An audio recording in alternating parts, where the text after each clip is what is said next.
Cameron. Let's do this. Good morning. Hey, good morning. Woodblock printmaker David Bull here in our Asakusa shop in Tokyo.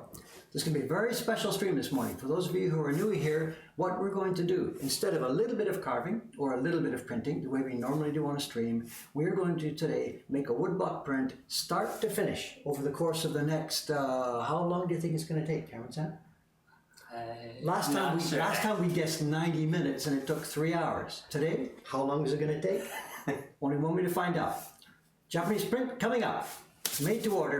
Let's get started. Cameron, over to you on the stream. Thank you. Right. I'm not quite sure how much to narrate of what we're going to do because we're going to be a mix of regular viewers who know what's going on and new people who haven't got a clue. So let's just leave it to the questions. As the questions pour in, we can answer them, and perhaps, of course, many of the regular viewers can answer them. So It's true. we should mention something I think we did last time as well. Some people misunderstood the stream, that it was going to be a race against time. Can David do this? Can David get a print made? There's no doubt about what will happen today. Right. We are going to make a nice little woodblock print. So it's not a race against anything.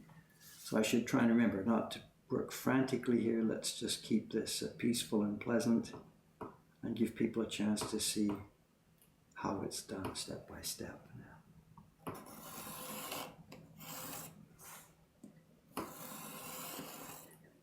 Ready for the marathon? Is it a marathon? Yeah, I guess so. Not a sprint. Yeah, it's not a sprint.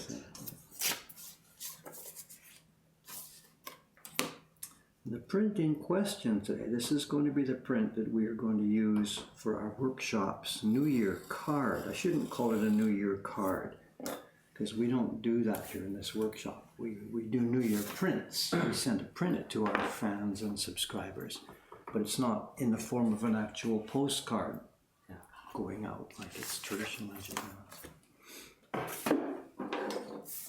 And this is the basic design. Am I on camera? What it is, I guess before I actually start I should explain what it is and what we're going to do. I've got here an old book from 1865. Everybody's heard of the word Hokusai, the artist called Hokusai. This is a book not from Hokusai himself. Should I zoom in a bit, Cameron? What do you think? I think. Here we go. There we go. It's an old book and it says Katsushika, which is the name of the family name. We know the band Hokusai, Katsushika Hokusai. And this is the sai, but this is not Hokusai. This is a kanji that could be pronounced as Tame or something. I think it's also pronounced Ichi. So I'm guessing actually this guy's name is Katsushika Issai. And it's one of Hokusai's apprentices. And the book date is a date in there from 1865. And what it is, you've all heard of the famous Hokusai manga. Well, he's done the same kind of idea. It's pictures of birds and flowers and landscapes and all different sort of stuff, just mixed together. There's no story, it's just simply drawing fun. And in the middle of there, we found this little image here. And what this is, we all know the word bonsai, those miniature trees. There's a couple of other similar traditions in Japan. One is bon-kei. Bon is the word for tray. And sai, actually, what is the sai in bonsai? Living stuff. Living stuff, yeah. Planted things, right? I think so. So bonsai, we know, is stuff planted in a tray. There's also a genre called bon-kei, which means tray-kei, scenery. And that's what this seems to be, a little image. It's supposed to be perhaps a rice farmer, or this could be a scarecrow actually, I think, in a little rice field with a little bridge. And we're going to turn this into a nice, beautiful little print. And we're going to use color. There's going to be a few colors in today's print as well. But if I talk too much, we won't get going. So we'll try and get going so we can talk and explain as this is rolling along.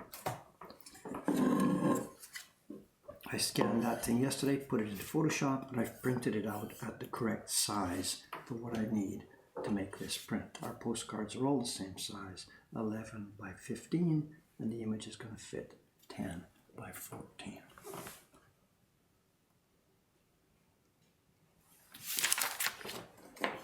Step 1, registration marks onto the block. So how's the gang out there, Cameron? Are they quiet today, all excitedly watching, or are they already chatting with each other all over the place? It's not too crazy yet, but offering help, of course, to answer some of the questions. We also have a bot who's always helpful too. But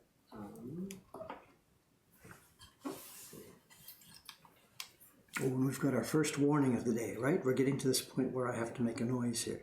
We've got a microphone set up between ourselves, me and Cameron, but it's set for a nice sound to hear our voices, but occasionally I have to make noise. And that's going to happen right now. If you're a new viewer, and if you had headphones on, stand by, because I'm going to make a sharp, single, loud tap. 3, 2, 1.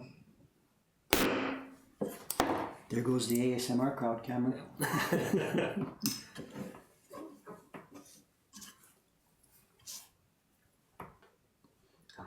asking, is the paper out of the freezer?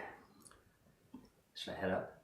Actually, no, we are. It is out of the freezer. I had my shower today up there, and the first thing I did was take the paper out of the freezer. Okay. There's only one in today. Day-chan will be up there. All right. And I did my job properly. So. Great. Maybe you explain for people who are new here what that's about, that little... Yeah. Just about every day, we have some other printers working in our workshop up on the 3rd floor. And in order to print, as you'll see later, you have to have the paper nice and moist.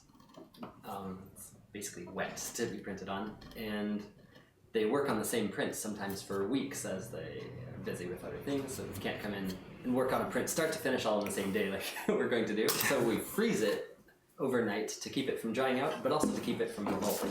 So it's frozen, but then every day when we know what printers are coming in, pull the paper out so that it's nice and wet, but not rock hard for them. The days I forget are really quite a tragedy. You know, we had that experience here on our normal stream a few months ago. I forgot to take Suga-san's paper out. And she was so disappointed because she's faced with a brick. It takes hours to defrost, and an absolute brick. Yeah. I think people, regular viewers of the stream, remember that occasion, you know. Yeah. Remember the day when Dave forgot to take out Suga-san's paper. Her reaction. So No. The wrath of Suga-san. Yes, they remember. Right, the glue we're using today, you're going to see two kinds of glue used while I'm doing this today. This is the first one. This is an actual wood glue. And I'm using a stronger glue for the first step of this process, which is pasting down the design lines. And the design lines this has fairly thin lines in the design. And if we use a glue that's too weak, then when I'm cutting, the kind of steps you'll see coming up in a few minutes, the paper sometimes tends to pull off the wood and we lose track of where we are. So for this stage, I use a good strong wood glue. You saw me pour some water on the block first, and I actually spit on my hands a little bit here. So the glue is not full strength, but it is a fairly strong glue. When it comes time to color blocks, later on in the process here, we'll use a different glue. We'll talk about that at that time. So here we go. The paper is going into the registration marks. I've got our rubbing tool.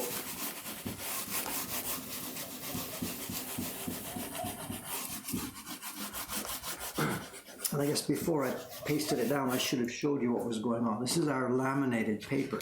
It's a piece of copy paper, and put onto it with spray adhesive is the really thin Japanese gampi paper. And that's what's staying on the block here. So the gampi paper and the copy paper were laminated together with spray.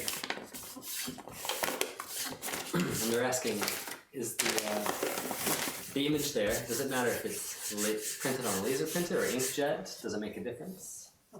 I think it perhaps does, because we used a wet glue there. That white glue has water, and sometimes we use, water glues. And whatever device you use to put your image on this paper shouldn't smear once it goes onto this glue. Using a laser printer like this, it's clean and clear. In the old days, before printers, they just drew it. Somebody would have drawn his image on a thin piece of paper, and bang, the carver pastes that thin piece of paper face down on the block. Now, this isn't my original image, so we have used a photocopy. Yeah. And the gampi paper, thin as it is can be made still thinner by peeling off from the back. And some of our regular fans are probably sitting here right now. They've got their Olympic placards ready, trying to vote on Dave's peel here. Is that a level 1 peel? Oh, look at this. We're doing okay. It's not a 10 out of 10, but it's all right. That's how thin the gampi paper is, Look at this, even more. We can get more of this off. Was the wood glue a waterproof kind of glue? Oh no, it's just normal white wood glue. I think it's called polyvinyl chloride. I don't know. Just a normal wood glue. No, nothing special at all. Okay. Also, now we're at a slight disadvantage here compared to some of the streams that regular viewers have seen before. The wood I'm using today is an old piece of wood. This is one of the pieces, Cameron-san, that was given to us by Harada-san, the carver. Oh, wow. So this is interesting. We have multiple stories going on here at the same time. Yeah. This is Harada-san's desk I'm using, and this piece of wood is something that was left behind in his workshop after he died. Wow. That's kind of cute, but the downside is it's an old piece of wood. Excuse me, which means it's quite gone dark brown. New cherry wood is bright and the lines show clearly on it. Yeah. And this is a brown piece of wood. And can they see in the view? I don't know. Should be visible, I guess, isn't it? Once I get under the bright light, it'll be all right. And this is the first of what will be 3 blocks today to make this print. The finished print is going to be made up of 3 colors. This is going to be the line block, the image itself with these grasses and the scarecrow and the tray. And we're going to add 2 color blocks to highlight that. We'll talk about that when we get to it, but we're going to use different parts of this same piece of wood. This will be the key area, that'll be one color, and that'll be another color.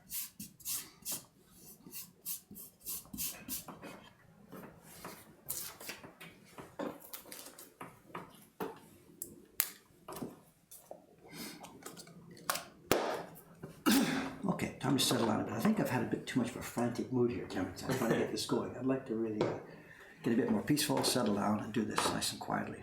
Am I blocking you from the camera up there behind me, or are you okay? No, I think I'm still here.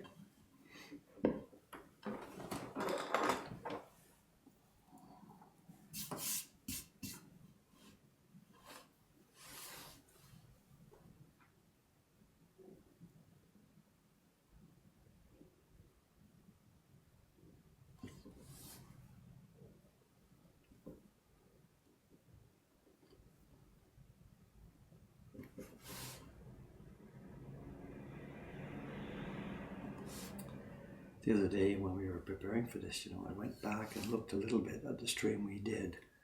Was it a year ago, last January? We did this single stream. Right. I was trying to think, how did we do this for 3 hours? What did we talk about and stuff? It's not like I can't keep this up for 3 hours talking and keep people occupied. And it wasn't a problem because there were so many questions and different things came up. And there was also places where for 5 or 10 minutes, whatever, I just kept quiet and then just made the print, just carved. So. Yeah. Perhaps we can zoom in a bit. I'll do that. Okay, where you go? Sure.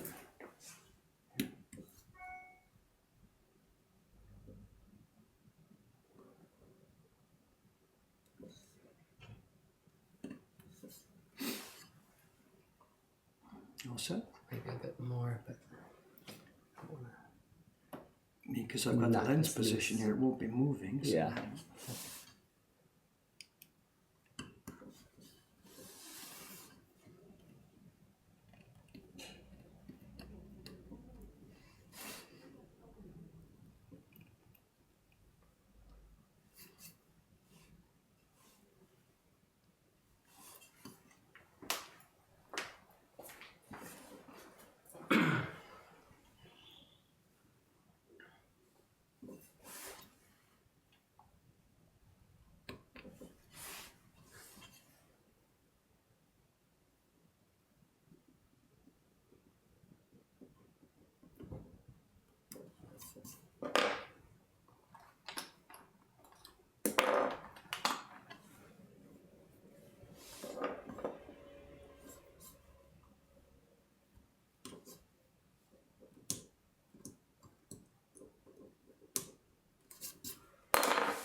It is this brown wood, it's much harder to see, so. Because it's so dark. Yeah. Like at the moment it's still wet from that water, but as soon as it dries off in a minute, I'll rub some oil on here, which should help it stand up. Yeah.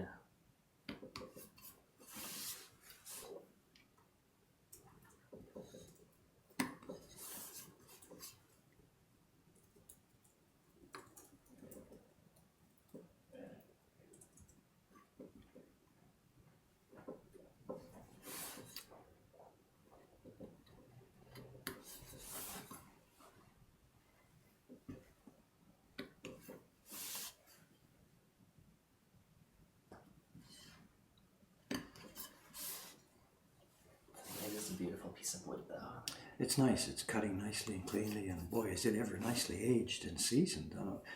I have no idea how old it is. It was just something. Harald-san himself has been dead for what? He died when I was in my teens, so he's it's been gone for 50 years. So this wood has been sitting in the closet there in that house for at least 50 years, and it could have been a leftover piece of wood for long before that. Mm-hmm.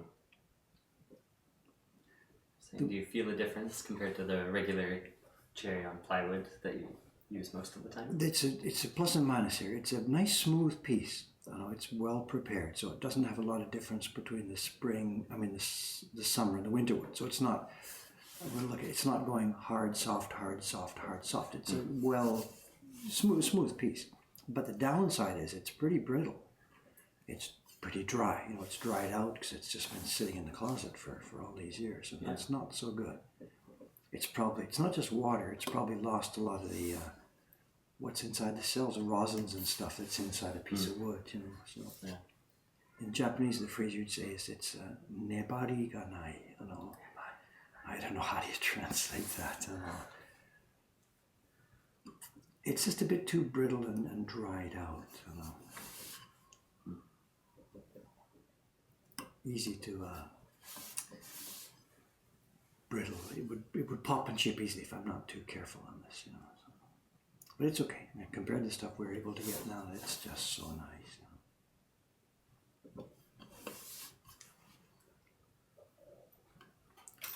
I don't know. What does the dictionary say for nebari? I don't know. It says stickiness or viscosity, so it just feels totally dried out instead of having a little bit of moisture in the wood. I guess so. It's not a question of water. We can easily make it wet, and it doesn't help. Or are they oils, or are they like you're saying, resin, maybe not sap, but whatever other fluids might be inside tree cells. So.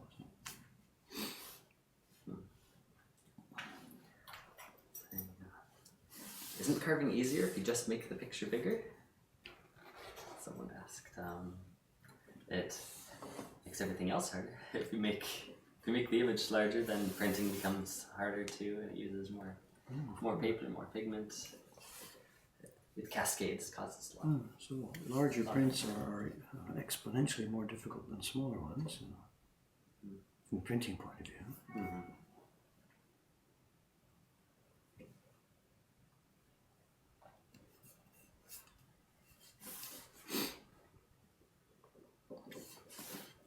Are the lines visible in the camera? The lines we're carving, or is it all too grey and brown in the view there? The ones you've been carving? No, I mean what I'm supposed to carve. These lines here, are they They're a little visible? hard to see. They are visible though. I think with a little oil it would brighten it up, but I know you didn't want to. Wait till it's still too wet, so Yeah. I'll make it dry here. We got camellia oil. I know. It's the same camellia oil that our printers use for lubricating the barrel. Here, does that help it a bit? Mm-hmm. Yeah. I don't want to rub the whole thing because the oil would make the paper peel off the wood. So. Right. But if I rub it bit by bit as I do each section, it's okay. Oh yeah, it's much more vibrant now.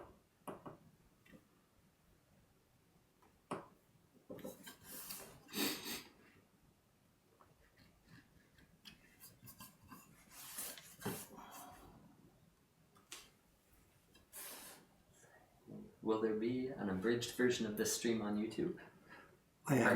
What did we do last time? We put up on YouTube. We put up in two versions, didn't we?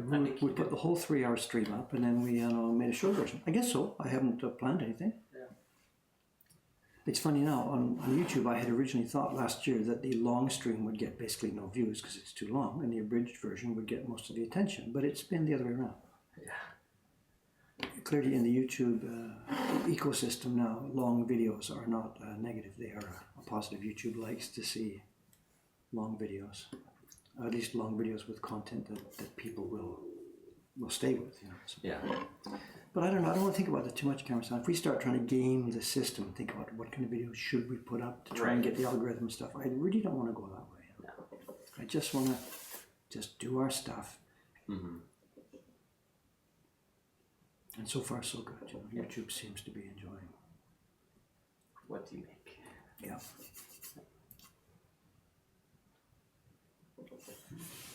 Matt Dave says, anyways, I'm off to bed. I'll watch the video tomorrow. Somebody in Europe, I guess, is it? Yeah, must be. It's a bit too bad, you know, because of our usual schedule of streaming in the mornings here in Japan. It means it's late afternoon, evening for Americans. That's fine, or North Americans. But Europeans get a bit left out in the dark. What's the right expression? I can't help it. The world clock is what it is, you know. Mm-hmm.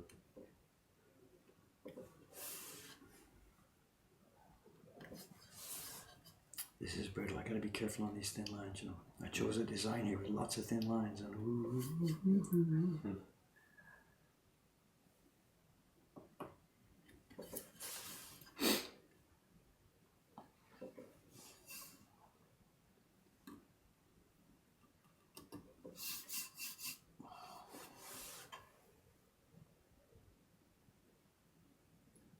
Admiral Snack Bar, 77, yeah. 97. Wait. What's the name? What's the name? Admiral Snack Bar. Says, the new shop is incredible. Thank you for being so kind when we stopped by in October. Thanks for coming in. Do I know who this is? I have no idea, of course. Yeah, we've had a lot of people come by in October, but I'm glad you came by. Snack Bar. I think it'll be a competition to see who's got the best username here. Yeah.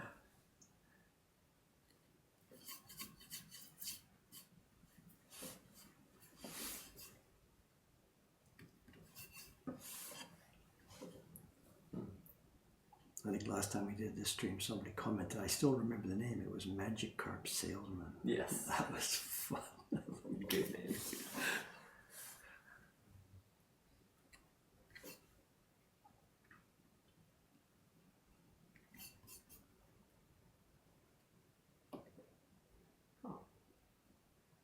I got to know Dave's work because of that long video. It got suggested to me, and I watched the whole thing non-stop and fell in love with it. The technique and the storytelling.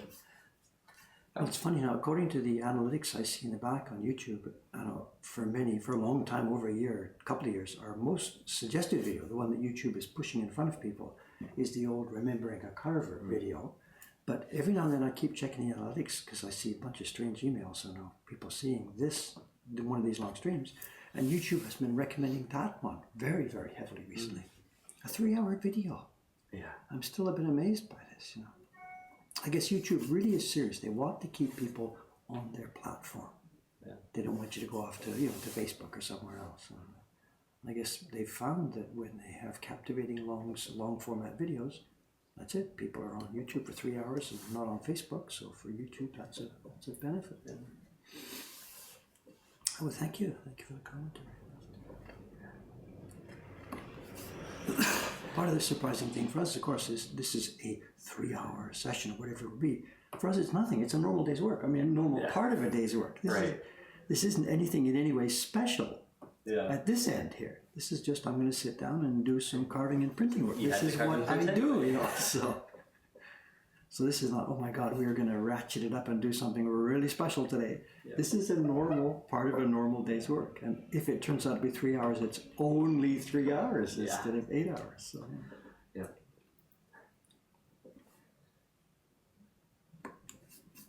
Admiral Snack Bar came back. So the Kickstarter backer and continuing customer. So all right, thank you again. Thank you so much. Whoever you are, yeah. Thank you again.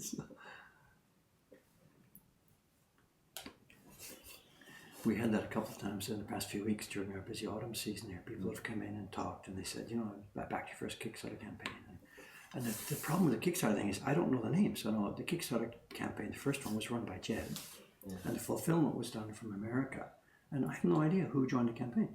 Yeah. That's not part of my... So I don't know the names of these people who did this. Yeah. But I guess people understand. I don't remember everybody. Don't know everybody face to face. It's okay. It's hard to remember everyone. It's hard to remember anyone.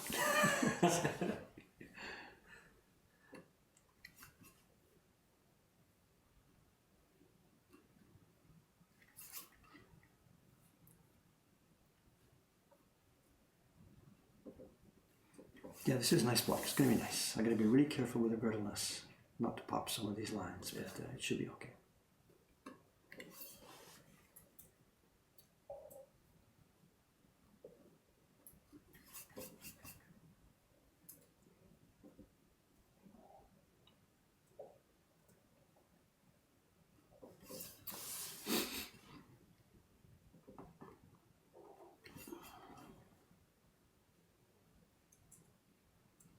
think we're going to get an extra soundtrack here. My guts seem to be in a...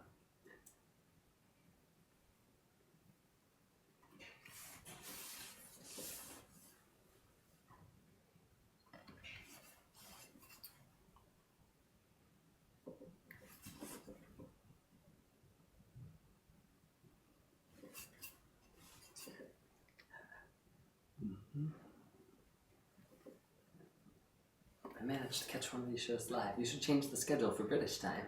As I think with you mean you put that during our summertime, so now during your winter your stream starts at so. Or, we should now and then do some streaming in the evening Japan time, just for the European fans, of course. Yeah. We should do that. But the problem here is the morning is the time when we can control the events. The shop is closed, there's nobody here, we can schedule this and control it. Yeah. But in the evening, it doesn't work like that. We're at the end of the day and there's people hanging around, there's stuff going on. Yeah, visitors coming in. Yeah, so we can't actually control clearly the time in the evenings, unless it was like really late, 9 or 10 or something at night, and by then I'm zonked, Yeah.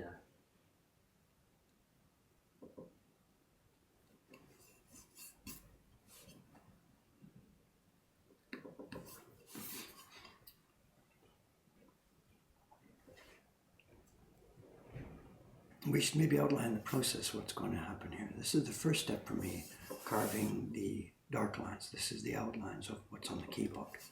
It's going to, excuse me, it's going to consist of this guy's straw, what's it called? Straw raincoat. Yeah. And then there's the growing grass on the tray. It's going to take me whatever. You can see where we are with this, so you can get an idea of how long it's going to take. Then once that's done, I'll be using a larger, noisier chisel to clear around the outside of this area. That'll take just a few minutes because it's a pretty fast work with the big chisel. Then when that's done, this is the key block. It then has to be transferred to 2 different blocks for the color blocks.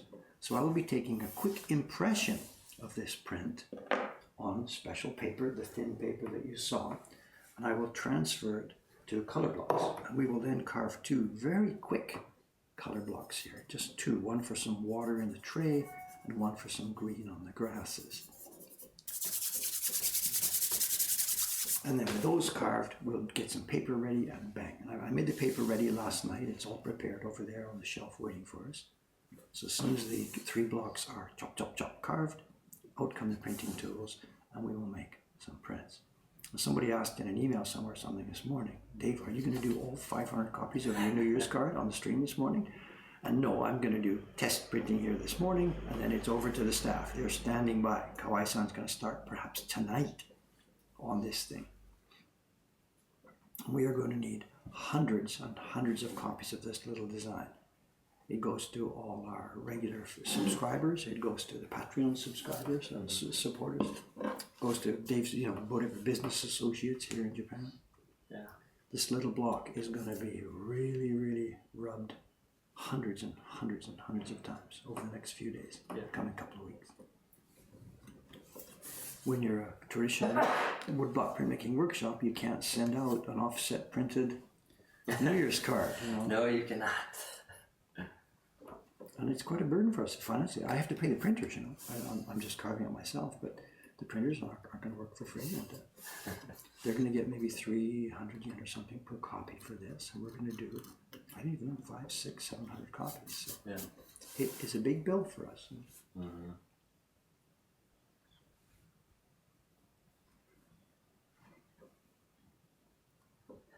I think this print is missing a little owl on that house-shaped piece. I was waiting for someone to say that. I had a little gamble going on in the back of my mind. How long is it going to take for them to do that? Point out, we need an owl in this picture. Speaking of owl, where's Bridge? He's right down by your feet there. Bring him up. It's up to you. I know, because it's not, I've reversed the position of our computer today, right? So he had to go over there. Yep. So is it visible? I think so. Is my mother there to say hello? Haven't seen her yet, but... Maybe, again, there are new viewers here, so you might have to introduce that guy, because to explain why Dave is playing with all these stuffed toys. Why are they stuffed toys? How do we explain all that? Last year's gift print was a print of an owl.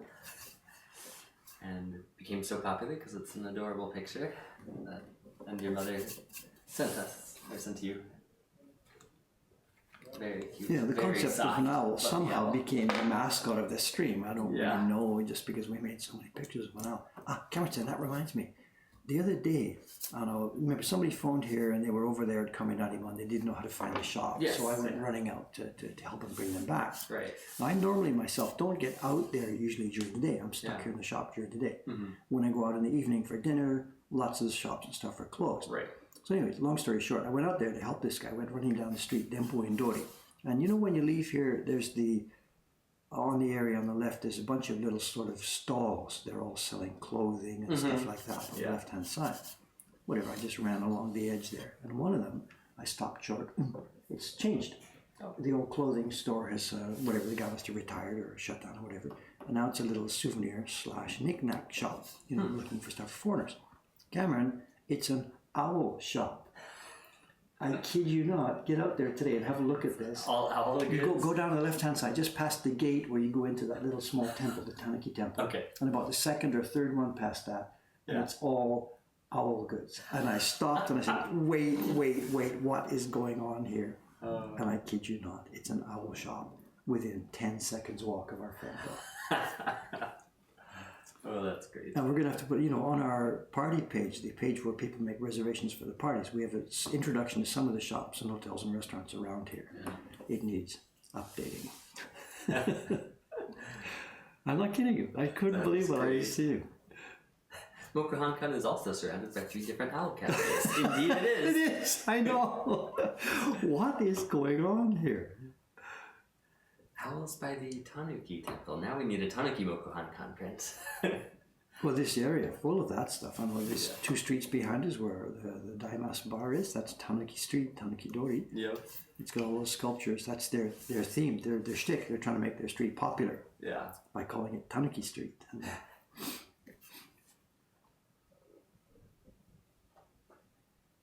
remember when friend John Becker was here last week? He took some pictures down there. He used his Google Translate to try and understand what there was on the signs, and it did not understand what was going on. It didn't understand the word tanuki. The word tanuki was written in hiragana, and nuku is a verb in Japanese. To pass through something. No, nuku. Or take out, yeah. pull out, whatever. Yeah. Or taken away, not there. Right. And the Google Translate took the word tanuki as ta-nuku. It just didn't make any sense whatsoever. Oh, that's funny.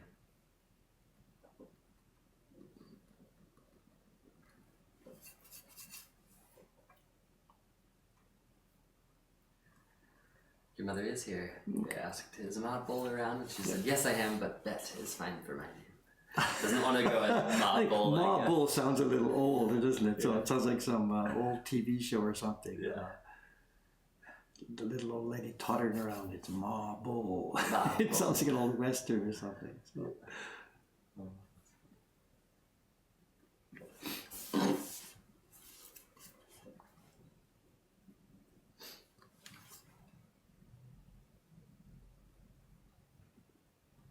Yeah, it's funny. For my mother, the phrase "ma bull" must have mixed feelings because remember, she wasn't born as bull. She married my father, who was a bull. So my mother became a member of the bull family many years ago. And at that time, I think it was my dad's. It must have been my dad's grandmother. I guess I don't remember any of this. I was just I think my dad's grandmother was perhaps a bit of a difficult old lady. I hear these stories. I don't know. I'm not telling some horrible secrets here. Yeah. But for the young bride, my mother, who had come into this family. It's common in many cultures like this. The older women are sometimes abusive or not so friendly or not so happy towards the young brides. I think my mother was in this situation. So to her, to hear the words "ma bull" or "grandma bull" or whatever, brings up memories of this time when, that old lady who was not such a pleasant person. We all have this memory of, Yeah. So she doesn't want to become Ma Grandma Bull, so. Something like that. I don't know. I never met, or maybe when I was just an infant, that woman was in the house, but I don't remember her at all. Yeah.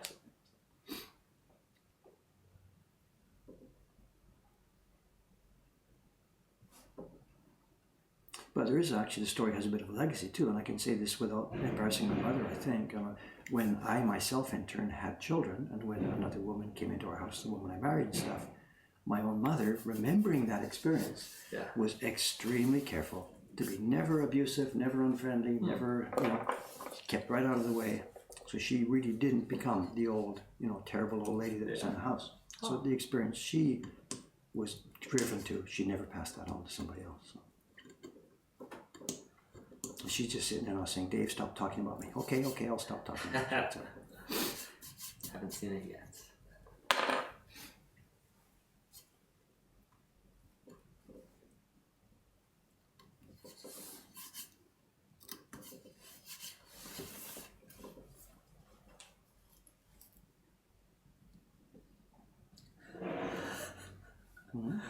Rogue Bishop says, I wanted to say I find your YouTube videos very soothing. I watched one, thought it was going to be 1.5 hours long. I looked up 3 hours later. Really worth it. Keep it up. Didn't go to sleep. Didn't go to sleep, I guess. Okay, speaking about comments and stuff, did you saw that email yesterday that came about the Great Wave? The Great Wave, that was an interesting request. I don't know, do you think that's a parody mail or was that a real mail, do you think? Unclear. I mentioned it now, so can we maybe talk about that, but without don't mention the guy's name or country or anything. But do you have it accessible there? Or? Let me dig it up again.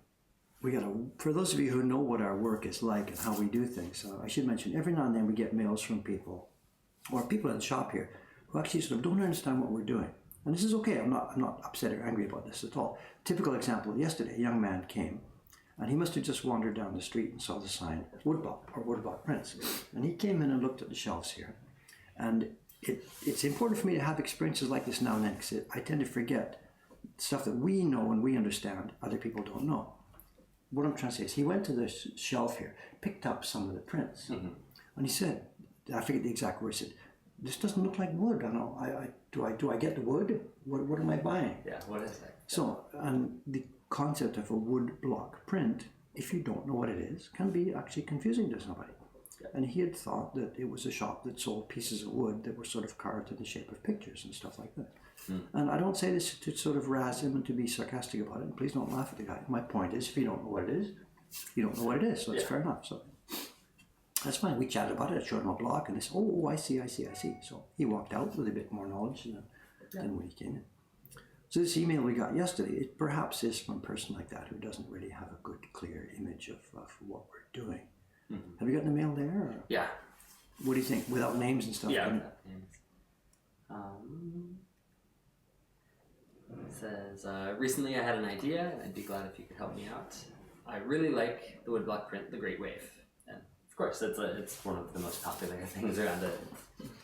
It says, do you think you can carve the wood blocks for that Great Wave, print one copy with those new wood blocks, and then send me the wood blocks and the one copy so I can frame them? And not sure how to respond. Because if you've seen the 15 videos about the production of that Great Wave, you know it's not a quick project. But it's okay. It's good for me to get stuff like this now and then, just to remind me that we have to really be careful sometimes to explain what we're doing, because not everybody has the experience with it. Not everybody understands how it works. I guess that's why perhaps whatever a stream like this one today is going to be useful.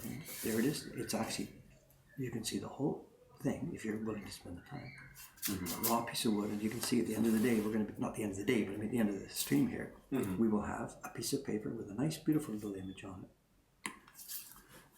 And there it is, start to finish. So.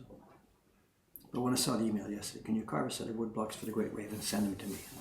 I don't think you quite understand what we do here, but it's okay. But again, not to be sarcastic, I'm sorry. Ken Hallett says, the answer is yes, but $. It's okay. I mean, if this was Bill Gates or something, can you send me? Well, even if it was, I couldn't do it. I don't have the time to do that. Drop all the rest of my work, spend months doing another copy of the Great Wave just to send to one person. It doesn't matter if it was Bill Gates doing it. It's not a question of money. No.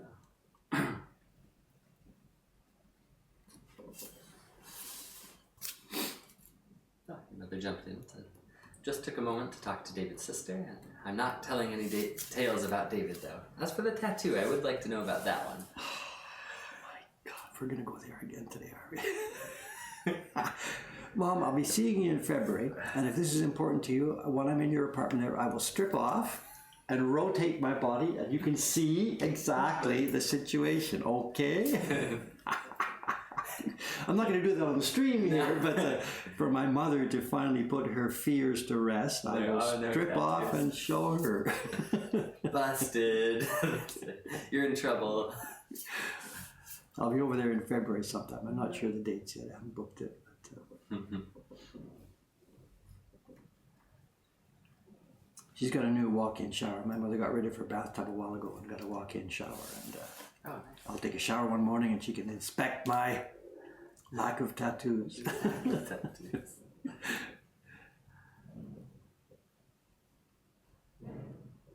Binke77 says, how many hours do you think it did actually take you to make that full set of blocks for the Great Wave? I have no idea. I don't know. Of course, it makes senseless me to think about it. It's not a stupendously difficult project. It's not a really complicated woodblock print to make.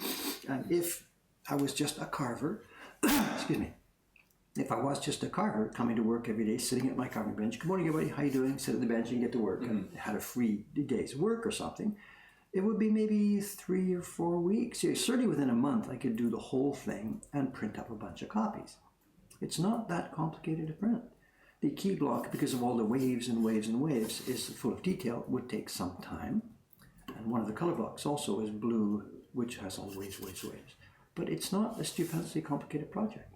And I feel a bit embarrassed. It took me whatever it was, a year or something to make because of the chaos that my life is these days. And it's a bit embarrassing because there's this trail of information left behind Dave. Dave takes these stupendous projects on the wave. It took him a year. The octopus took him 2 years. I mean, that's not the way it is. I'm embarrassed to have that kind of a mood or that kind of a feeling out there, you know. A Japanese craftsman, and I'm not born a Japanese craftsman, but I've enough years now doing this that I've picked up a whole bunch of the ethic and the feeling. Working fast is part of the pride of what we do. To be considered a slow craftsman here in this country is an insult. It took him 6 weeks to make that handmade guitar. My God, it's an insult. It should have taken you 6 days, you know. It's different from the West, and we talk about this. The dictionary says craftsman and shokunin, they translate it, you know, as each other. And yet there's the mood in the West, like the example I made of a guitar, whatever. There's this Spanish classical guitar craftsman, 6 months to make a single guitar for this wonderful concert, you know. And we'd say, ooh, ah, wow, wonderful.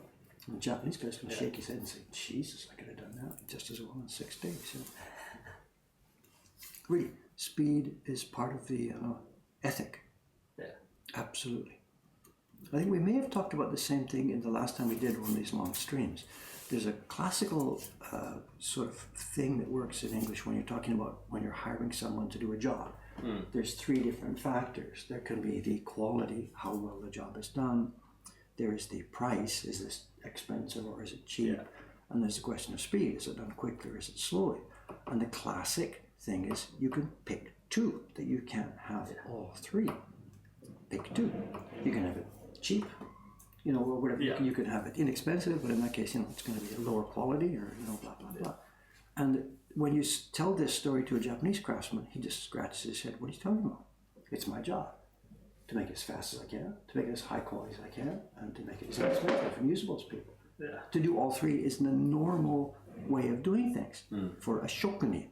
Yeah. And they don't even understand the story when I tell them a story about you can have 2. They're like, why? What? Why only 2? Now, I'm not saying every craftsman in this country is a glorious craftsman who does fabulous work. There are done people here, there are the same places there are anywhere. But I'm talking about the basic ethic that's built into the ground rules as the starting point. Pick any 3, pick all 3. And we try and do this, but we fail on the time because I am not a classical Japanese craftsman. So I am doing it at a really high quality, we think. We're doing it at a very reasonable price, we think. But I'm failing miserably on getting stuff out the door quickly.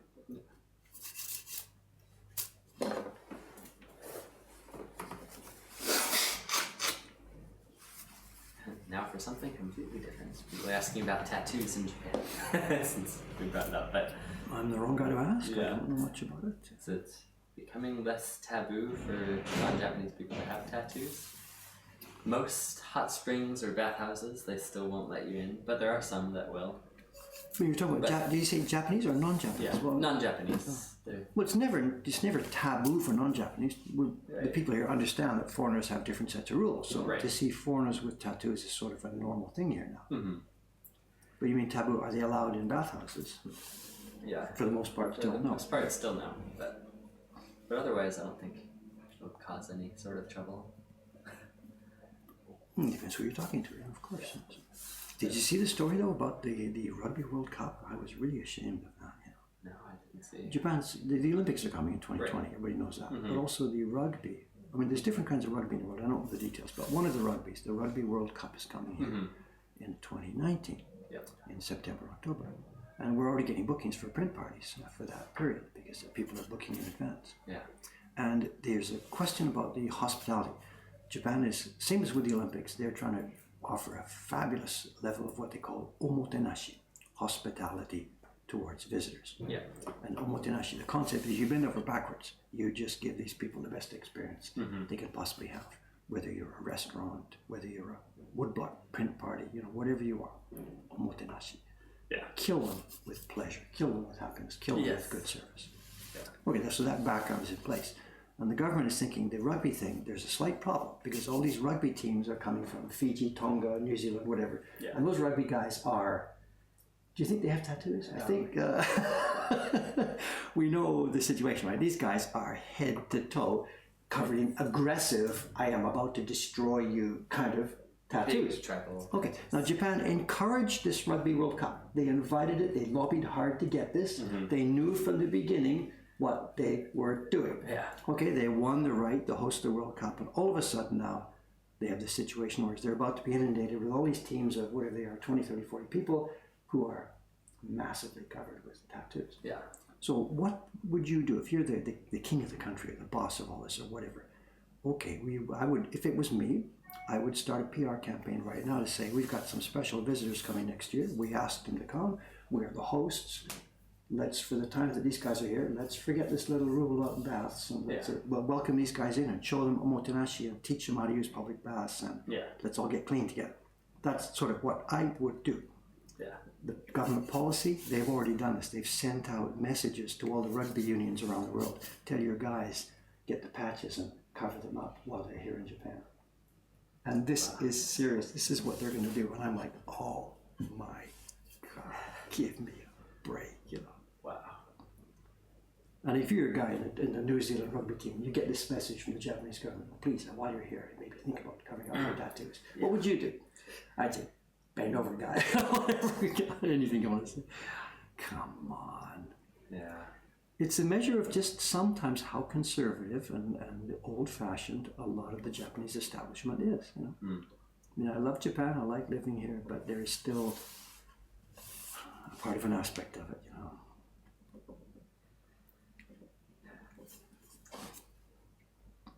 Cover up your tattoos to rugby teams. Yeah.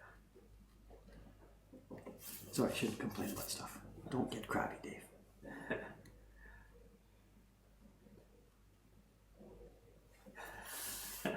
Zillion jumped in and said, I wanted to watch this whole thing. When did it start? It started, an hour ago? Well, 48 minutes ago. Exam tomorrow, but I gotta catch this. He's European, You're gonna be here all night. He's European, right? He's in Latvia or somewhere. I forget. I can't remember. Yeah, I don't remember, but someone just told him it's a special stream, so it's going to be at least 3 hours. Like, oh, that's what I like to hear. Good. How about over time, Kevin? How much time have we used so far? So we can start estimating what's going on. 8:50 now. We're partway through this, third of the way through this grassing, but halfway through the grass. Okay, I think we're going to be okay on this, Yeah. I think we're going to be okay as long as I don't talk too much. As long as you keep whipping me along here. Norway, Latvia, basically. Okay. So I didn't remember. Just somewhere up there. So Baltics. I remembered something about somebody. You know.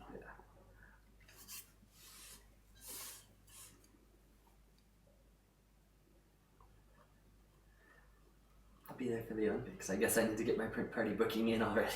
Not quite.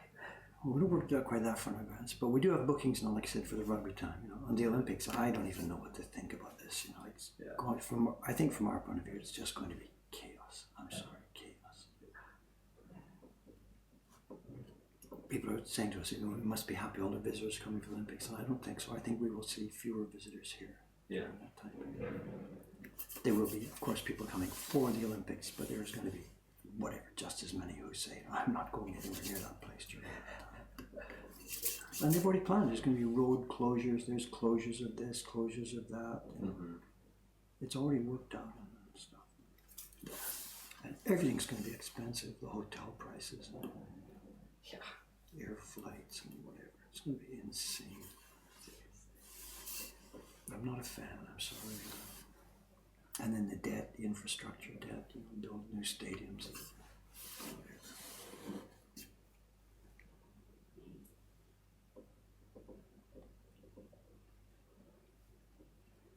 Hoarding got me asked a little bit ago. Sorry.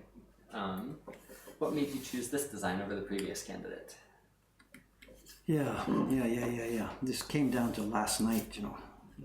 I had a design picked out from a different older book. It was a design of Mount Fuji in the distance with a little bay and a little classic, sort of a bit of a cliche design. And it was looking good, but when I looked at it closely, I realized that it wasn't so nice. It was a nice design overall, but it came from an old book that had been done as actually experimental etchings. And they weren't drawn with a brush, they were scratched onto a metal plate. I don't want to take the time to get sidetracked now. I won't get that book and show, I'm sorry. But, we can maybe show it later in another stream. And when I blew it up and looked at all the line work to try and think about how I would carve it, it looked like it's going to be no fun to carve. It wasn't brushed lines, it was like etched and scratched lines. It just didn't have the feeling of a mood of a nice Japanese print. So, chop, out it goes. And then literally last night at whatever, you know, you'd already gone, right? By the time you had left, I still hadn't decided what to do. Right. So I'm just as surprised to see what you as you. When Cameron left here last night, he left at the point where I was still thinking, I've got a stream tomorrow, but what am I going to do? So you'll notice all the announcements don't mention anything about the design. You didn't know what was going to be on the stream, just something. So whatever, I just went through my main print collection is over at home. I don't have a lot of stuff here to file through and to flip through. But so this little book, the one we showed you a few minutes ago, it's one that came in here on auctions a few months ago.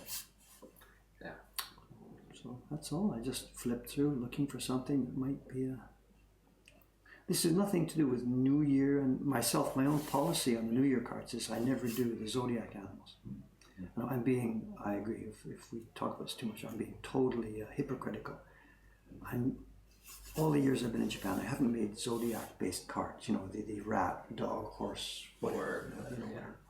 Because I felt astrology, I don't like astrology, and I'm not going to do anything that's going to support astrology, blah, blah, blah, blah, blah, you know. Again, I'm totally hypocritical. A few years ago, I started explaining how my life changed when I got to Kandeki.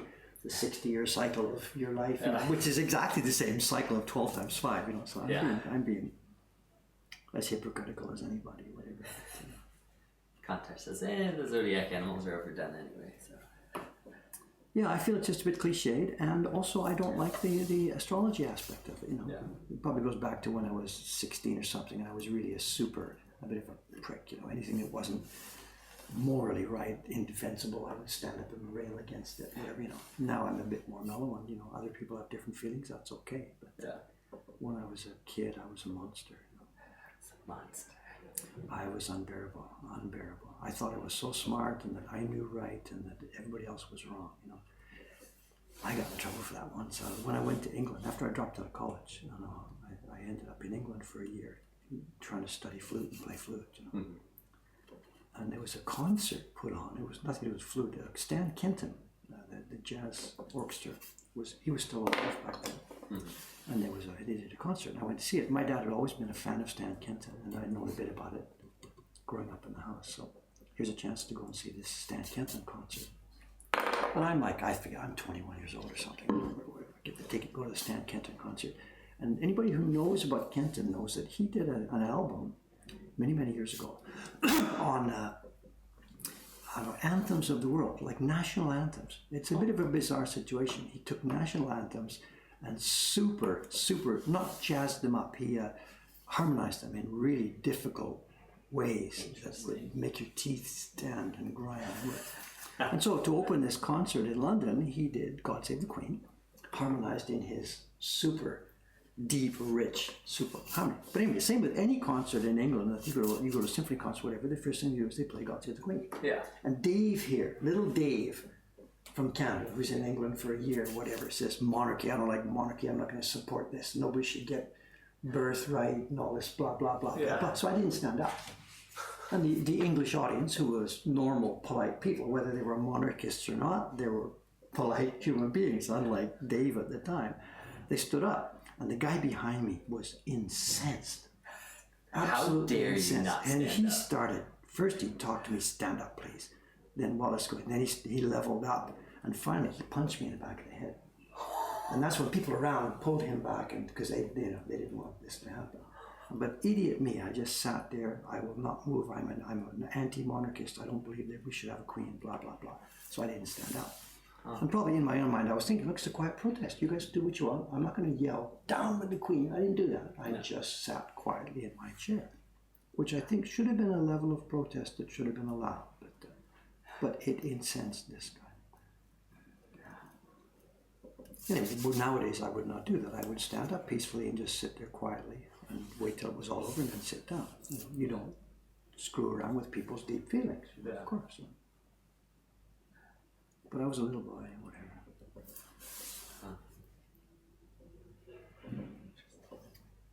But he went too far. Punching you in the head, yeah, that's pretty absurd. I'm gonna smack that boy up the head, whatever. Yeah.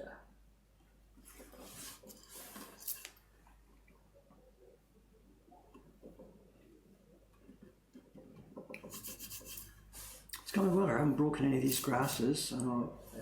There's going to be another level of this. We're going to carve through this, but at the end, when we're finally getting ready for printing, we're probably going to rough some of this up. All this grass at the moment is smooth, straight, and it doesn't look so natural. Right. So it's going to be step number one. We're going to do this, and then I will be roughing it up a little bit before we actually make our New Year's cards. Whether I've got time to do that today or not, I'm not quite sure, but we'll just get going here.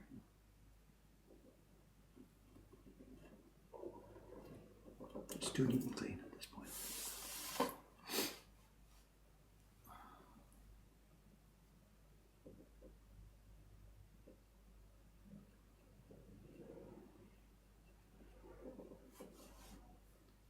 Now Dave keeps his anti-emperor sentiments quiet.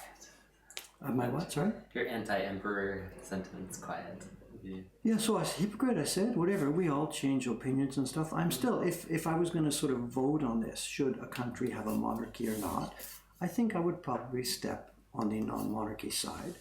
But now, after having lots more experience with lots of these things, I recognize there are more aspects to this than I was thinking when I was a little kid.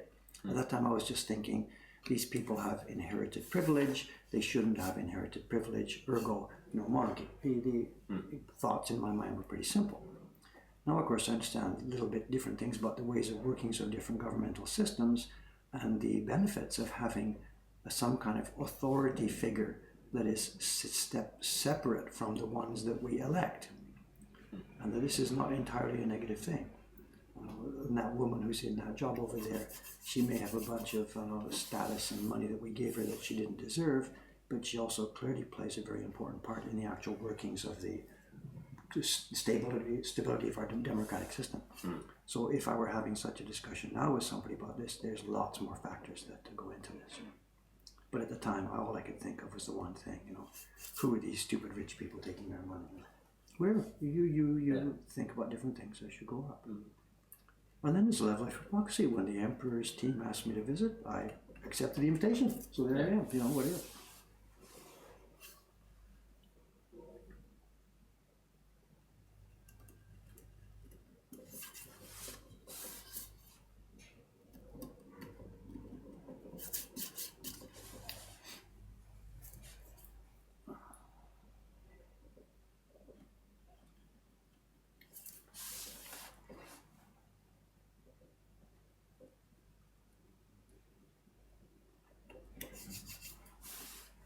How did we get started on that? What's the connection with carving a Japanese woodblock print? Whatever. I don't remember.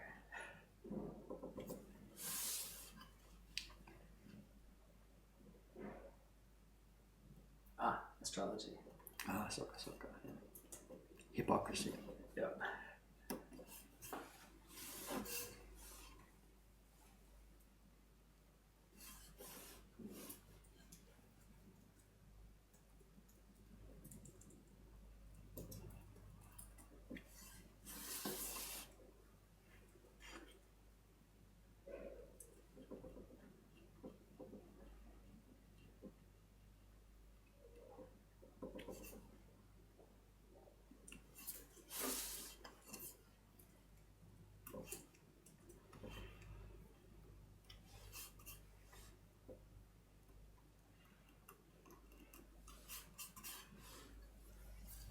That's an interesting question.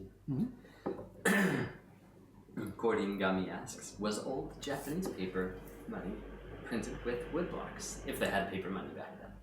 I know for a long time it was all coins and coins on strings. You mean back in Edo time and stuff? Yeah, but do you think at any point there were woodblock printed I papers? don't have any idea. Good question. When I came here, there were still lots more paper money. I know 100 yen was paper when I first came here. And it was a normal, banknote type stuff, printed in engraved stuff. I don't know. I'm sorry. Whoever's got time to go and look on Wikipedia, or I really don't know.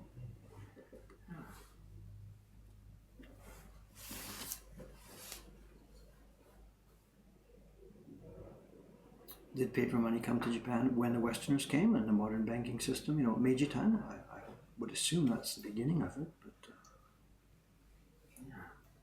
they probably went to a Western banknote system, I think, probably first ordering the money out from a Western country to print for them and then quickly building their own system, I guess. But I honestly don't know. Frozen Runner quotes something. No source. But Imperial Japanese paper money was issued between 1881 and 1883, so only 2 years, but in denominations between 20 sen and 10 yen. Interesting. What do you mean Imperial Japanese paper money? I'm not sure what that means. Yes, that was a certain type of paper money. And then in 1877 and 78, Imperial Japanese National Bank issued 1 and 5 yen notes. The Bank of Japan, whatever. Yeah, or whatever. Its predecessor, yeah.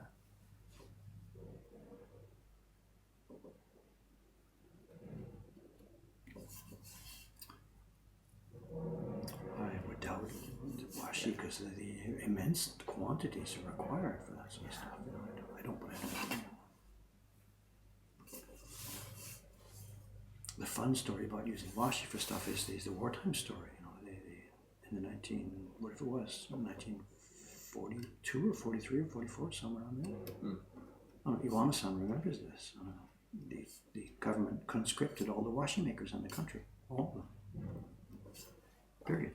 They used the washi for making those balloons, the barrage balloons, whatever they call it. They sent balloons over to North America with explosives on them, and people died. There were people over there killed. And all the washi, there's no woodblock print. There's no paper woodblock printmaking in 1943 and stuff because of that project. Wow. And Iwano-san remembers it. He was a little boy at home. Remembers the total upending of their business. Everybody had to make as much washi as they possibly could, and the government took it all. And paid them some little tiny fraction of it. Yeah. And what happened was the middle school girls, it was middle school students who were conscripted to make the actual balloons. And they were given the instructions on how to lay the paper one by one, put glue on and lay them up, and put glue on and lay them up, and send these pieces into central places where they were assembled into balloon shapes and loaded with explosives and sent over the Pacific. The middle school girls made them. It's all well documented. There's lots of information about it. So when we're looking at old woodblock prints, sometimes we see them. We come up on auctions and stuff. We recognize there's a print with an awful, terrible paper. We know it's from a certain era when the washi wasn't available. Yeah. Laventus says, I just received a print from you guys a few days ago, Dragon in the Clouds. It looks amazing. That's great, because we just printed a new batch of them, because we ran out. That's right. You must have gotten one of the last ones. What did you do? Did you post that video yesterday or photographs? Or Not yet, because we've had so many other announcements going on. Okay. Hold on. Not overwhelm. Yeah. There will be a very short video. Soon. Printing the metallic pigments on the pulp on that print, right? Yeah, yep. We had quite the assembly line going up there yesterday after. Yeah. 3 of you all working together. Yeah.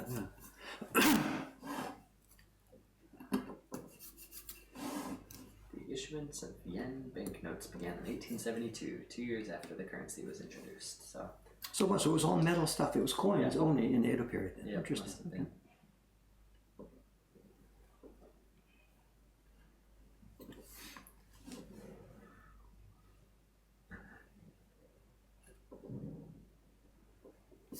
Yo, finally, I happen to be awake when you're streaming. Yeah, time zones are weird like that.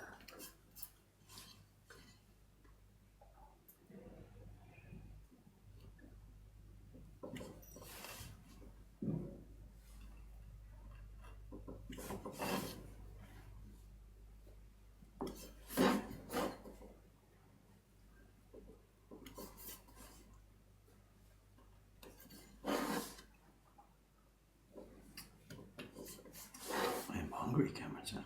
Did you get any breakfast? No, not really. I'm too busy preparing for this. You did a 7-Eleven trip? That's okay. Sacrifice for them. Yeah.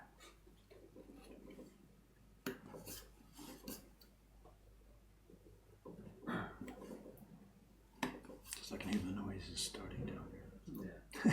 Yeah. Lord Bennett says, I was the guy who came to buy Times Burn Bright, but it wasn't available back in early October. Finally received mine from Jed a few weeks ago, and I could not be happier. Thank you. Yeah, that's a good one. It's one that we're really, really, really happy with. We've leveled up. I mean, that Kickstarter campaign, we tried to level up, and we did so. Mm-hmm. And Sugi-san's very proud. She's done a really good job on that one. Yeah.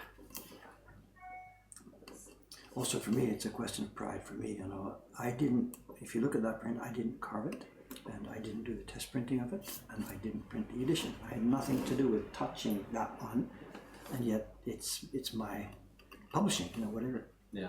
Jed designed it, and all. So I'm not there, but I'm all over that one. Yeah.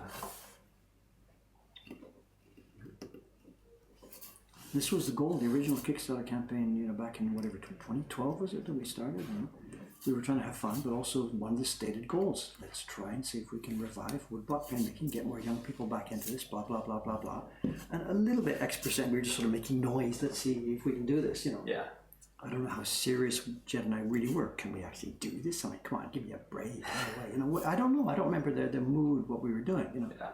But one of the stated goals was, let's get this up and running. Mm-hmm. And here we are now, X years later, and prints like that Times Burn Bright print. Yeah. I didn't carve it, I didn't print it. John-san carved it, Sugi-san printed it, Jed-san designed it. We are where we said we wanted to be. That was a big project. That was a difficult one. So. Yeah. And all the prints right now, I know John-san's carving the next one, Kawasaki-san's carving Sushi Cats #2, the ramen cats. Yumi-san is carving the next the Davis Joyce print. Yeah. Just we are doing exactly what sort of was on the tin. Mm-hmm.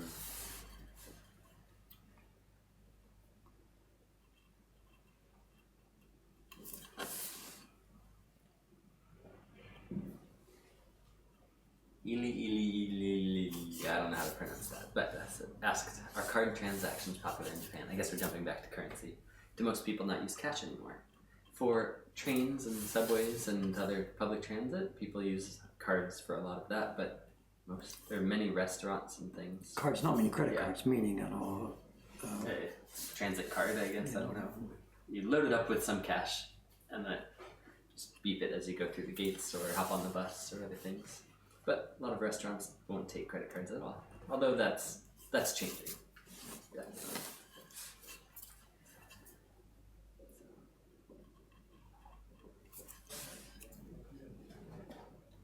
Cash is still a major part of transactions in Japan. Oh, the retail level. Yeah.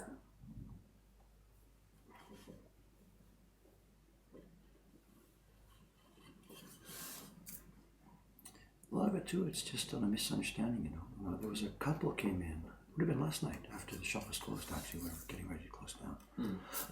They'd just been walking by. It turned out they were looking for a print to display in their bar. They've just opened a new izakaya. Oh. So they were asking what might be suitable, and it turned out there wasn't anything suitable because they showed me pictures of their place, and it was really, really nice. It's a modern feel, and they've got sort of modern walls, and they've got lighting system that casts shadows on the walls to make a pattern on the walls. It's difficult to describe it. It looks really nice. Instead of, like we put the pattern in our plaster by swirling the plaster, they've actually doing it with shadows. It looks really, really cool. So it didn't make any sense to hang a traditional Japanese woodblock print of Hiroshige in the middle of that stuff. So anyway, they had come in to see what was around. And we were chatting about this and that, and I said, you're no smoking, right? Because I was just trying to sort of tease them, because I thought sort of they wouldn't be. And they said, no, we can't go no smoking, no customers would come. And this is the mood among bar owners, and I tried to chat with them friendly about, that's what people in Britain thought about pub culture when they, Britain went to a non-smoking. And they did. For the first while, people stopped going to bars and pubs, but then it came back better than before, And they're like, oh, it wouldn't happen like that in Japan. No, we'd just lose all our business. So this was a funny conversation, but they were convinced. And then we're ready to go out, and we're walking past our counter here. And I couldn't resist do one more. I said, what about cards, right? Do you guys, do you want foreign customers? Are they paying by card? They said, oh, we can't take credit cards. Too expensive, way too expensive, way too expensive. So I showed them our Square system. I said, how much do you think I pay each month for Test Studio? And they said, yeah, 3万でしょうか? I said, 0. Yeah, they were guessing $300 US. Yeah, just for the monthly fee to have the reader to be able to take credit cards, because that's the kind of fees that Japanese traditional credit card companies charge shops. Yeah. It's insane. $300 to have the reader on the counter. Yeah. No wonder Japanese shops don't want to take credit cards. Who could pay that kind of a... Don't get me started again. But Square's not like that. Yeah, well, they're all, not just Square, modern, there's all kinds of modern companies have jumped into this. So. But this is where some of this is coming from, The Japanese banking and money control system has been so hidebound, and the companies behind it are making so much bacon that it's not in their interest to try and allow the modern, new systems to come in. Yeah. And once people have their bank account in their bank, they don't ever think of changing it or that it could be done some other way. They just don't have the knowledge about that. So these guys were flabbergasted when I told them that.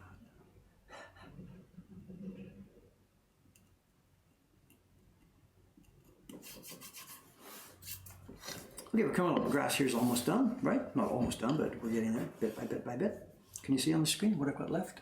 Carved this far, we got that much left. So we are rolling along. Yep. Gulanga, where are you? It says getting harder to pay with the analog money here, which is annoying to a degree. Yeah, it could be if it goes too far the other way, right? Yeah.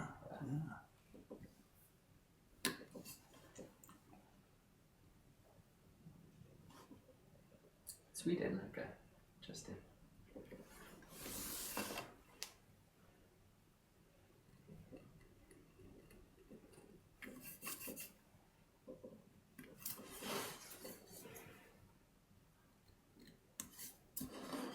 I don't like convenience fees. That's my thought about electronic payments too. For the shop or for the user? What would you mean? Convenience fees. I'm not sure if I understand what that means. At least, when you pull out cash from ATMs that aren't associated with your bank, you get charged a little bit for the convenience of using the money. But well, they're supplying a service. You're not going to do it for free. Those machines are hugely expensive to operate. Yeah.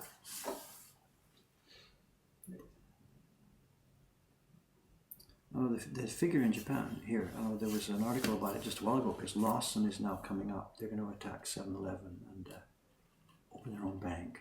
It's a Lawson Bank. It's already chartered. They're getting ready for it. Wow. And they were talking about the cost associated with running a bank in a convenience store on the ATM machines. And the figure, I don't remember the exact figure, but it was something like 30 yen per month to operate one of those machines. To keep a single cash machine running is a cost of around $3,000 a month to the bank. And I thought, wait a minute, no way, what do you mean? And then I realized the guy has got to come in the armored truck to stuff it with money, like once a day or twice a day. They've got to take the money out and go back. That's not cheap. There's the physical maintenance of the thing. There's all, and I get it. I could easily understand how it costs $100 a day to run one of those machines. Just keeping it stuffed with money. Yeah. What does it cost for those guards to come? Yeah. So fees, whatever. You got to pay for the service of having that money there ready to go anytime on the street corner when you want it. Yeah. Somebody's got to supply that service. They got to get paid for it.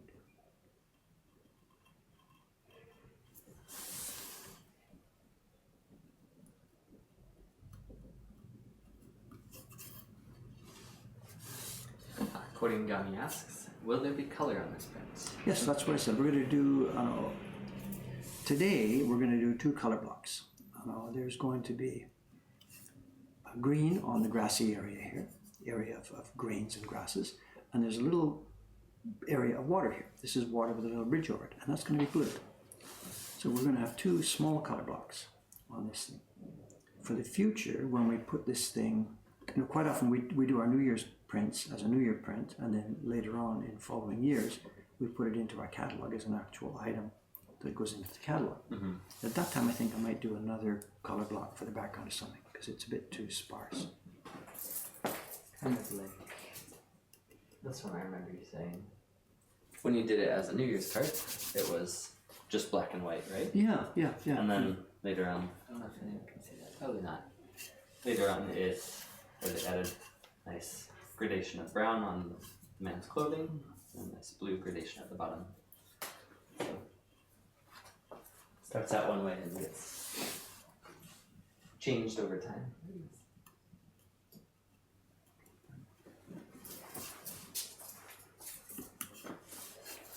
Does that mean these New Year card? Does that mean these New Year prints are limited editions? Oh, don't start that. Don't start that. I think it's going to be printed in multi-hundred copies. I wouldn't call it a limited edition, but whatever.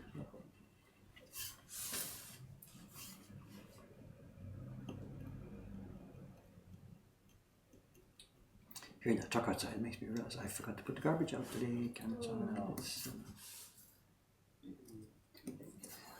Last week, I've been putting it out in the evenings, like Monday night, ready for Tuesday pickup, and Thursday night, ready for Friday pickup.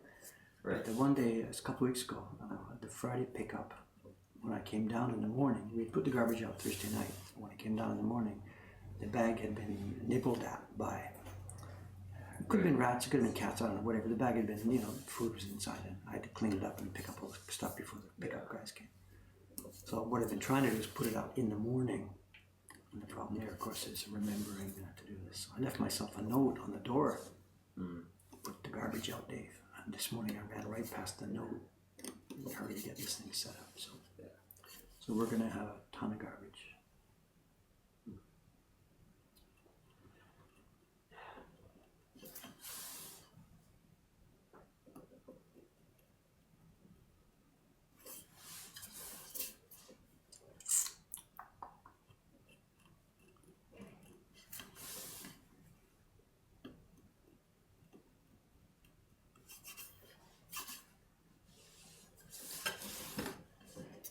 Some oil there. I can't see what I'm doing. It's a bit too dark still. That's better.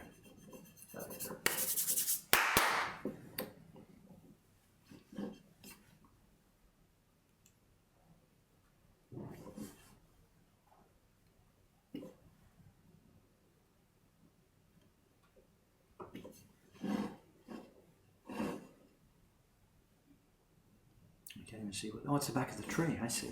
Yeah, so the back side of the tray, right? Comes around there. The tray has a bit of a funny shape to it. Yeah. It's got an L shape or something. Interesting. Yep.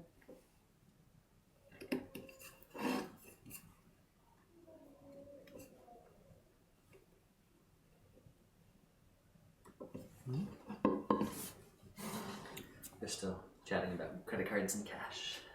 The chat people. Yeah. Your mother said she doesn't have a credit card. If she makes any online purchases, she has her sister get it for her. So there are people talking about if the society changes to a total, no analog, it's all digital. What do people like my mother do? I think she's not a Luddite, doesn't want to use a credit card, but for one, she doesn't want to feel like she's borrowed money.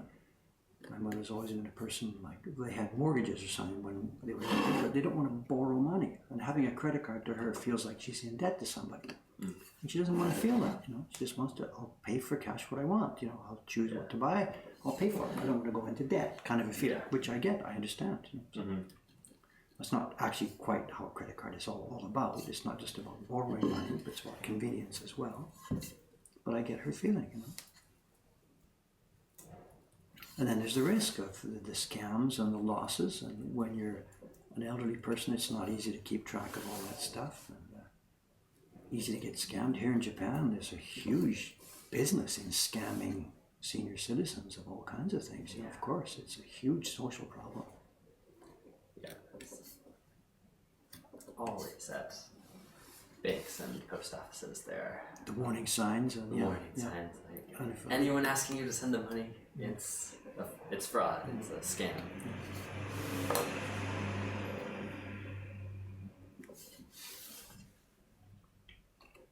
I can laugh, but I'm moving into that territory, you know. I think I'm pretty good at watching fishing bales and stuff, but one came in this morning actually. It took pause. It took me about 2 minutes to figure it out, and it was fishing. I thought, my God, that looked, you know, I was almost ready to click. Looked legitimate. Yeah, it was from Amazon, and it looked just totally, absolutely legitimate. I didn't click it. I'm okay, but it I don't even know what rang my warning bells or something. I don't know. There's just the basic rule: don't ever click on a link in an email and put your password in. Okay, Yeah. You don't do that. If you want to go to Amazon's website, I've got the bookmark. Go to Amazon's website. Yeah. Do not click a link to go there. Quitting goes and darn it, my internet crapped out. Did Dave answer my question about colors on the prints? And someone said, yes. Would you like to know the answer? And he said, nah, thanks. Wait a minute. What? I'll pretend that didn't happen, okay? Just jump back a couple minutes. What's this? What's this? Oh, it didn't matter anyway. Okay. Thanks.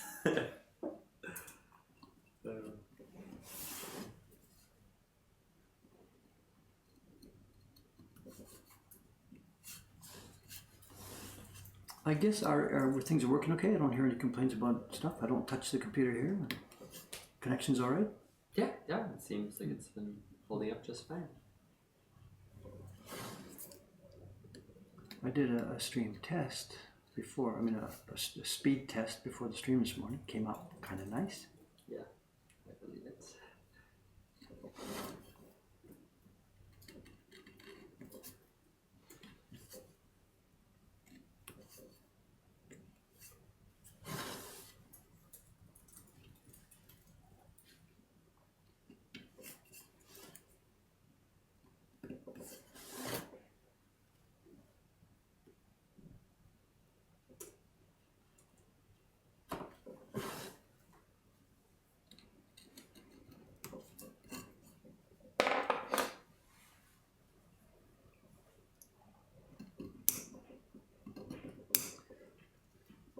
So I guess somewhere soon now it's going to start to get a bit more noisy around here. Is it Kama-san?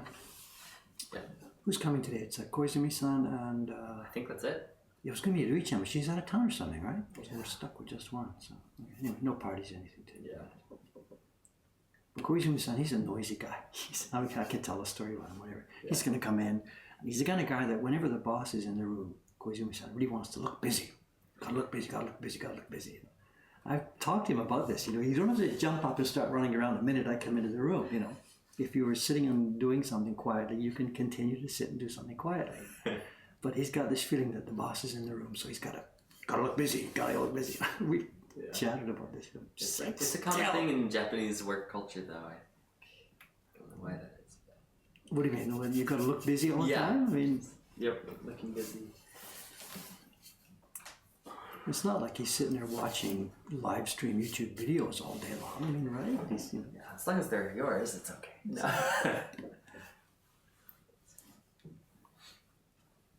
I think you did that yesterday to me. I had my lunch or something. I was sitting at the computer. I think just finishing off that donut that I had. Yeah. And then I have a RSS reader which sends me links from whatever BBC, CBC, the few news programs. And something had come in about some spectacular football play yesterday. Yeah. I'm not an NFL. I don't even know the names of all the teams and stuff. Whatever, but whatever. It was clickbait. So it's most spectacular play. Blah blah blah blah. So I click it. I'm just watching that, and Cameron comes in the door, the front door. So Dave's sitting here. We're busier than we've ever been, ever. I got this stream tomorrow. I still don't even know what picture I'm using, and I'm watching some football play, you know. And Cameron walks in there. You didn't say anything, did you? No, I don't think so. We didn't notice. I don't know. No. But I had the feeling, oops, click to a different monitor. You know, so Cameron doesn't see me doing this. You know? So I get it. Just what I'm talking about Koizumi-san doing when the boss jumps in the room. You know, you gotta do something. Whatever. The point being, you know, I'm ashamed of what I was doing. You know, watching an NFL play at one of the busiest times we've ever been. You know. Yeah. Whatever. I was eating a donut. Give me a break. So, I never did get it to play. Flash or something didn't work. So I still don't know what it was all about. Clickbait, you know, clickbait.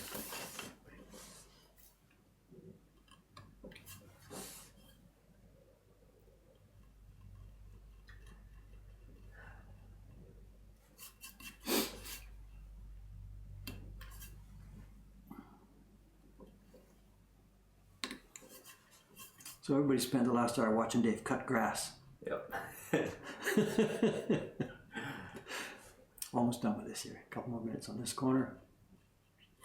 Gotta get to work on the bridge, I guess. Yeah. Football? Do you mean egg handball? I guess it looks, it's kind of egg shaped. Yeah. Football to the U.S. Nowhere else. Well, I think the use of the word foot doesn't represent the shape of the thing. I think it's what tool you use to hit it with. I don't know what? As opposed to handball? Or,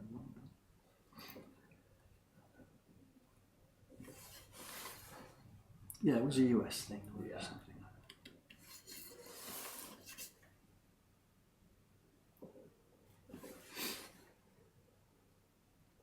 But I've got that worked out well. I've got 9 virtual monitors. You know, if somebody walks in the room and I'm watching something I shouldn't be watching, I could easily switch to any one of 8 other business-related.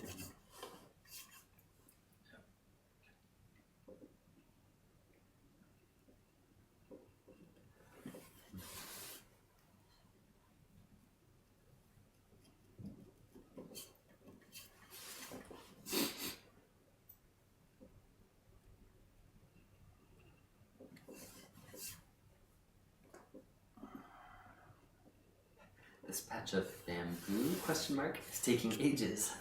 I think it's grass. Right. I think it's rice. rice, I guess. Actually, it's supposed to represent a flourishing rice field because there's a scarecrow in there. Yeah. It could be a scarecrow, it could be a farmer. It's hard to tell. They both have the same shape seen from a distance. So. Yeah. Almost there. If you don't have patience to watch this, I'm sorry. I mean, this is our job. This is part of this is not just the mechanics of how a Japanese print is made, but part of it is the mood and sense and feeling of how our job works. You know. Mm-hmm. I'm sorry if it's a bit boring. Whatever. This is what we do. This is how a Japanese print is made. You know. Most of them are far more complex than this, and will take far longer. Yeah. And whatever, go away and watch football for a while and come back. And you know. It's funny you should mention that. Someone just wrote, I like to watch an American football match once in a while, but for me, nothing beats a good football soccer match. Ah, okay. Might be a European thing. I've always found that one a bit funny. Just, you know, it's a bit cliche to say so, but a bunch of guys running around, you know, and every now and then, oh wow, a funny, spectacular kick, you know. Yeah. I don't get, because I don't understand the strategy and what people are trying to do. You know. And then I remember my days at school, you know, just running back and forth, never touched the ball, you know.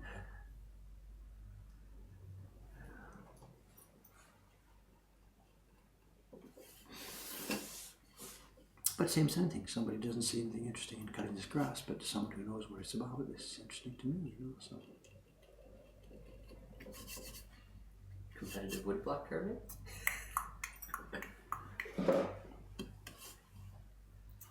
It'd be fun. Get a bunch of us in a room and have a little Olympics. Yeah. See who could sharpen the fastest and do this. The problem is the judging. Yeah. The guys on the stream watching have been doing the judging when I do the humpy peeling. It's become a joke. Mm-hmm.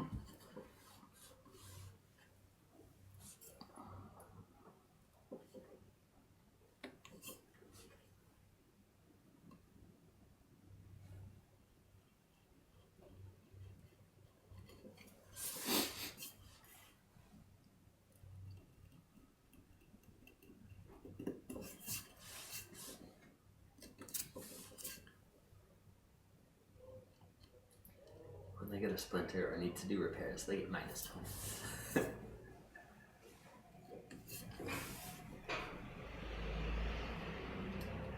How would you judge this?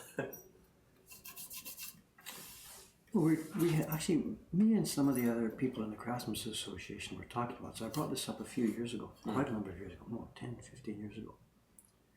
It was long before we started the Heroes, before woodblock printmaking sort of came back to life. Right. And everybody was all like, what can we do? What can we do to help get this going again?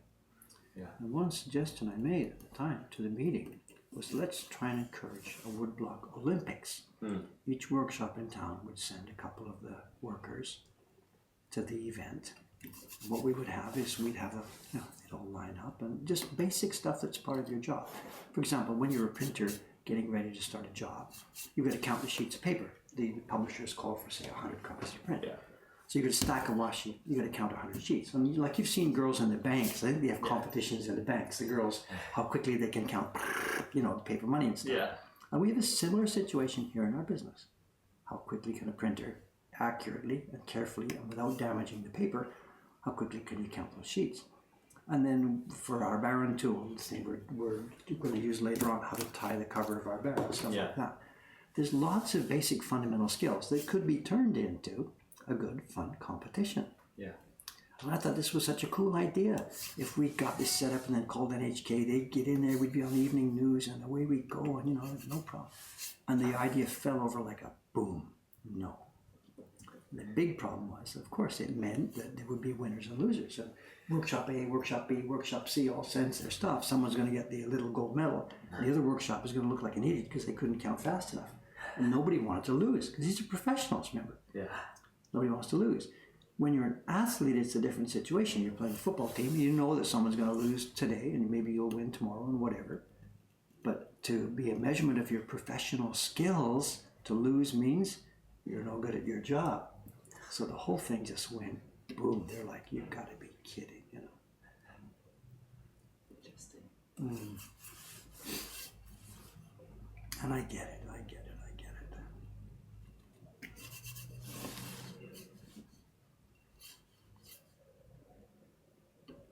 I still think it would have been a fun idea.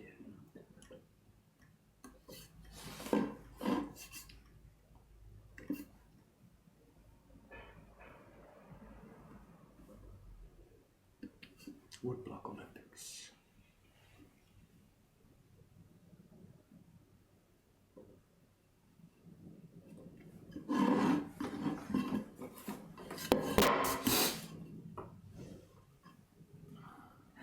So they should have sent their apprentices instead.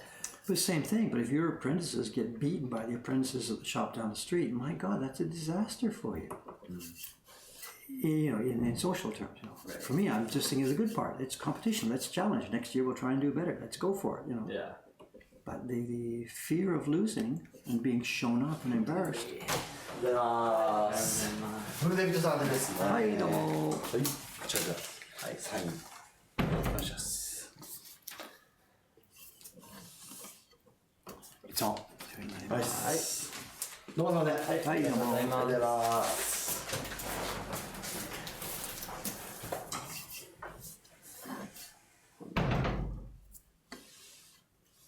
Auction goods. Auction goods. Pretty inside them. Doing any show and tell today? I don't remember what's in there. I don't know. What did I get? I haven't been spending much recently, Cameron. I got some obvious ideas because we need to preserve our cash for the end of the year here. Right.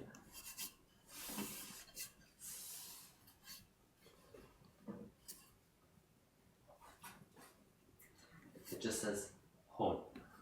So books of some sort. What did I get? Crack it if you like, and while I'm doing this, you can open it up if it's something interesting. I don't remember. Let's see what we've got here today.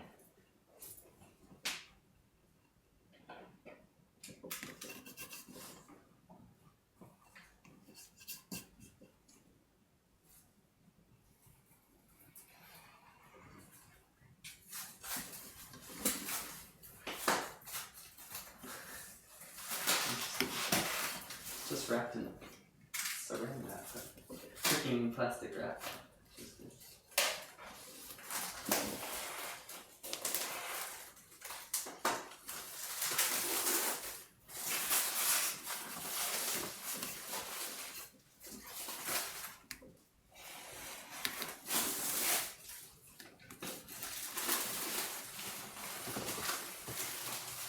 Unboxing. Yeah, unboxing video. It's 9:36. I guess we need to wrap up the stream. Where's Koizumi-san? He's supposed to be here by now. Yeah, I should be here soon. Actually, I'm quite happy with the timetable. I think we're right on schedule. I was hoping to get this key block finished by about this time. But just got this bridge to do here. I was afraid it'd be much later. We're okay.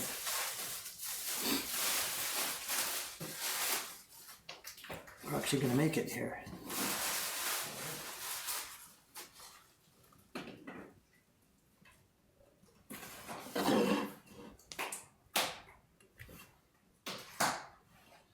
We'll finish first. Me getting this box open, or you? Pardon me? Who's gonna finish first? Me opening this box? Or Is it that tightly tied?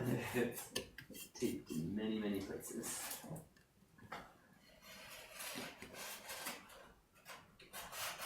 It looks like rather than a book, I think we have a full set of prints. It looks like, and one with the nice.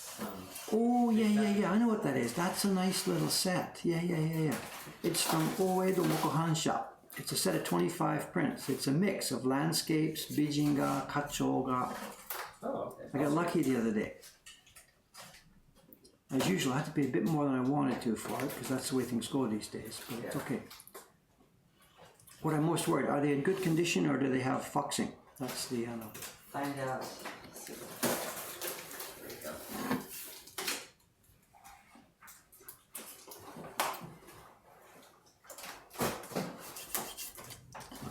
grass is cut.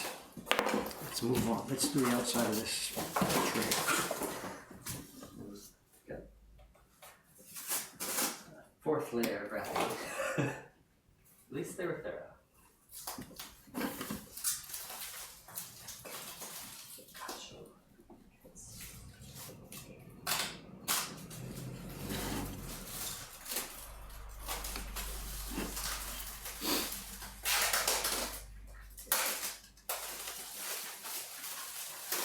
Not smooth lines here at all. It's supposed to be the edge of a stone tray, so there's no way this is going to be smooth. One part of it.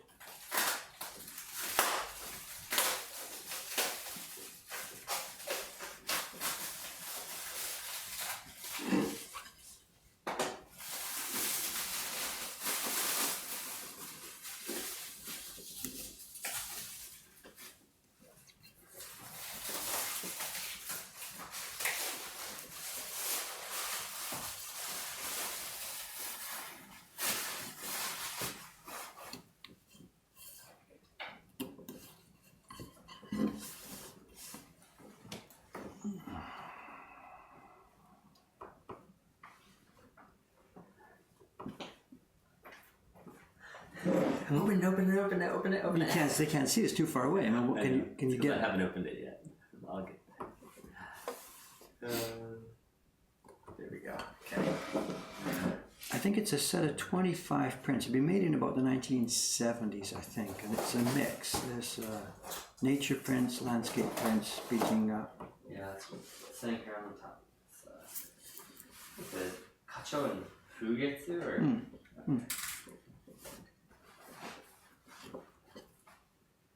flower, bird, wind, and moon. Sounds mystical that way. Okay, more wrappers. Wow, they're still in their original plastic wrap. Yeah, I think it looks like a good set, you know. Looks really But all I'm worried about is because it's been kept so tightly wrapped for all these years, it might be foxed. I don't know.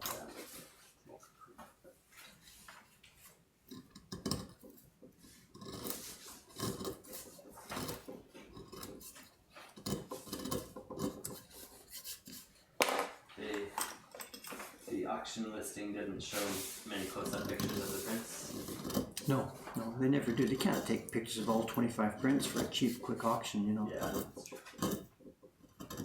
Wow.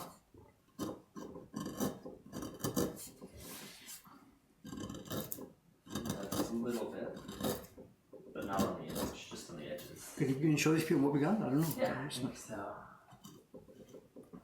That's the best way to do this.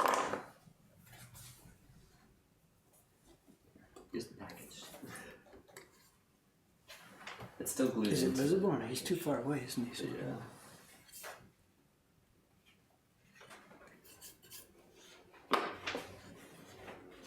Yeah, it's still glued. Yeah, they're into the glued package, into but it. nothing. Oh, famous Kamedo, so Hiroshige. So these people are 1960s. Okay. It's not a bad company. They're long gone. They were gone before I came to Japan. Oedo Mokuhankan. But the biggest problem is their packaging materials were really not good. That Sharaku set we did the other day, Yeah, that was the same from the company, same wasn't it? company. So, and their packaging was so bad that sometimes the prints are just destroyed. Okay, look at this. We've got our little scarecrow done. We've got our sign done. We've got the grass done. Last step is this little bridge here. This should go quickly. People actually. Yeah.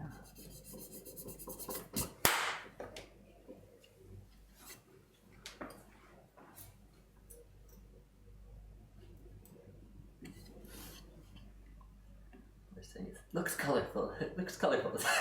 Squints. They're squinting to try to see it. Well, the print you got, you mean? Yeah. So.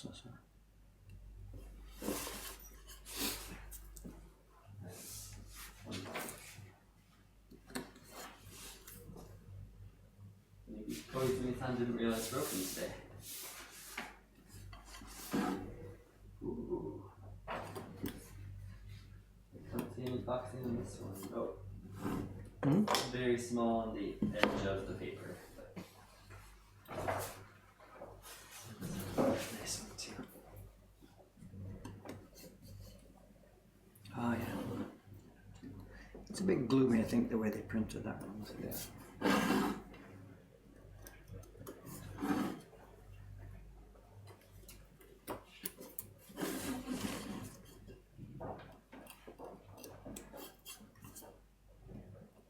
So what we'll have to decide is whether we keep it as a set, but if they're all okay, then we can do it as a set. But if 3 or 4 or 5 of them are badly foxed and damaged, then that's it. The set is history and we break it out. Sell one by one. Yeah. What if they're all okay? Could make a fun flea market project.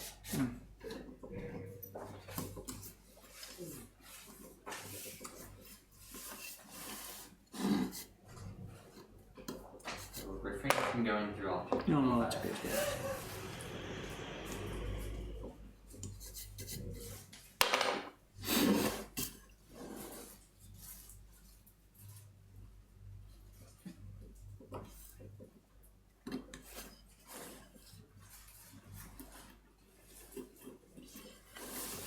Publishers, the Oedo Mokuhankan.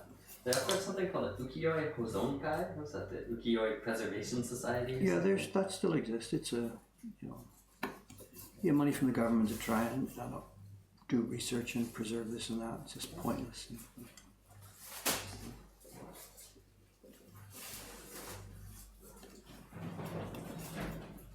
Ah.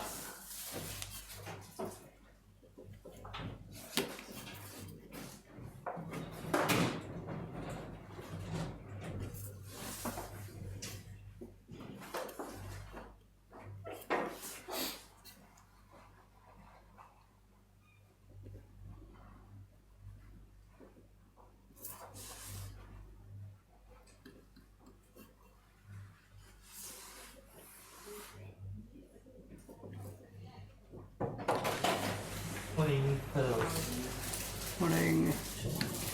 We're live still, Koizumi-san. Yeah. これさ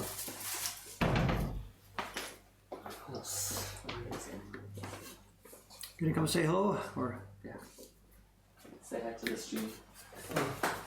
They were streaming a long time あ、そうなんだ today. そうなんだじゃあエクストライニングですね Yeah. Extra innings. Yes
Jumping back a bit, and now finding some questions I missed. This one's interesting. Nano Delta. Hey all, I've been lurking for a while. I was wondering if anyone could explain what makes a design difficult to carve.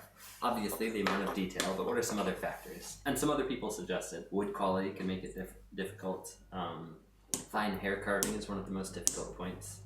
And not having key lines for non-ukiyo-e style images, that can be difficult. But do you have any other thoughts or things you want to add to that list? not sure what to say. I mean, it's all matching what skill you've got. You know, what makes it difficult is if you don't have the skills that are required to do the job. You know what I'm getting at? I don't know. Yeah. If you're asking somebody what they should do for a first print, whatever, I'd normally suggest you don't start with something with a lot of delicate fine lines, because they're probably going to get chipped and cracked and popped and stuff. You know, solid colors, whatever. You know, what's difficult for A and what's difficult for B are totally different things. So I'm not sure how to answer that. This one today for us, there's no specific difficulties here. It's kind of routine work. Just a little bit of detail, a little bit of that, a little bit of smooth carving, a little bit of rough carving.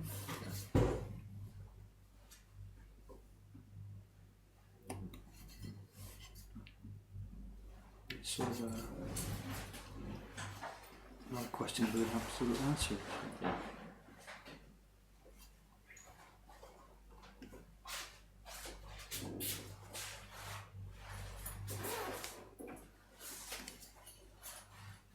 Steps.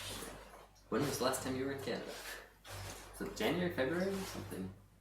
Last winter. I think it went last February, right? We're going to go again this February. February for us is the slowest time in the shop, so that's the time that in recent years I've been able to get out. Yeah.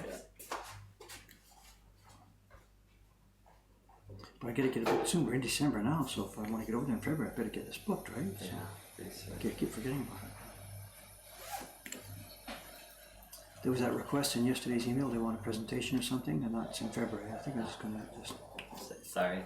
I haven't replied yet, but I think I'm just gonna have to.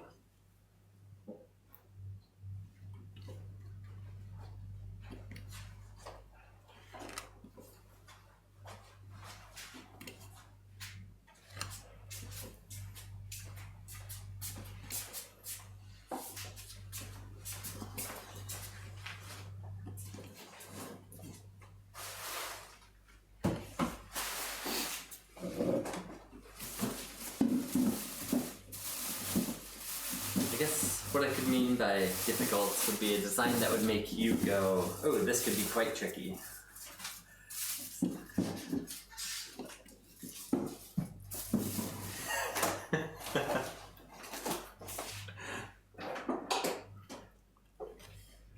I don't know. Without being sarcastic, I'm not quite sure. What would I be faced with that I would have to say, ooh, I don't really know. I don't know.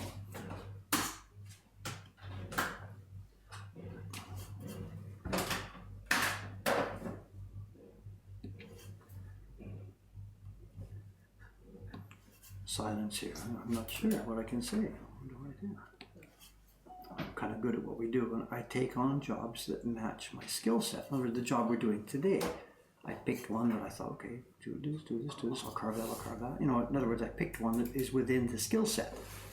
Yeah. What would be not in the skill set?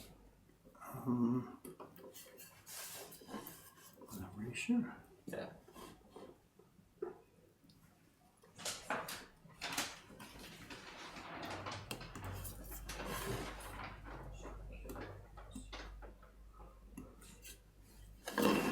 There's one that I wouldn't want to do or wouldn't like to do.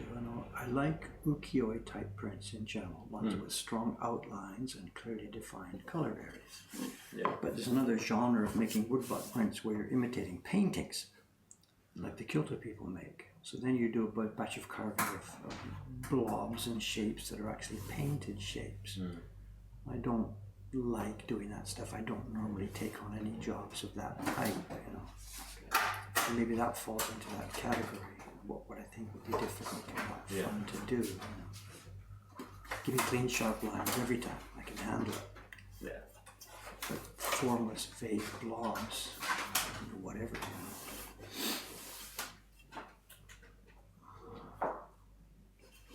know.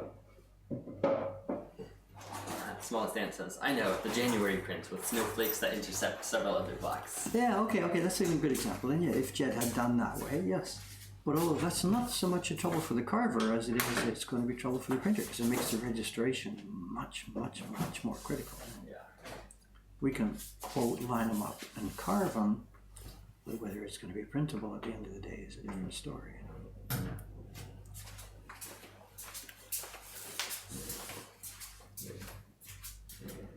What are some examples of painted prints versus the hard-lined ones? So, ones that are mimicking painting that you don't like so much. Oh, it's right there. Yeah, we can, the one at the very far end, grab it and show it or something, you know.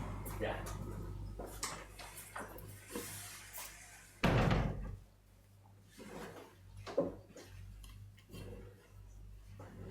Just leave it in its folder. Just bring the whole folder. Okay, just bring it off. Of course, it's all glued in. So.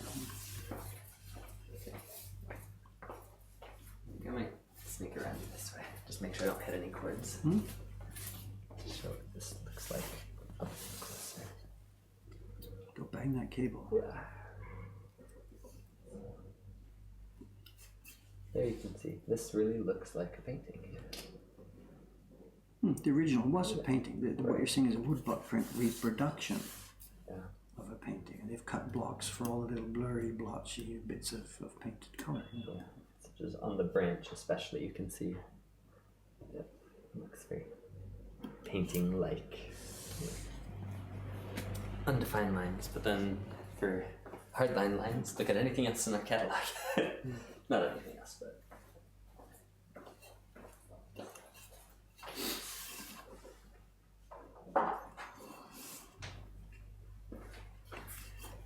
How many impressions do you think that? I have no idea. 50, 60, 70. Plenty.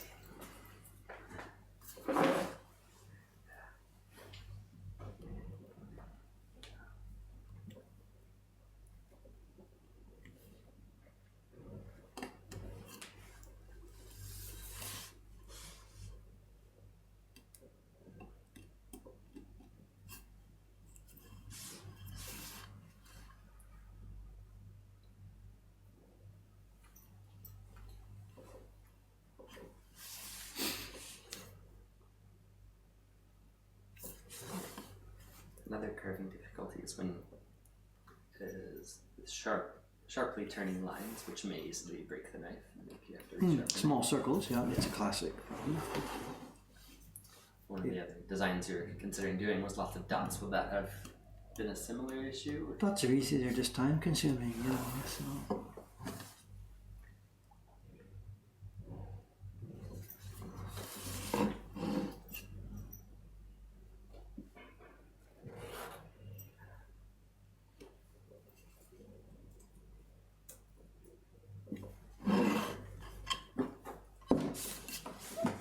All right, I'm stretching on this block, this staircase. Yeah.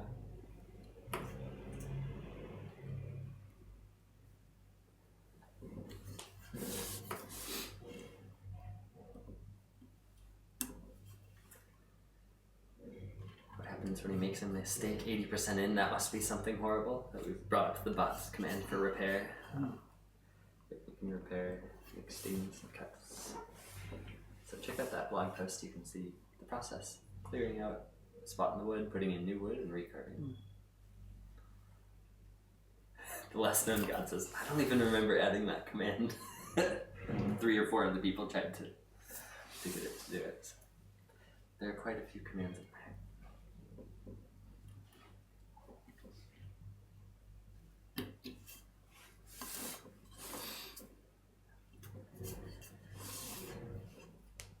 Is this true? Even Dave is afraid to use his thinnest blade. Interesting question. I mean, the one in the old video that I made about Ito Susumu. Right. On a day-to-day normal basis, I do not and would not sharpen a blade like that. When I'm carving super fine hair, which we did on the octopus print a while back, I do, and we use the blade in that way. I can do it without breaking. But if I try to use a blade like that, just for this kind of work right now, chop, chop, bang, bang, chop, chop, bang, bang, it would break. So Yeah. maybe it's a bit misleading in that video where it sort of sounds like that's what Ito-san used for that blade all the time for all of his work. Right. And that's not true. It was a blade carved in a specific way for doing some very, very, very delicate work. Yeah. And you know how much of the story we could tell in every single episode. That was a specialized way of sharpening for a specialized job. Yeah. And after making that original video back there with NHK and with Peter Barakan, I sharpened one or some of my knives in that way for doing that kind of work myself. And I did successfully carve hair with that kind of a blade. You know? But it's not something that I do or that Ito-san did on a daily basis. Special tool for special circumstances. Yeah. So in that sense, I'm there. I'm at that level that Ito-san was at in that sense. I can use that blade in a specific circumstance. But having said that, the general point is still there. I'm still carving a bit too roughly and a bit too whatever, roughly, you know. He was much more delicate at it and much more controlled than I will ever be able to do, because he worked every freaking day at the same thing all his life till he was, 89 or whatever. So both stories are true. Yes, I can use that knife. No, I can't do that sort of thing in my daily work. And so both things are true.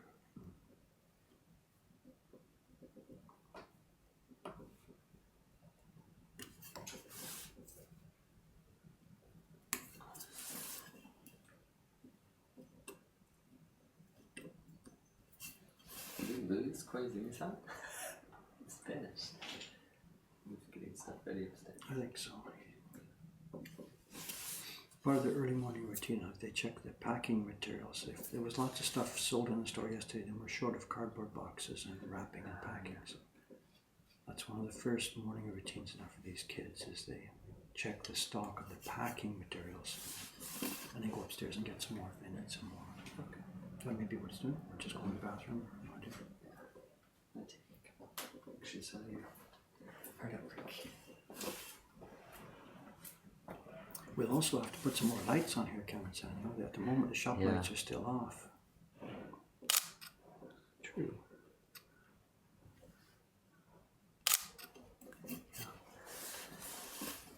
Do that yet, or hold off for the lights?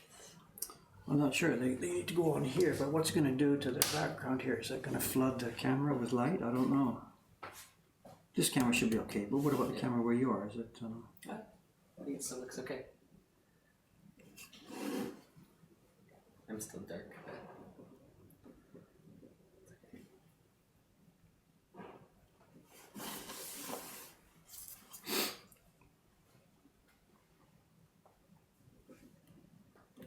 Okay, coming in home stretch. I've got a few more lines here to carve, and then what's going to happen, for those of you who don't know, we'll have 3 or 4 or 5 minutes of noise where I do some banging and clear the outside of this block, the wasted areas.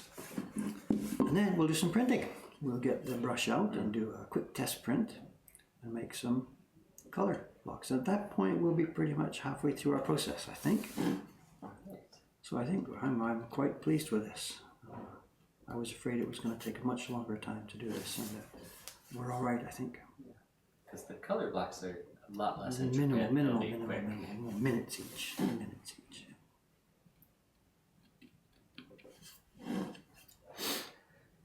Good night, Numeroita. Anyway, so It's been interesting watching longer form work than on YouTube, but it's getting late. It's yeah, 3 a.m. No. Good night. No obligation, of course. It's all going to be saved later on. So the stream itself gets saved for, is it about 2 weeks on Twitch on the channel, and then we ourselves will be uploading this one to our own YouTube channel, and then the acolytes, the fans, are uploading videos to their own YouTube channel as well. So there'll be lots of chance to see this later.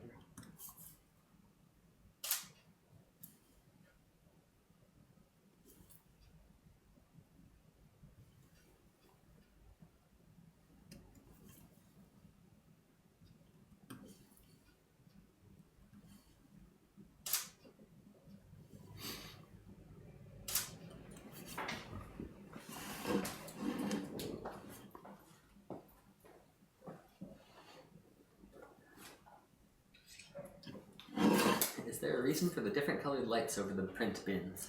They're what was left over by the previous. They are there to the previous tenant days, so it's not good. I get some flack from that every now and then. When John Becker was here last week, he knows about photography and light, color, and temperature and stuff. Yeah. And he was on me, Dave, come on,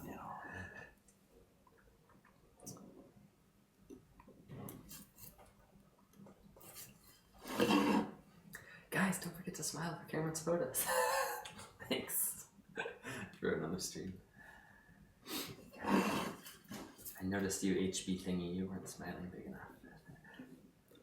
That's the person who's doing the video uploads, right? I think so, yeah. To YouTube.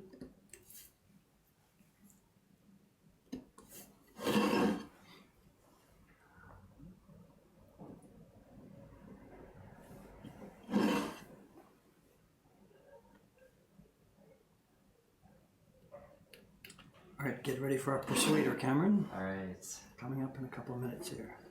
Lower your volume or remove your headphones. Although it seems the compressor's been doing Yeah, I a think good job the of recent preventing settings have been helping, too much. I think so.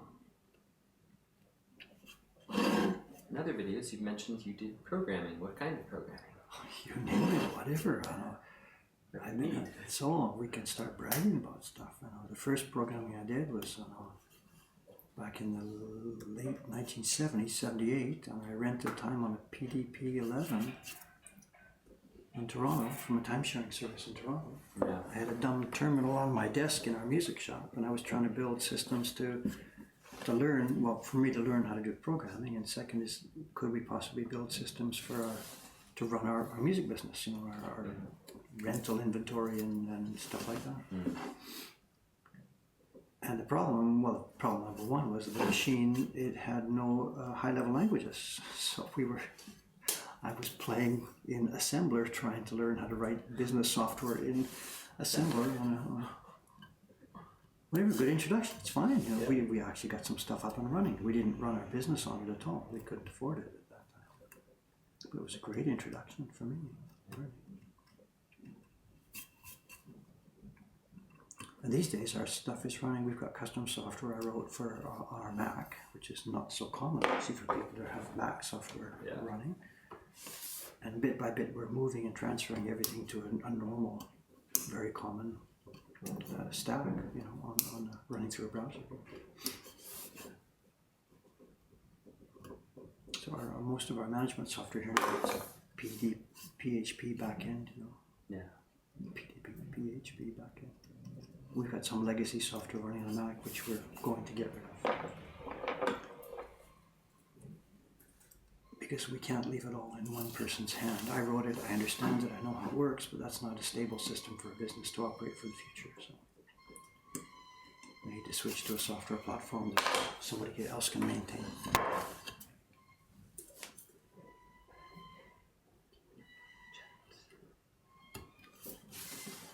There's some horrible screeching.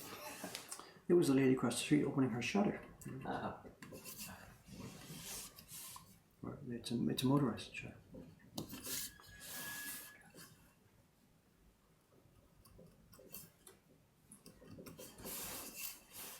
WordPress? No WordPress. No, we don't use that. No, I don't like dynamic websites like you guys do with the Japanese side. I want a static website. No, there are dynamic aspects to it, but I don't want a website where every page is built dynamically for every single user who clicks on one of the links. I really despise that kind of work. Okay, let's make some noise here. Let's wake this thing up.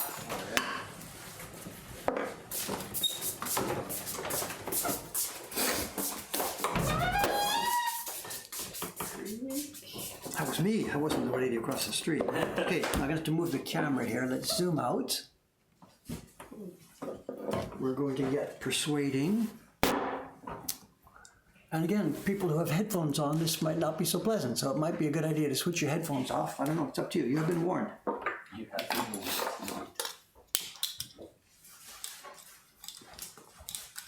Oh, I've not finished all the cutting. There's another line in the tray. I was in the bone on the tray. But for now, let's just get going. Am I on screen? I can't quite see this, but okay. Okay, here we go. Excuse me. Oh, earthquakes. Am I banging the camera stand? Am I banging the tripod? Camera stand? No, I'm watching the video. Okay, yeah. This bench is going to migrate bit by bit. So. You move the bench or move the tripod? It's up to you, whatever, just as long. That's an earthquake there. Yeah, okay, there's good. an earthquake for you.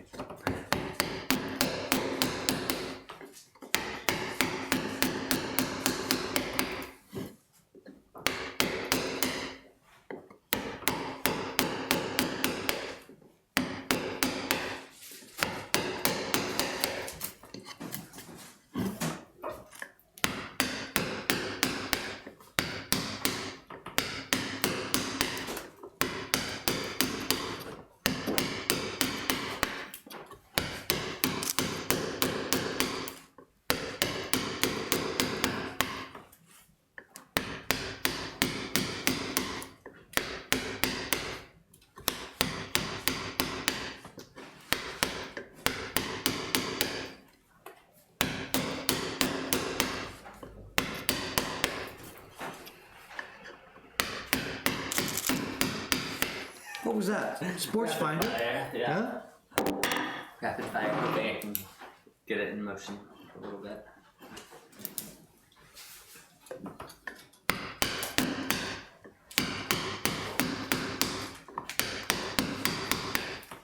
STEM 590. Don't forget the registration mark. So I've got it. I'm on it. Thanks for the reminder, but I'm on it. Smile, guys. Darn it, I just got an Oreo and have stuff in my teeth. Huh? Pictures.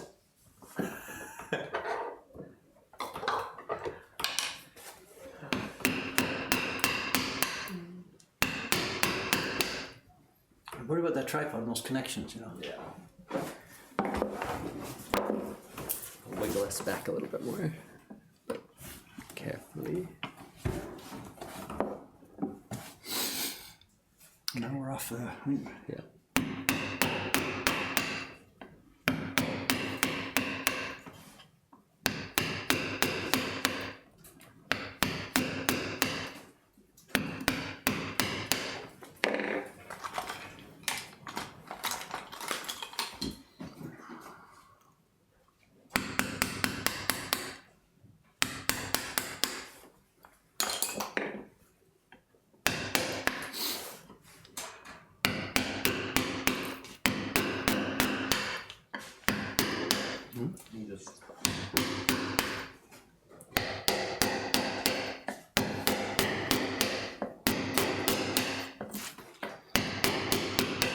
Brittle wood. Really brittle wood. It's so old. It's okay, it'll print, but it's brittle.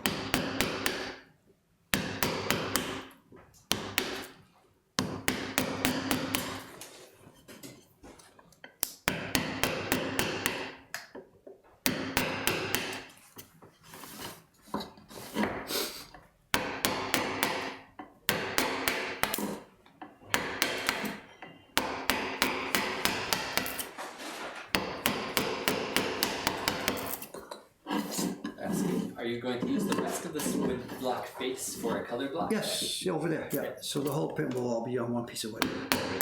But we might then chop it up later because the girls are probably gonna have to work in teams. One person doing one color while somebody else working on another color. If it's all on the same piece of wood, we can't do that. So,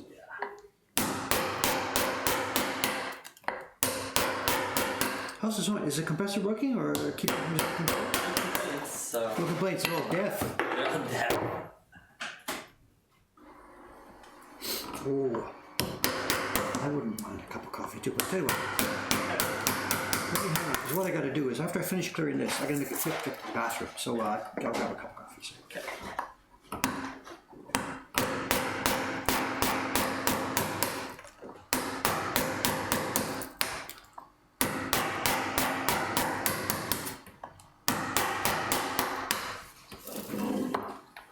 Squeeze him. He's going to work 15 minutes and he's got a cup of coffee already. We were chatting with him about that the other day. Yeah. I forgot to go knock him aside. Can I have a cup of coffee? And I'm like, wow, you've been here like a couple of years and you could ask me that question. Can I have a cup of coffee? What kind of a monstrous place do you think this is? You know. And she was saying, well, last place I worked, we couldn't do that. You know, like, okay, whatever. There was one too the other day where you probably can't hear what I'm banging. There was a print party. A couple came, and only the woman did the print party. The husband just waited and watched. And we, get in the room, take some pictures, whatever. Get to the break time, and the girls fed her the coffee because she was a print party at the end, and they ignored the guy. Oh no! I said, well, he's not. It's okay. Who cares? They're so rules bound, Yeah.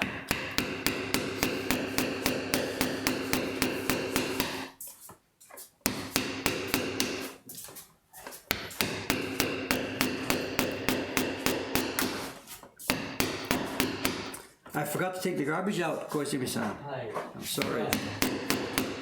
Actually, I didn't forget. I was going to take it out in the morning, and then I forgot. I left my see the note. Look. And then I forgot. And then I forgot. See the note. So.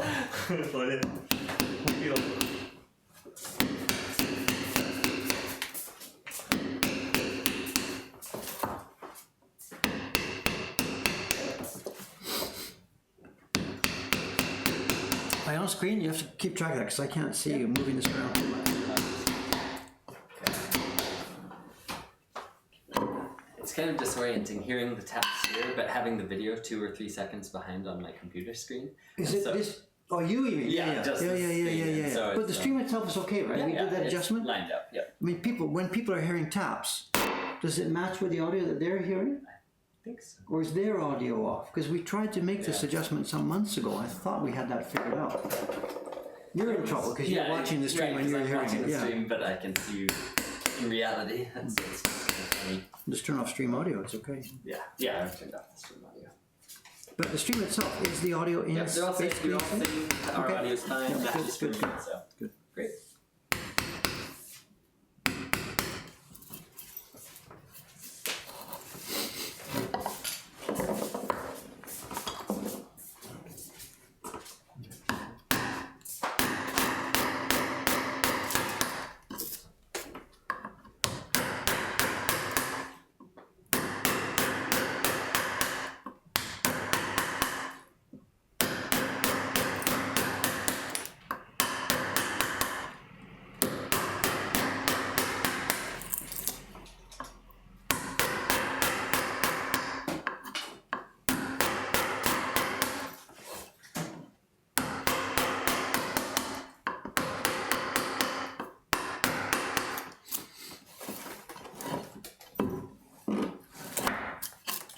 How many comments about the blue rag? Nothing yet. I gotta get a new one. Yeah, cleared, I gotta get a new one. So.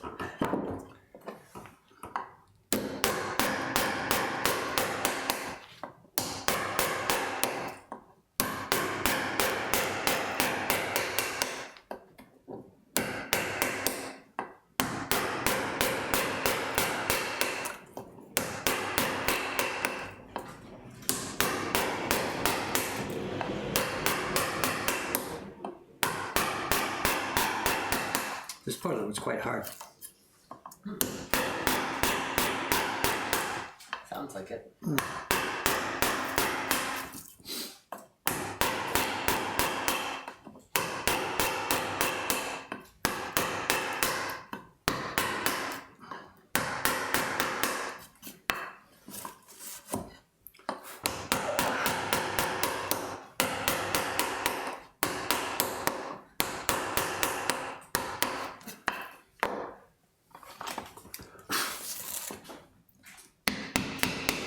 Does A for glasses. Yes, he's wearing glasses right now. They just can't see you, I guess.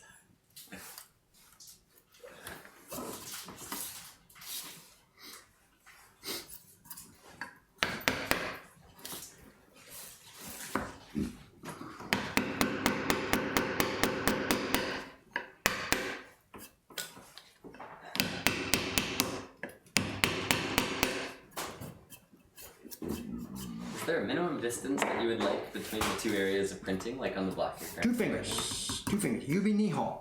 Yubi Nihon. Yubi Nihon.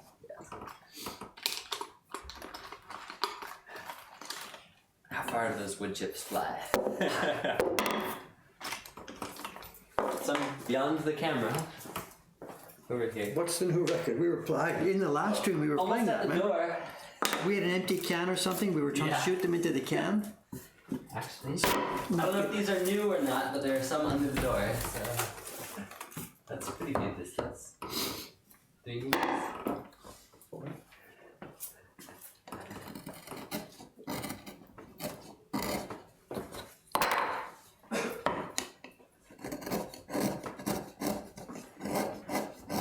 Okay, we talked about, we didn't talk yet about stages. 3 stages of carving in any block in ukiyo-e style. Stage 1, part 1 was cutting the lines themselves, which we did. Part 2 was clearing the bulk of the waste area, the oceans around the land.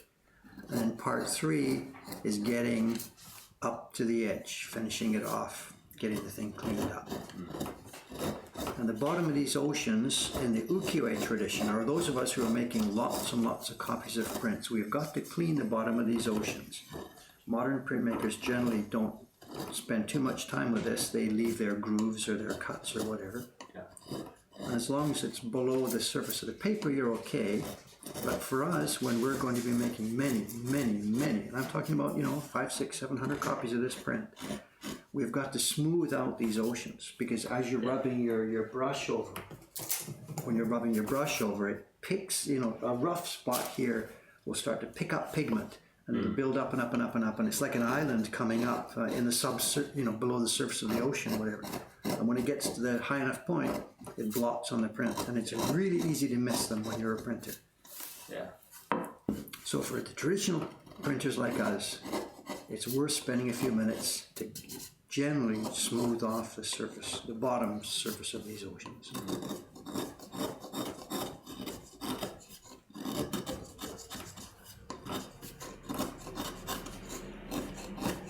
But the modern people are like, why are you wasting your time? That's not going to be touched. You're ensuring that it does not get touched. Yeah, exactly. So. Kawasaki-san, our young carver in Kobe, she takes it too far. She makes them like glass. Kawasaki-san, it's okay. She says, you told me. Oh, yeah, I know. Take it back. How much is too much?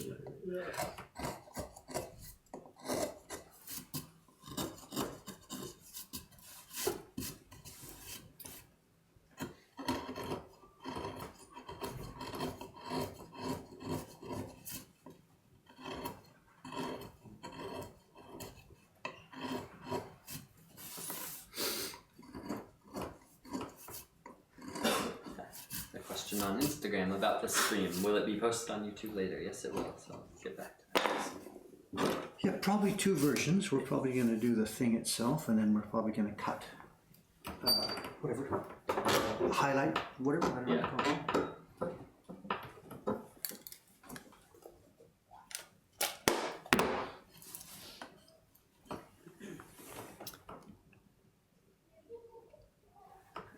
I mean, they're too far. I can't see. I'm sorry. Is that okay?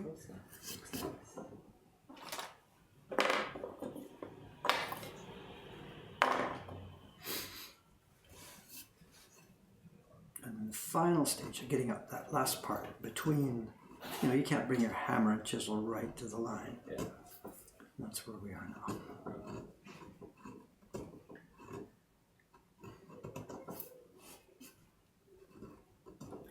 In the Remembering a Carver TV show, Dave mentioned having a special block for being watched. Is this the fake block just for Twitch? Actually, this is real. Yeah. This is real. So. wasn't. It's not a fake block. It's actually. It's funny too because when I made that video, I misspoke at that point, and it's interesting. It's a misspeech that has haunted me down the years. No, I said, Ito's hand, a carver, and he, just like me, we have what's called a TV block. Well, no, I mistranslated. It's jitsuen. It's a demonstration block. All the carvers called it a jitsuen-ba, jitsuen no tame no ita. Not terebi no tame. I mean, at one point you might have said, terebi no tame toka. But it's for demonstrations, and you use it all the time when you're in a department store, whatever, all this stuff that's going on. So none of the actual carvers are calling this a TV block. So I misspoke a little bit in there. The general term for it would be a demonstration block, or a block for demonstrations and stuff, rather than the word TV. But it's too late to go back on that now. It's gone down in history that the carvers have a block called the TV block. And they don't. They've got a block that they would say, I've got a block we were using on TV last week, or something like that. But the block would be called a jitsuen, demonstration block. I suppose that's it now. It's going to go in the dictionaries. There is such a thing as a TV block. Yeah. But it can't be helped. It's not wrong, just that's not what anybody here would say, that's all.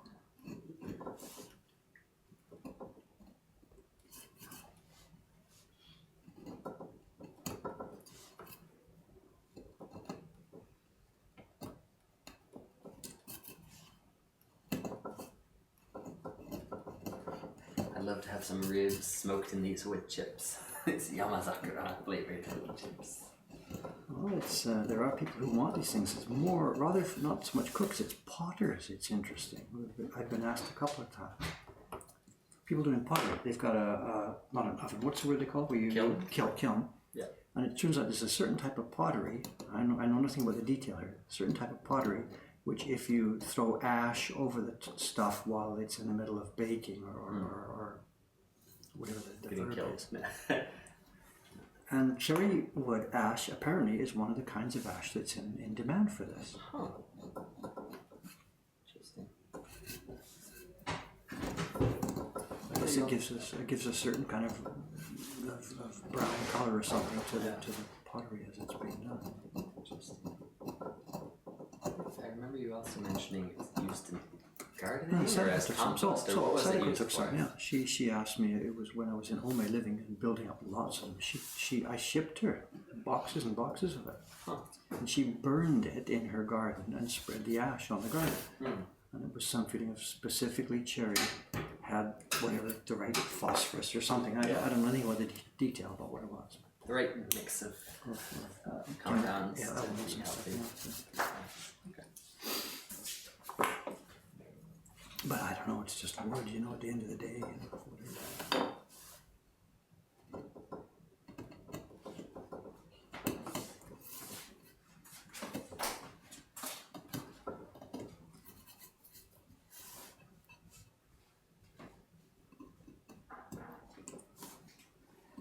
Does the wood ever bloat from all the moisture being applied?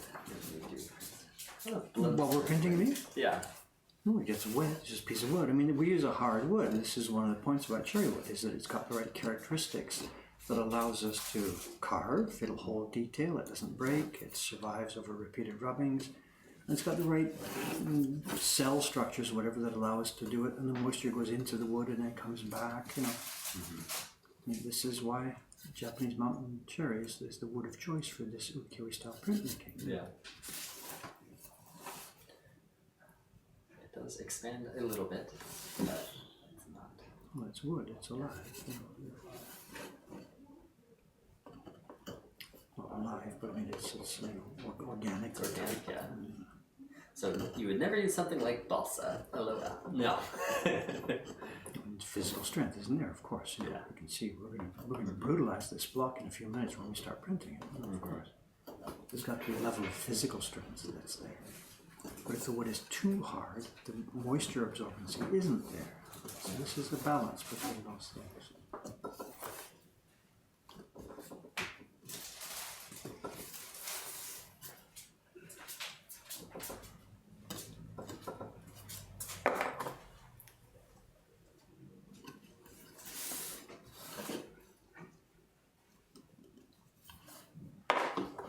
So It's like, wow, print parties are super cheap. $17.70 for an hour. I expected 30 to 50. And then Gordon Governey's like, that's what we keep telling him to. Yeah, we get that. Is that like It's that? working. American dollars, 17. Yeah, at the current exchange rate, because the yen is so weak compared to the dollar this week.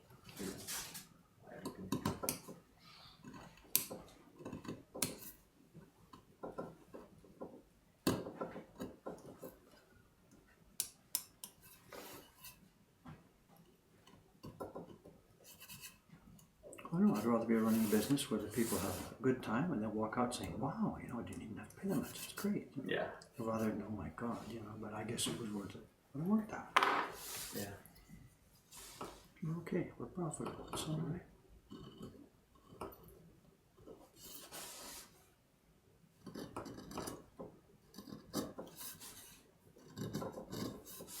Sort of profitable. Yeah.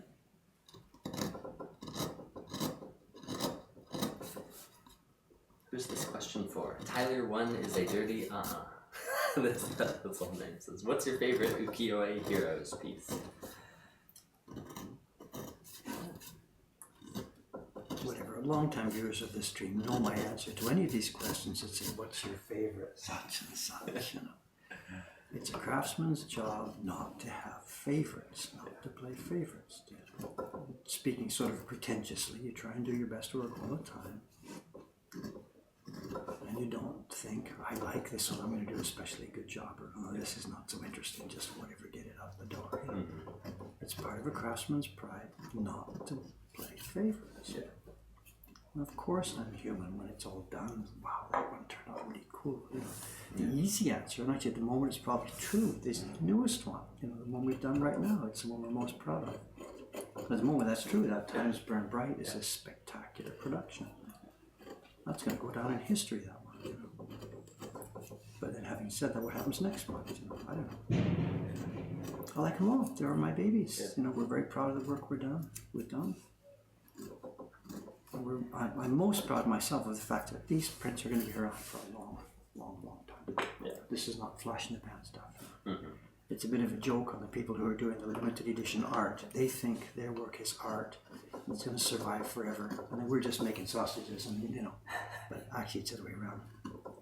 Our work is the stuff that's going to survive. And be respected. Mm-hmm. What's your least favorite? We can all at least have least favorites. I don't know. Dive into that. Next question. I happen to be in Tokyo in business. Would I be able to visit the shop? Yes. It's a shop. Doors open. Come on over.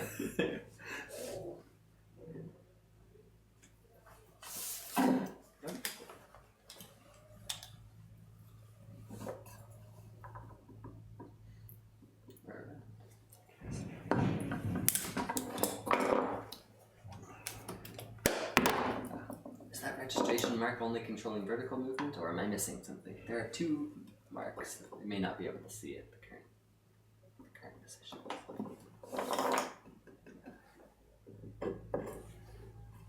Corner. There you go.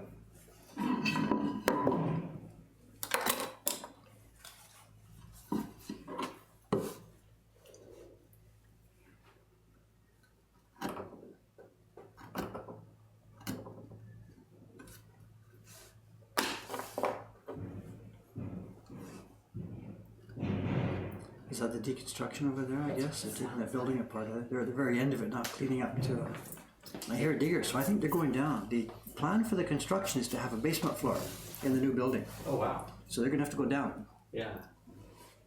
The construction sign says 1 under, 4 up. Wow. Yeah. Most of the scaffolding is down now, too. Yeah. How tall was it before? I know it was pretty It tall. was 3 or 4, I'm not sure. It's like ours. It looks like 4, but it's only 3 because they had so much wasted space between the structures of each floor.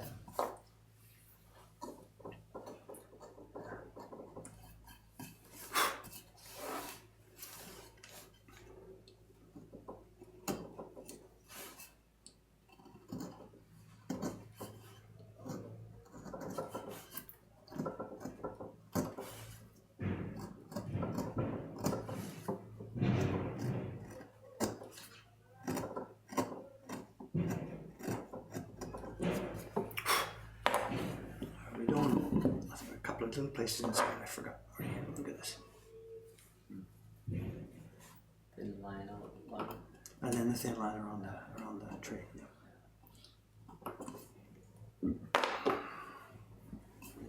And then I gotta go and get a bathroom break, can I tell? Yep. Or I'm gonna make an embarrassment here.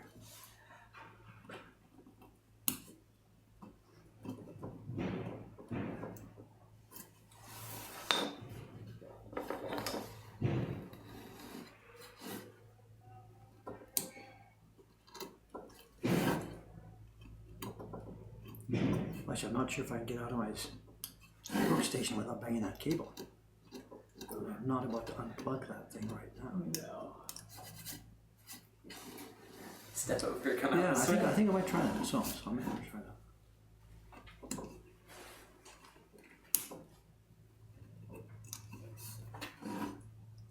Now, regular viewers of the stream know that if we try and move the computer and move the connection, it frequently sends the stream off. So we are not going to touch the computer anytime during the stream.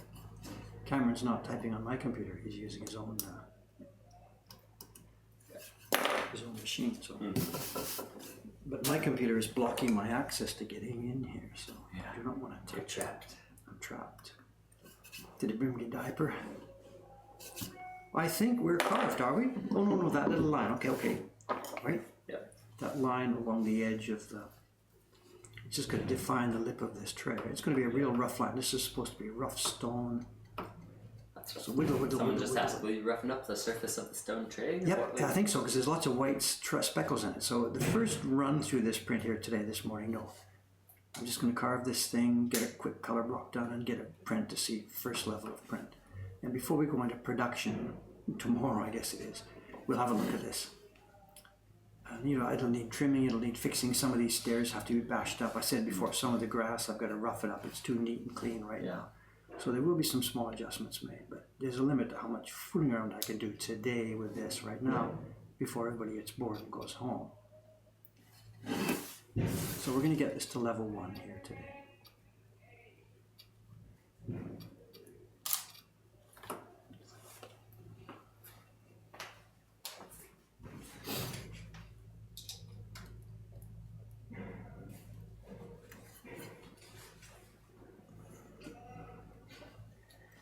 Do a flip over the table. That's how you get out. Break my neck. I almost broke my neck yesterday. Enough of that. That was a dangerous one. Jeez, I could have killed myself. Yeah, those stairs are steep. Yeah, I've been pretty good about it. I've been a good boy. 1, 2, 3, 4, counting my way up the stairs, counting my way down. But yesterday I was just in too much of a hurry to get that thing. There was nobody in the shop. Kawai-san was out at the post office. Doi-san was speaking to the guest in the back room. There was nobody in the shop, and I needed to get some of that stuff from upstairs. So I thought, oh, sir, I can run up and down in a minute before somebody comes in the shop. I already paid for it with my neck.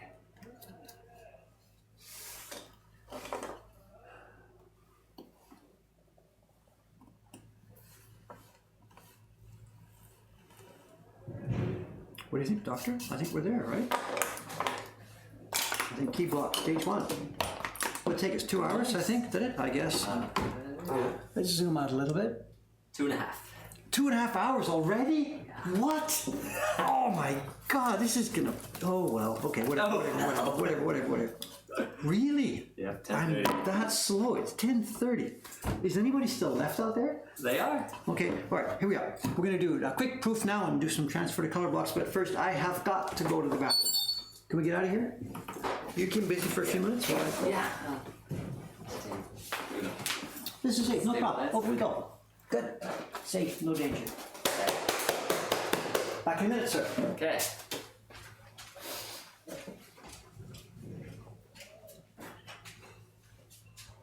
Hey. まだ放送します？ちょっと見てほしいんですけど、何でしょう。クリアにしてもうクリアで決まってるじゃないですか。最近ずっともう2ヶ月ぐらいクリアな聞かない。Tuesday. That's because usually on Tuesday. だけど他の日もずっと聞かない。水曜日も全部ダメ。いつもだからドラッグしてクリア。ちょっとでやってみますが、まあガシガシ。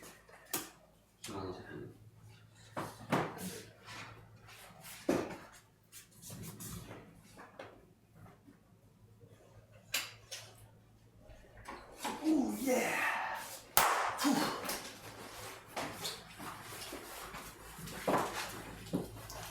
Now for printing, what do I need?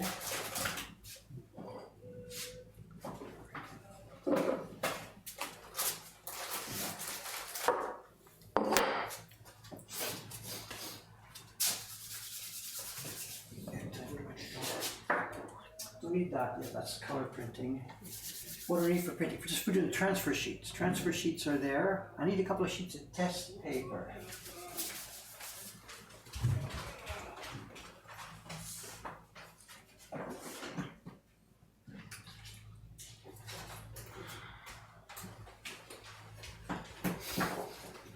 I will check later.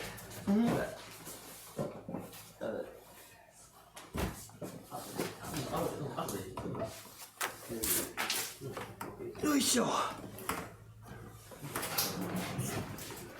Oh, I needed that. Did you get your cup too? Your drink? I thought my cup, I no. peed in the toilet, Jack. Oh, sorry. No, I knew you Sorry about that. No time. No time, okay. No time, let's just do this. Alright. I just misunderstood what you were Yes, saying. sorry. It's okay.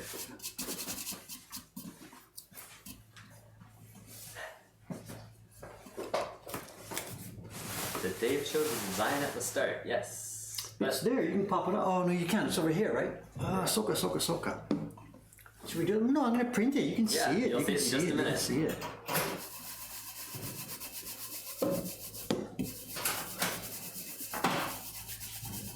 This is not a printing brush. This is a washing brush. I'm washing off the design here. A little bit of water.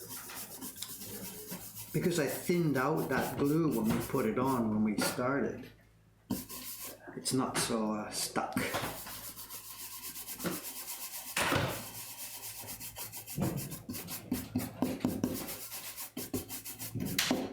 Okay, let me first proof here. What we're not going to see, you know, of course there's a square shape. When we see this design, it's going to be nicely posed inside the rectangle. Yeah. We're not going to see that yet. あ、これジョミさん、ちょっとお願いですが、ちょっともうちょっと濃い墨、今グレー持ってきたんですが、はい、終わった。 the black. 海外メニューがお作りですか？じゃない、終わりました。自分ね。そう。Are washing brushes old printing brushes? No. The bowl, yeah. Yeah.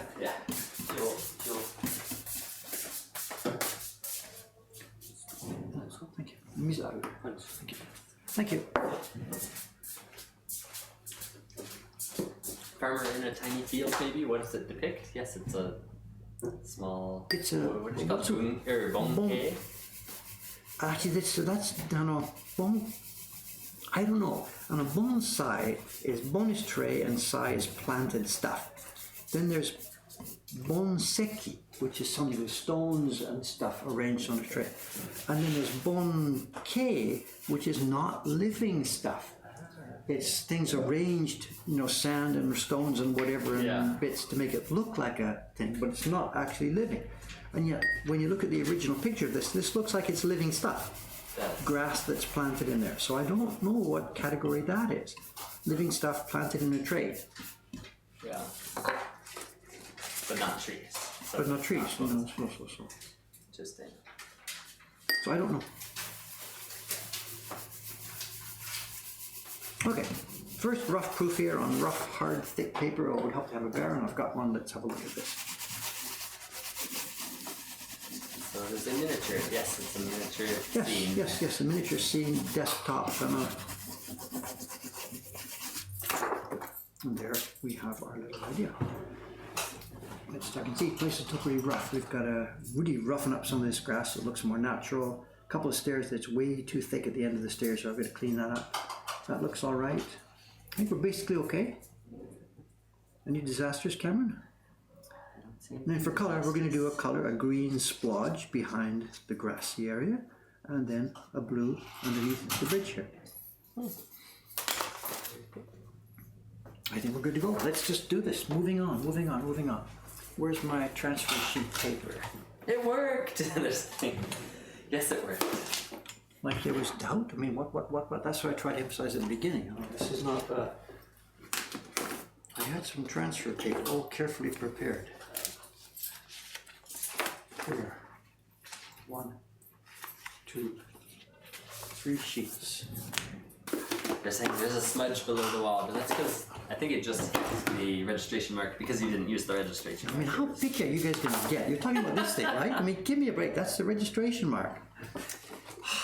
Okay. No. Okay, now, again, what you don't know. Thick paper with some delicate dumpy laminated on top of it. Again, with spray. We spray glue and put it on. I'm now going to print this once, twice, 3 times for preparation to make a color box. Let's go.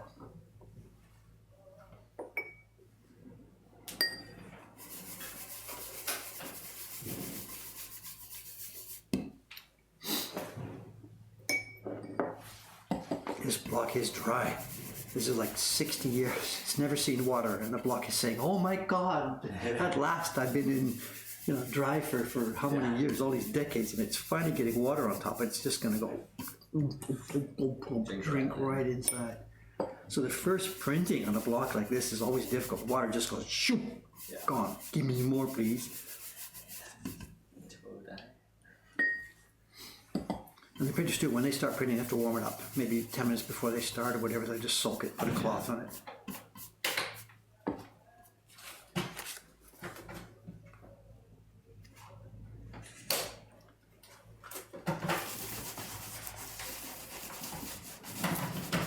Where am I? I don't know where this is yet. I haven't learned the location.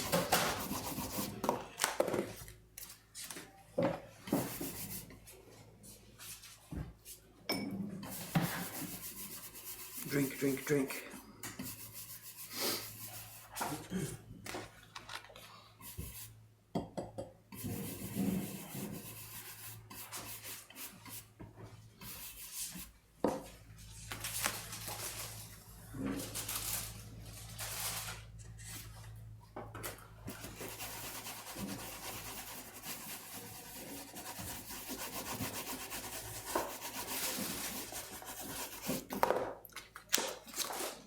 Okay, let's do this. Get this out of the way here, sir. This can go out of the way for a few minutes. Can you? Okay. Thank you. Kuzum-san, can you take these away, please, for a few minutes? Thanks for helping here. Take the balls away. Thanks very much. We'll need them again later. So brush them off. We'll need them again later, but for now, thank you.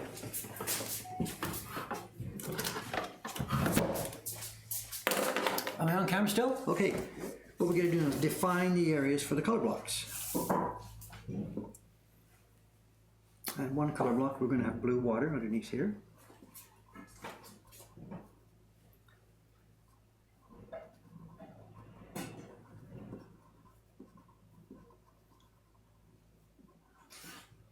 I think that's it for blue. And then the other one, I'm thinking green, but when you think about it, it could be rice ready for harvesting. I don't know, it's too tall for rice. I think it's just generic green stuff. I don't know. Let's just make something green. Can we zoom in a little bit more? Yeah, let's give it a shot.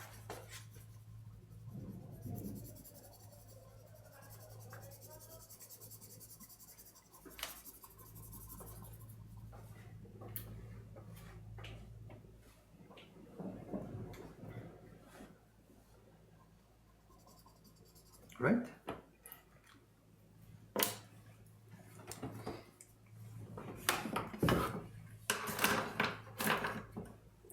You're welcome, Meepy Cheap. I said, you're welcome, Meepy Cheap, because I said thanks for zooming in. Ah, okay. Can I have the wood again, please? Yes. You don't need any of these papers, though, right? Just the wood. Just a piece of wood, sorry.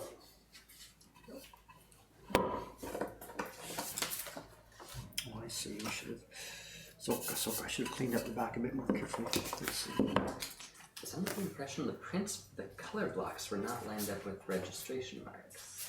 No. Color blocks were not lined up with the registration marks. I printed them in the registration marks. So there's no registration marks visible on these color sheets. These are transfer sheets. What I created them by putting the paper in the registration marks. So that's how the registration at the moment is being preserved. Registration here is preserved by the edge of this paper.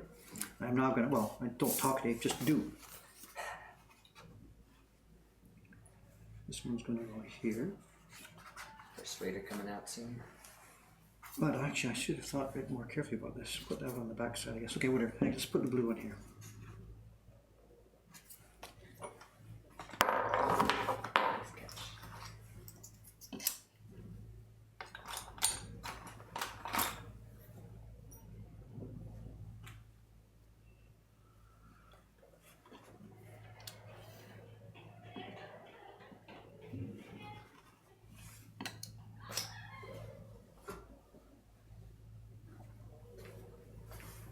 Okay, persuader coming, right? We're going to do our tap. 3, 2, 1.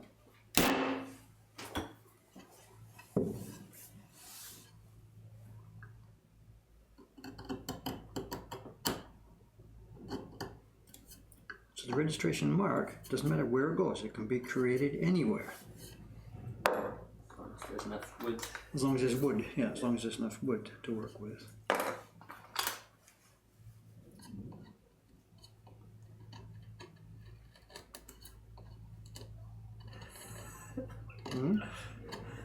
Zoom in, zoom out, zoom in. Zoom into our what? Side of go. Just a minute, let's leave it out while we paste this down. You can see the pasting down set. Now registration is going to be created by this. We put the paper in there, and now it's going to here, and that will transfer the information from one to the other, right? How could we make it any more simple than this? Interesting idea someone had. Had an interesting thought. Blue, and then yellow for the scarecrow in here to make that green, so the blue could stretch out. Yeah, that's an interesting idea. I know. Too much. I didn't want a blue green for that green. I wanted a light green that looks like a spring green. You know, I was thinking about that last night.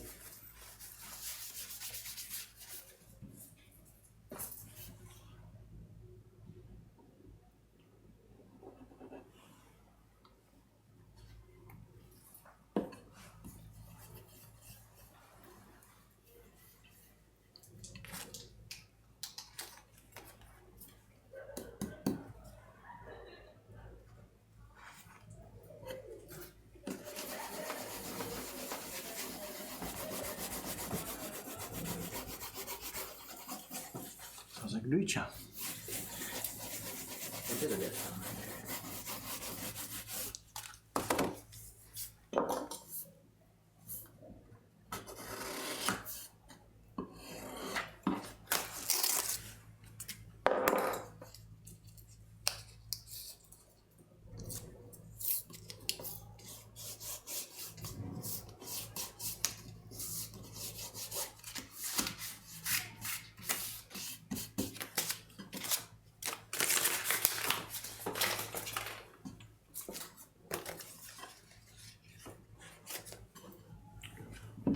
I was thinking I could use the front side, but it's not.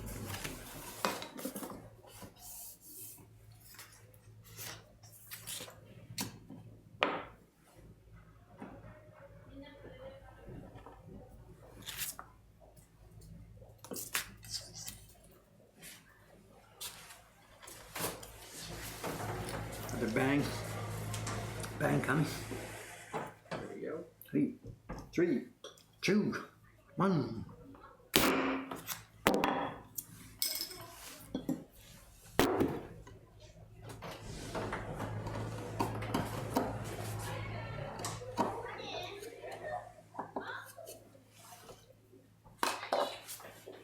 It's noisy out there. What's happening? Busy?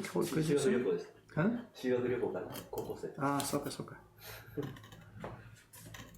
ちっ Chizuk, chizuk. Ah, Right. so ka.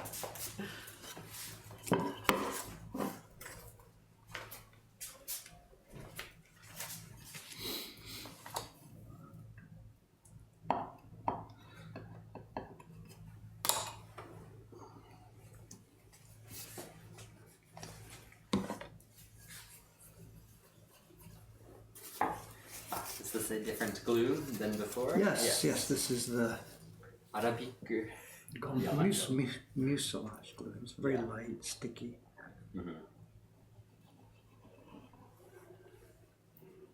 Doesn't need the super stick strength that the other one needed because there's no delicate areas here, just a wider shape.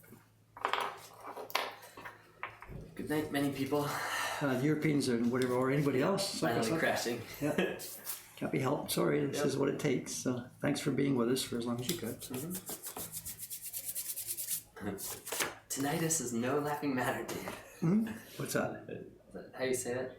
Tinnitus, the ringing in your ears. You should have heard it without the compressor. Those were the days.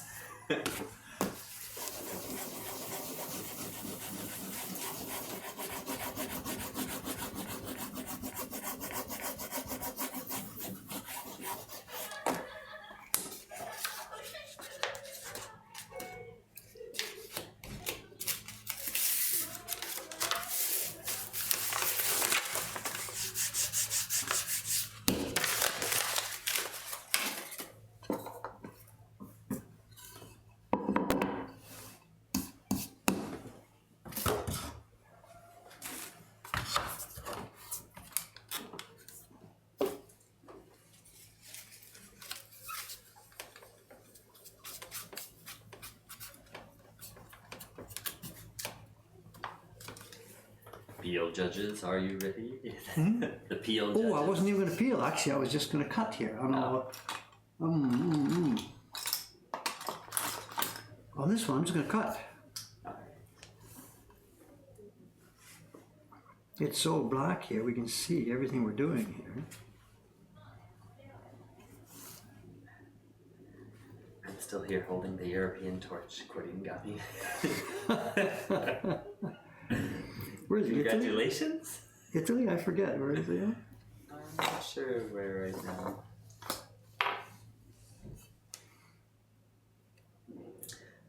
Dave's just showing off now, carving straight through without a peel. No, you can see how black it is. You can see it. Yep, you're in or he's in Germany now. There you go.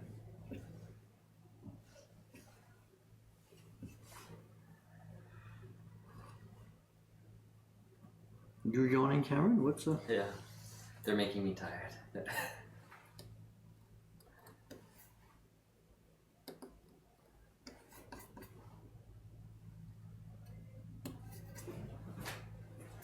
Now that you're carving, we'll zoom Okay, it's back. up to you. Yeah, okay.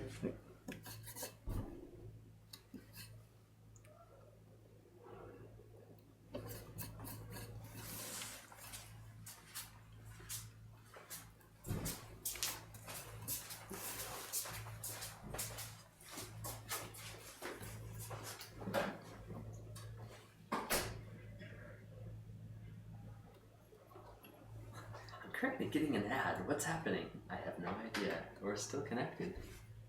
I think it's a question of time. I know when you start watching or something, they run an ad. I think if you've been watching for 3 hours, maybe they're going to run another ad. I don't know. We don't control that at this end at all. And I have the stream here. I can see we're still on. Good night to me.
Someone didn't brush his teeth. Oh, I forgot. I was in such a. I know, because I'm confused about the toilet upstairs, so it's automatic. Yeah. Okay. But did you have to tell the world? It's okay. I was in a hurry to get back here, you know. That was my excuse. Koizumi-san.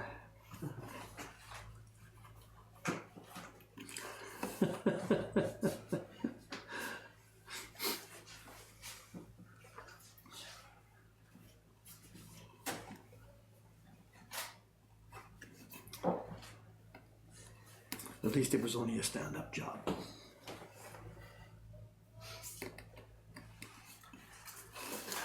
It could have been much, much better.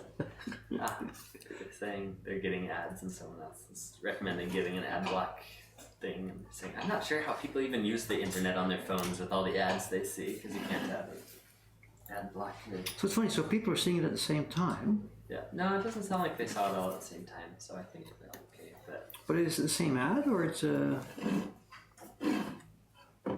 or the ads are different depending where you are? And we see ads in Japanese, so I guess.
You get noisy? Okay.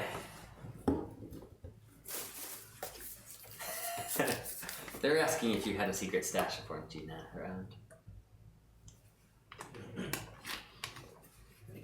There. No.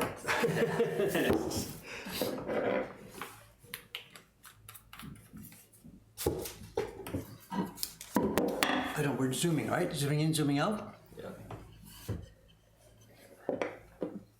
Okay, noisy?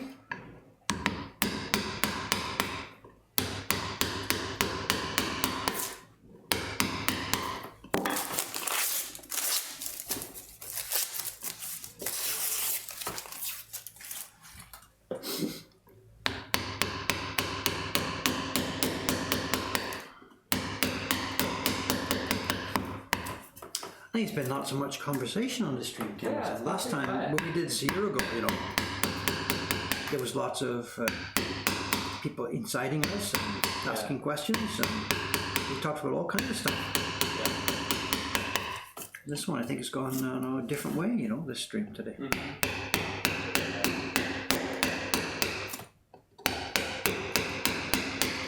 Well, now is not the good time to start a conversation, but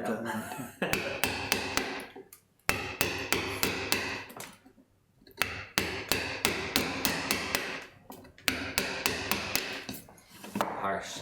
Hal, it's only giving you a 2 out of 10 for that peel. there was no peel. What do you mean?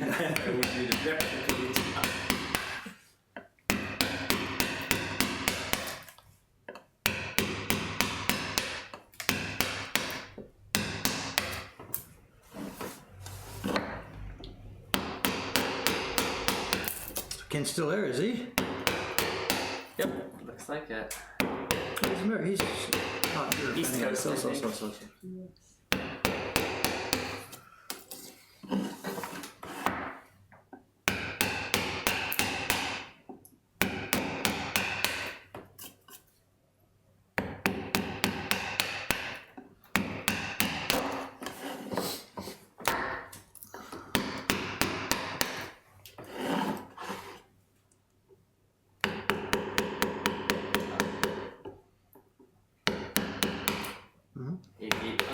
says, we've learned a lot over the year. I don't need to ask as many questions. Yeah, I guess so. Oh, that's part of it too. Yeah. But different people, you know. Yeah.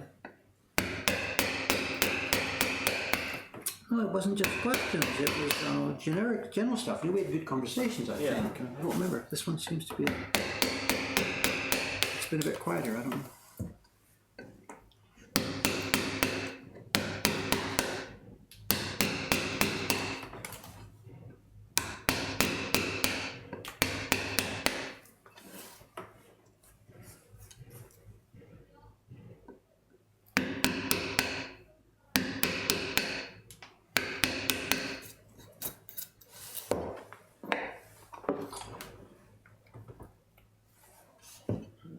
Heritage Printmakers asks, "Hey Dave, where can I get a clearing chisel like that? I like the thinness of the steel. The one I have is a thicker wood chisel that you typically find at a Do you hardware remember this store." one?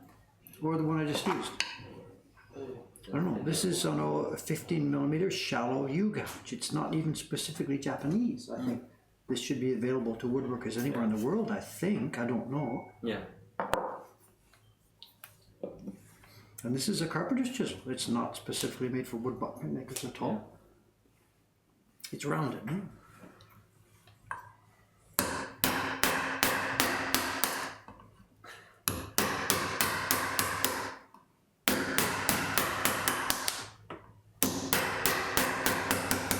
This is dry. Oh, this is dry. Sounds like crisp. Crisp.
No earthquakes? We okay? Banging the screen or No, I banging haven't the... seen it jumping around.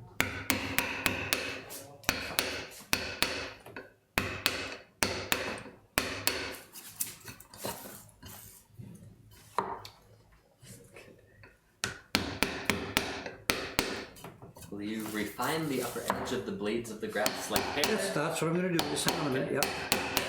You're a step That was ahead.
ever stabbed yourself from the chipping or hit yourself or anything?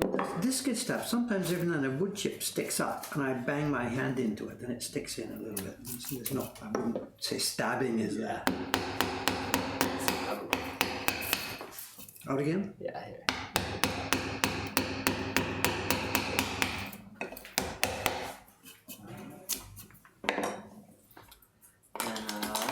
Are the color faces on the same ends of the block? It looks like you got the key block and one of the color faces, and then turn it over in the other color face. So if I cut it in half, the printers can only do a key block and one at the top.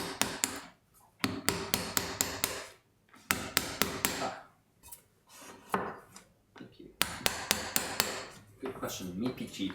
I think you might have asked this a while ago and I missed your question. Sorry about that. Could you talk about how much wood to leave on the side canto, especially when you have multiple printing areas on one block, or the side registration? How much space to leave there? Earlier, I think they were also asking about wood here on the edge, but maybe I'm not sure that's irrelevant. What we're going to do at printing time, we'll cut this off at the back here. The printers normally do this. They cut it off because it's in the way, it rubs on the barrel. Oh, okay. They just need the thing itself. They don't need anything behind it. And it depends how much wood you got. Leaving too much, it's difficult to work inside the middle of a block. But if we cut it too close to the edge, sometimes it splits off. So. And then between faces, you said you need at least 2 finger space. We normally, generally, will you work with UBD? Outside of any printed area, we got to stay away the width of 2 fingers. Is the normal rule of thumb. Rule of finger.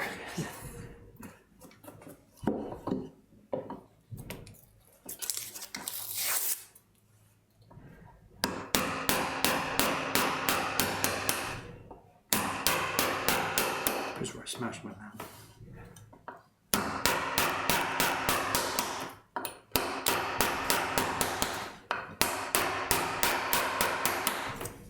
That'd be terrible. What are they doing up there? My God, they're proud of it. Are they working? That might be what they're doing. Exactly. Maybe, yeah.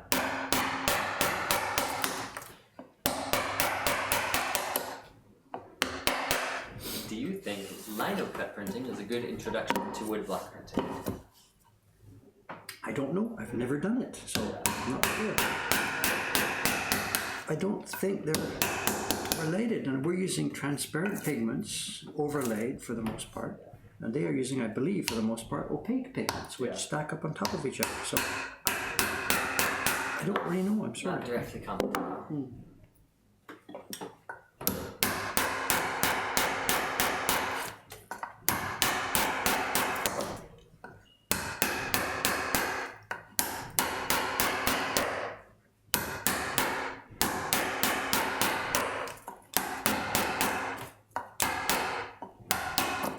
Okay, is that enough noise?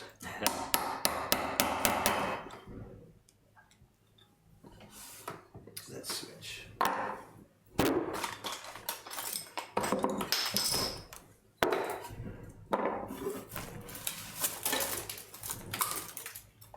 I can feel that in my bum, what they're doing up there. They must be pile driving. Crazy. Doing that this time. Well, it's got to be done. It's got to be done. Put a new building up, but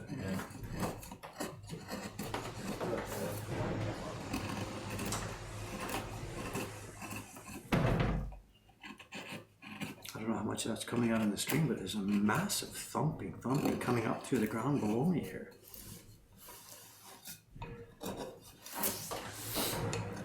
Wow.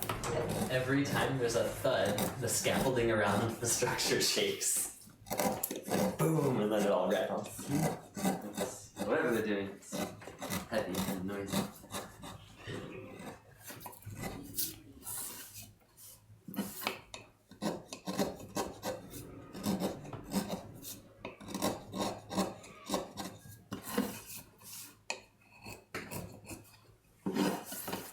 How long were you in Japan before your verbalized pauses changed from uhs and errors of English to the unos and etos of Japanese? How on earth can I answer that? Did you not notice it happening? I don't know. I haven't a clue how to answer that. I don't even know what. What can I say? What can I say?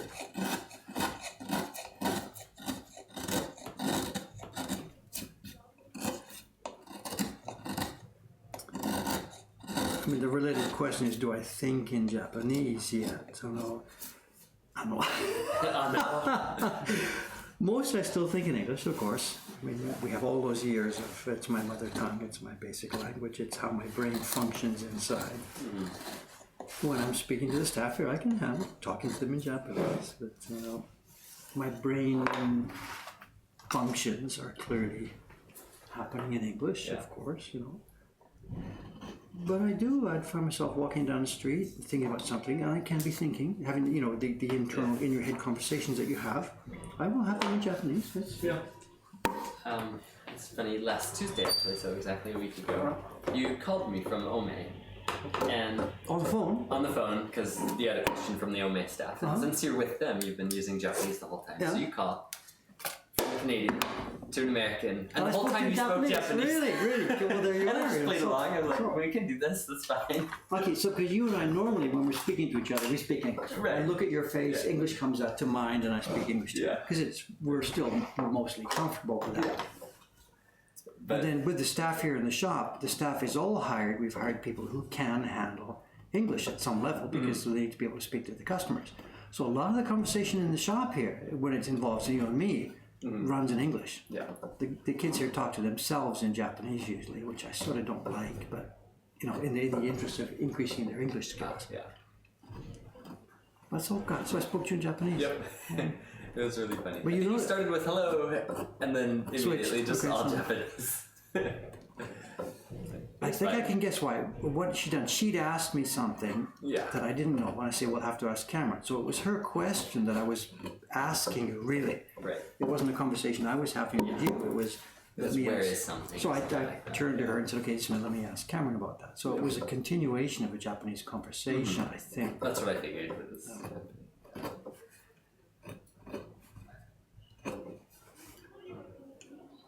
Well, it's fun living in this kind of environment. It's got to be good for your brain. The constant little tiny stimulations of doing this and doing that, and what language are you using? Yeah. It's got to be good for you. Yeah. I think so. Hockey LOL asks, I wonder how many woodblocks you carved this year. Do you know? I don't know. This year, not many at all. I'm not very productive these days. And over my life, I have a staggering number of woodblocks. Staggering number. So I don't know. I'm working off and on the octopus. I did the first print for next year's series. I don't know what else I've done. Girl in the bath. That was in January last year. Yeah. I don't know. I mean, I'm totally non-productive. Totally non-productive. Excuse me. These days. As far as carving and printing go, I don't do any printing. Maybe some owls. Ishikawa-san's got that one figured out finally. That last batch of them, so I'm off that job, it seems. Yeah. They really struggled with it, but now Ishikawa-san and Dei-chan, they didn't give up. They stuck with it. And what we've got to do next, I've got to put them on the Girl in the Bath because people are waiting to get that in the catalog. Yeah. We just put it in the back burner. I know. But same reason, they had trouble printing that blue background without getting the marks of the wood in it. I could do it, but they couldn't. So we just put it into off the back burner. But now that they've got the owl figured out, they should be able to do that. Yeah. Rainbow Puke says, next year I'll come to Tokyo and visit your shop. Did you have to tell me the username? Yes. Please do, come on by. Don't bring your Rainbow Puke.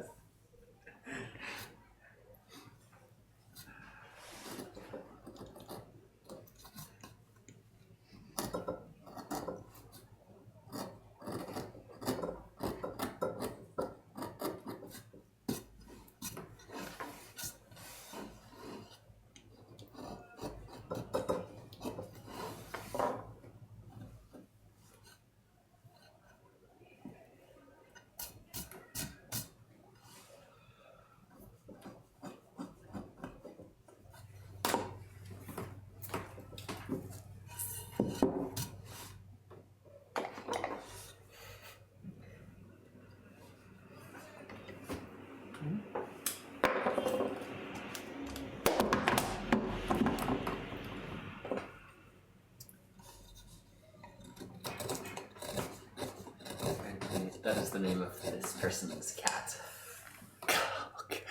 Does that excuse it? I don't know. It makes it more understandable. Yeah. I had a friend who named her cat Scuzzlebutt. People give funny names today. Was an indication of how low this stream has now fallen. But we're talking about pet names. Sorry about that. Sorry. Ken Hallett observed there was a slight earthquake during the stream earlier this year when Dave was carving one of the Patreon prints with a thin straight line. He stopped for a moment during the shaking and then went right back to carving. He barely hesitated. It's odd for someone who doesn't live with earthquakes. Wait, you mean a real earthquake or I banged the tripod? What I think it was probably a real one. This was back when you were doing the Patreon straight lines around the borders. Probably. I don't remember. No, we have earthquakes, yeah, of course. I mean, whatever. He's obviously not from LA either. I mean, the same thing, right? I mean, when it starts quaking, you sit for a minute. You think, "Is this the big one? Are we going to be okay?" And then after a second, it starts to die down instead of dying up, or whatever. Yeah. It's not a daily experience for us in Tokyo, but it's not a rare experience at all, isn't it? Yeah. The other day, was it last week? I was sitting here getting ready for the stream in the morning and there was an earthquake. And 15 minutes later you showed up. Yeah. And I said, Cameron, do you feel the earthquake? Like, oh, that's why the train stopped for a Yeah, minute.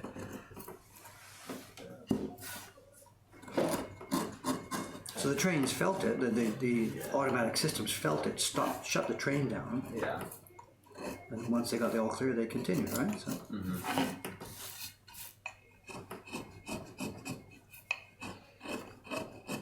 Good to catch one of these lives. Hello from Australia. Hello, Bert Diesel. Maybe I'm saying that right. I'm not sure. Welcome.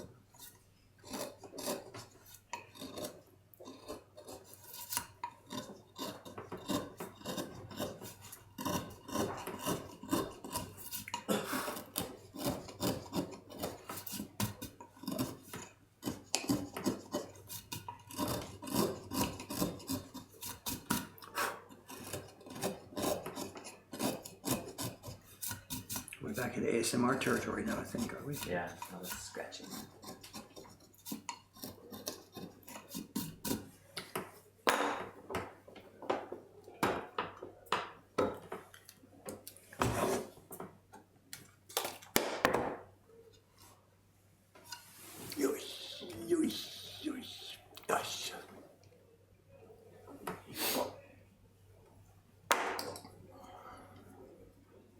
We're getting close. This is the last stage of the carving then, and we will switch to printing mode. We'll bring in some paper. I'll get my printing tools ready.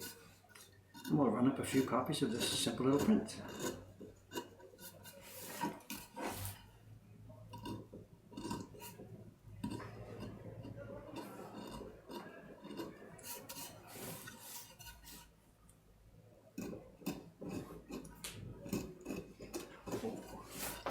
Your computer says low battery.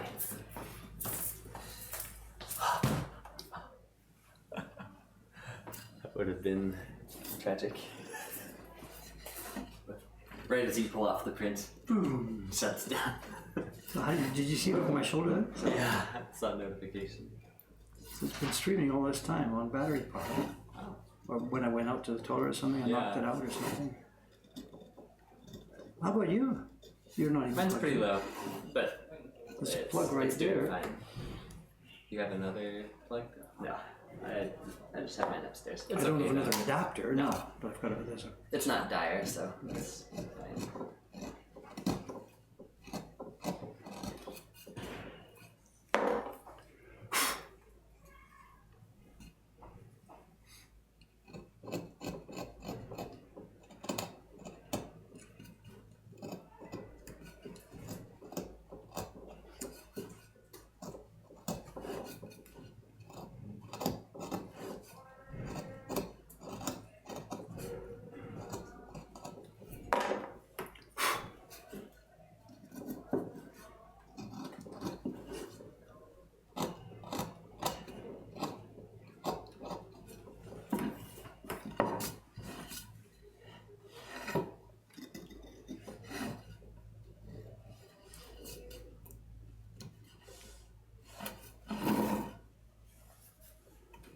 Hockey LOL, who previously asked how how many prints have you been able to carve this year? So I'm sad to hear there weren't that many carvings in the recent past. I hope you can establish a nice work to art ratio in the near future.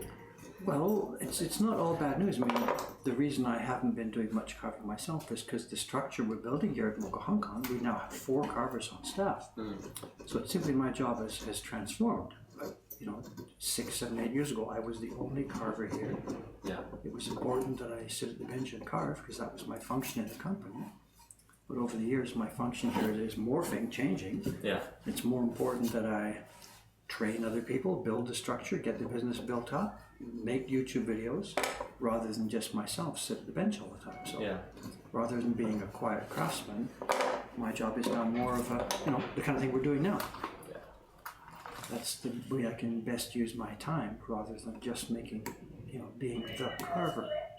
At least that's how I see it. Yeah. And it fits because as I get older and older and older, you lose the physical capabilities to do this. You know, my eyes are going and stuff like that. I get physically weaker.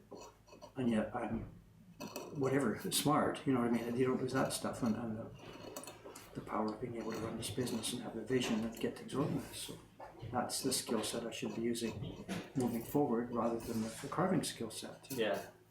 So it's not a bad thing per se that I'm not carving much anymore, as long as I'm still being productive in other fields. You know.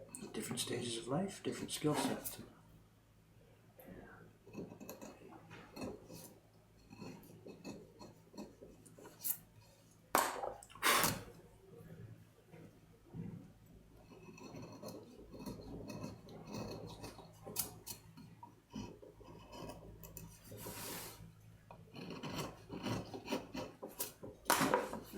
What am I going to do with the top of this grass? I'm not quite sure. Let's just cut some.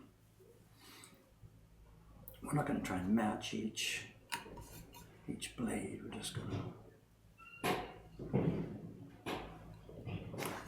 cut some generic V's, I think, in here.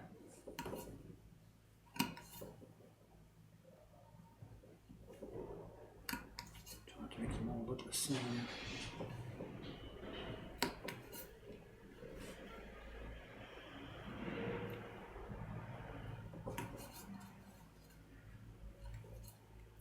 Is this cherry wood? Yes, it is. This is our standard.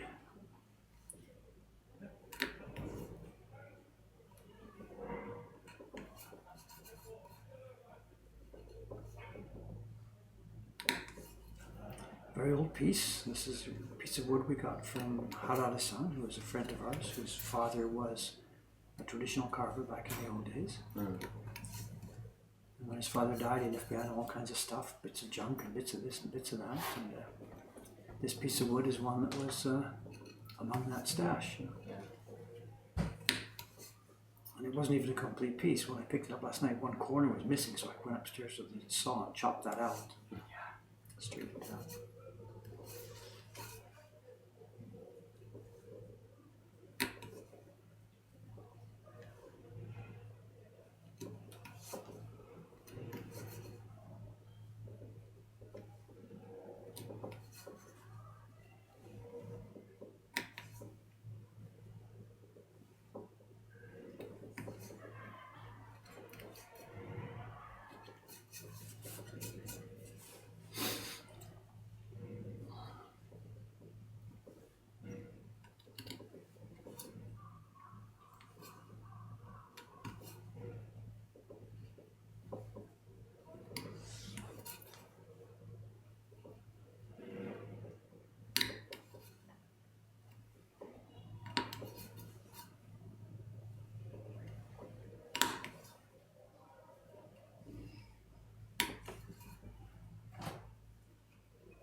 dropping? No, that's the season, Cameron. Son. No, we don't need to be open Tuesdays anymore. No. Yeah. But there's lots of bookings now for the week of Christmas, and the week after, from the 22nd or so on. There's no bookings right up to the 31st. Yeah. Okay, I think stage 1 carving is done. All right. I think we're going to put the carving tools away. And at last, if anybody's still left out there, we're going to do some printing. Only 123 people. Just kidding. That's like you're the math. Pardon? We've got 123 people still left. Really? Yeah. Or have joined or whatever? Or... Yeah. Okay, let's do this. Koizumi-san! Let's get some stuff. I need the paper pack, please. Some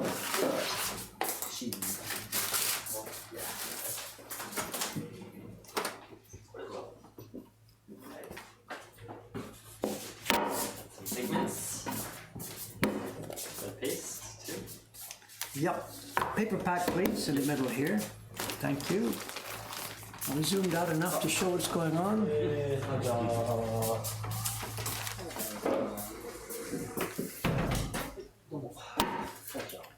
Oh, just stop this up here for now. Also, I need, if you can, one of the non-slip pads from the party room. Not too much stuff on the bench at once, not too much stuff. So I'm going to start with the black. But I need a non-slip pad. I was very dominated on this.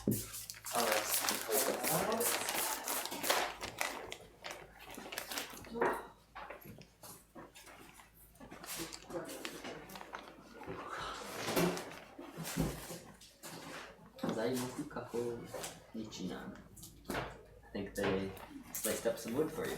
Oh, it's from him, some upstairs, yeah.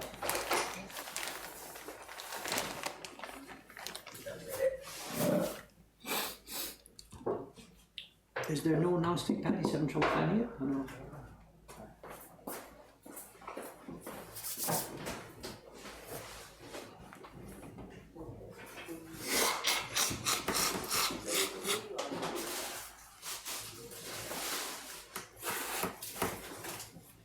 I myself have totally been ignoring the stream there. Sorry about this, guys. No idea what's been happening. Cameron's been running all that, so. How many prints can we get for carving before the block wears out? Thousands and thousands and thousands. We ran our first print parties here for the first 3 years with the same block set, over 10,000. Well, now just stop. Okay, thank you. Here comes the black. I need the black one first, the one we used when we did the. It's here on the camera somewhere. Yeah, okay. Sorry for all the ordering around, but excuse me. You're trapped. Okay, thank you. Now I've got to get some of this stuff visible so people can see what's going on. So how are we going to do this? If I put the paper over at the left side, kind of out of the way. Zoom any further? Is that... Just a minute, before you zoom, let me just get this organized. If I put the brush there, you can't see it. Oh, kekoki desu ne. Just slice me off, just like this. Koizumi-san? Just a piece like this. Just like that. Thank you.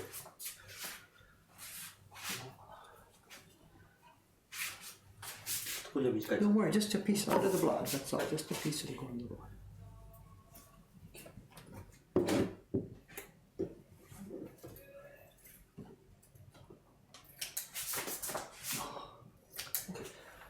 Well, I was kind of asking for a piece that would go under the block. It's going to be the block. Give me a piece as big as the block, please. Right.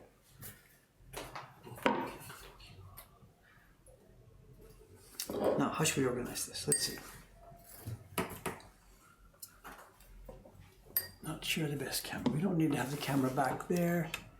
If I move it over here, tip it down. There, we got our brush here, our pigment here, our paste. All right, thank you, sir.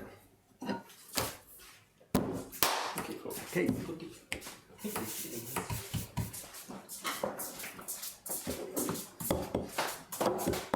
The little small piece we threw away, I can use that for underneath this. Okay.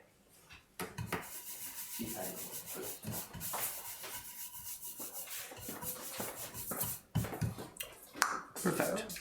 Good. Okay. All set. Now, can we see? Not sure how we should move the camera. We need to see the block, we need to see the paste, we need to see the pigment, and we need to see the brush, which we can't really see. The brush is a little bit Okay, out, okay, but all right, everything let's else get is- this down. Maybe if I need the barrel over here. No, that's not a good view, it's the wrong. Maybe, come over the camera, move the camera back a little bit maybe, and zoom. Move it so you can hear it. You can see the view yourself. Okay, try and. I'll just get ready here. You work on that till you get it sorted out. Stuck on that file so I can move it back. Okay.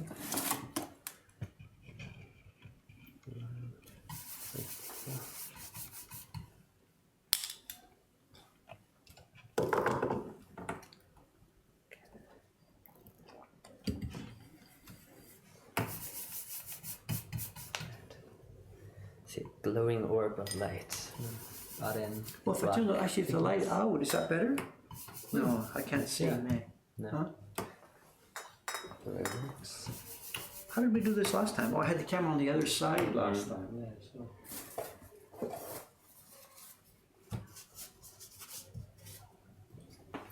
Almost works. A little. Fool around with it till you get it there. Yeah. So.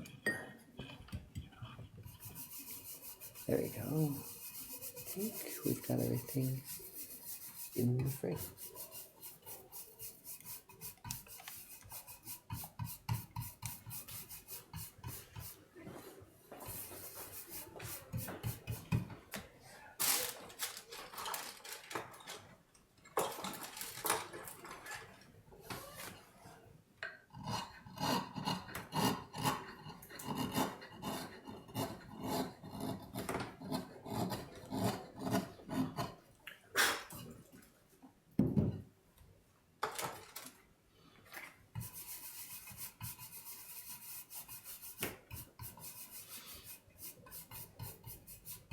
Then what this barrel I used this morning when I rubbed down the transfer sheets. This was just a barrel from the party room.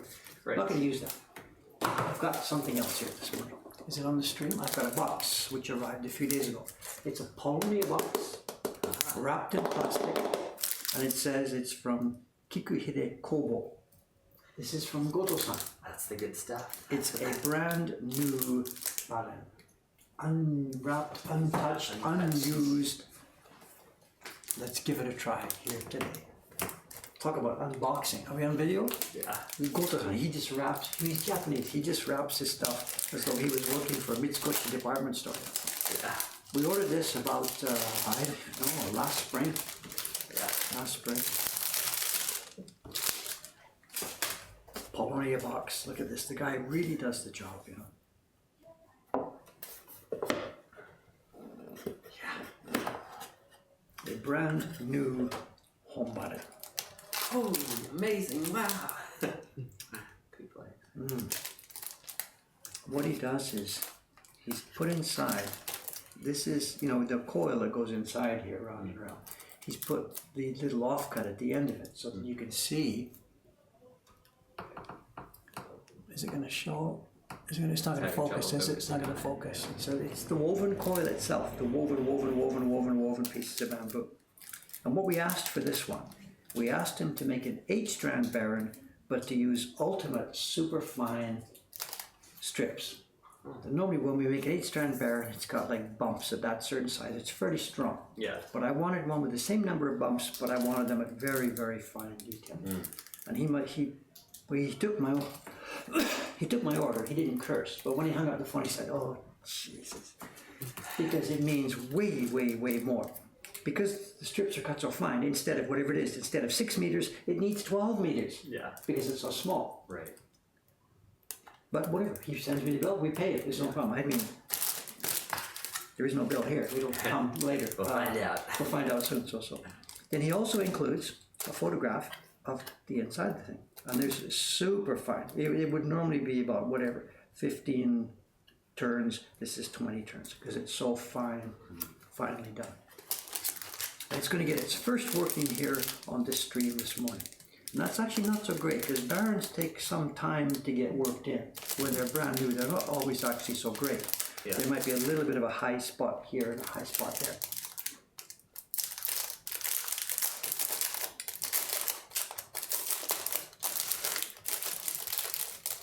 Today is a good day. Indeed. You don't order brand new ones too often, do you? We Usually get a couple a rewrapping year. them. You know, so we do that too. Actually, what this is, the instigation for getting this is my own personal favorite barrel, the one we call number 6. We numbered them for bringing it to the shop here. It was a gorgeous, beautiful tool. It was the first one I got back in 1989, and it did me Trojan service. I took really good care of it over many, many years. When we came to Saksa here, all my tools went up to the printing room. And I no longer have now any printing tools. I've got my own carving knife, nobody touches that. But my printing tools, my best baron, the 2 best barons I had, my brushes, just went up into general stock and they got abused. And last spring, Ishikawa-san came and says, it's beautiful, but it doesn't work anymore. Well, let me have a look at it. And it's, oh my God, what have you done to it? Done to my... So, and they had just used it too much, without flipping, without turning, and it had been abused to death. And it just wasn't working anymore. So I took it away from her. So that's it. No more. This is coming back to me. And she's like, what are we going to use? What are we going to use? So I sent it to Goto-san with instructions. You know, unwrap it, uncoil it, rewind it, put it back together. But as you were doing so, make another one of exactly the same characteristics, which I can send to the shop upstairs, and I will then have mine back and keep mine. And that's what this is. Now, it's not actually the same way as I want mine, because my own setup, I put some paper inside this thing, make a curved arch, and this has not been done that way. So this is not my own setup, but this is a barrel made in basically the same way that I will try and replace my own with. And then take my own, number 6 will come back to me, and those guys can't get their hands on it ever again. No, it was they were my personal tools, you know. It's just what you had to do. The people didn't have their own tools here, so I get it. But all the tools I loved and used for 25 years, I lost them. They're upstairs. Half of them are at home, half of them are here. They're just spread all over the place. Does it have a smell? A new car has a smell? Or no, I don't think so. I don't think so. It's a lacquer disc, which is basically inert, and the bamboo skin itself is very dry. You can smell bamboo. It's a grass. It's a grass. You can have a little bit of a tiny smell of the grass itself that makes this thing up. Here we go. Brand new, beautiful shiny baron, lacquer finish on the top, untouched by human hands. And leafy cheap. You mentioned flipping, and I've seen you spin the disc. What is flipping, though? I got to print some here first. So I can't get too much right. I don't have an open one to show you, but the pad inside, the coil inside. Imagine the cover's off here. This coil's inside. At the very simplest, we just flip it, turn it over, so both sides get used and worn out. But then also, it doesn't just get flipped, and it doesn't just get rotated. After 6 months or 8 months or whatever kind of use it's got, you take the cover off. That coil, you cut the strings, you open the coil out. And then you recoil it so that different points are at the top and the outside.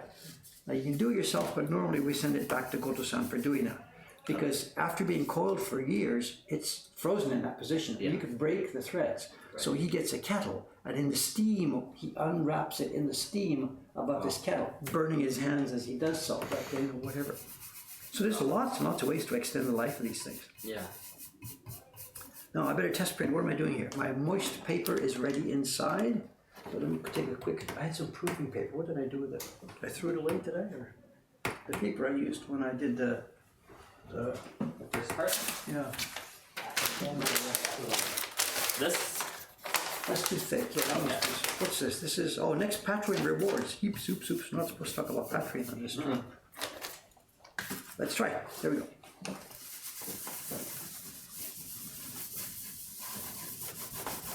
Yeah, it's too flat still. And Goto-san makes them with an absolute flat bottom, and I like it with an arch. So when I get time, I'm going to take this apart, and I'll put discs of paper, small disc, bigger disc, bigger disc, bigger disc, and that will give me an arch on top of this. All right, here we are. Let's have a look at this. Let's just print this baby. Let's just print it. We're in a 6 hour or something now, are we, Cameron? What have I done? It was supposed to be a 90-minute stream. 3 hours 45. Oh my God, oh my God, oh my God. I can't believe there's anybody out there still, are they? We haven't done 100%. Cam, you should do a Baron video with Suga-san. Yeah. Maybe so.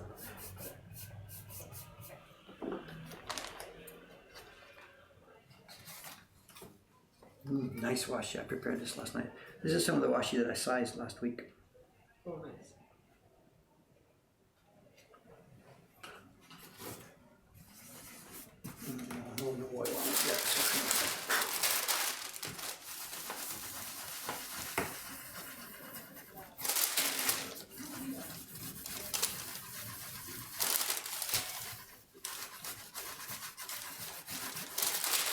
No oil. We need some oil. That same oil I used before. Of course. Slide over the paper without gripping it. Yep, absolutely.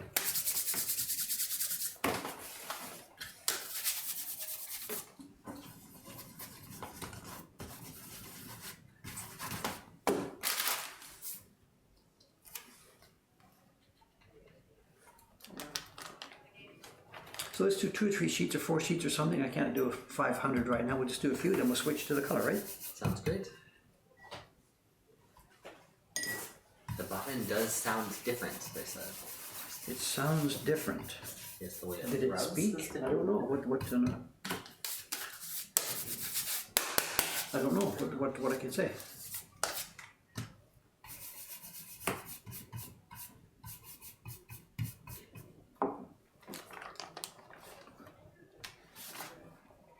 Not sure which is the front of this paper, which is the back.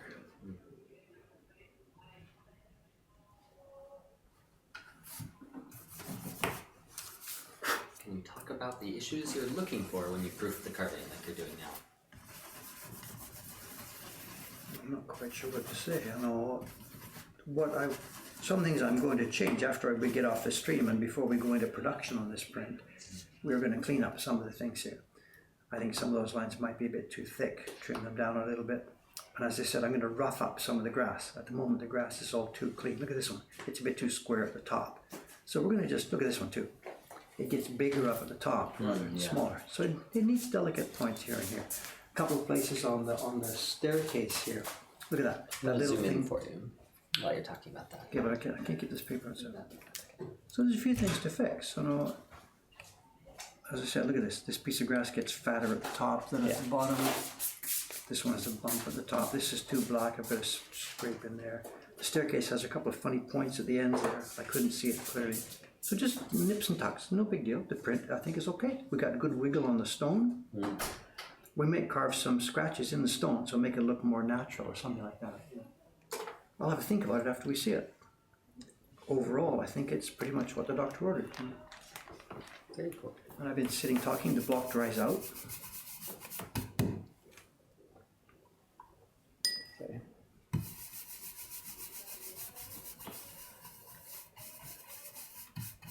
Number 2, we're doing a reproduction. This was an original in this old book from 1865, but we're not trying to do a mathematically exact dot by dot, reproduction in that sense. We're just taking the guy's image. There's no copyright, it's public domain. We're just going to use it a bit, enjoy it. So it's not, when I did the Great Wave reproduction, I really, as much as possible, tried to reproduce every dot of that foam and every line of that thing as cleanly and as perfectly as I could. Yeah. It was a different level of work, a different concept, This is not that level. This is not a reproduction of some famous image that people know. It's just a little... Nice little design. Yeah, just a nice little happy design. Happy little tree.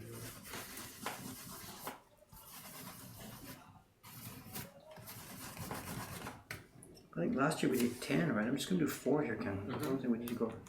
Well, we've already pushed this pretty much as far as we can push it, I think. So. Yeah. When we did that girl in the bath, I think I did 10 sheets.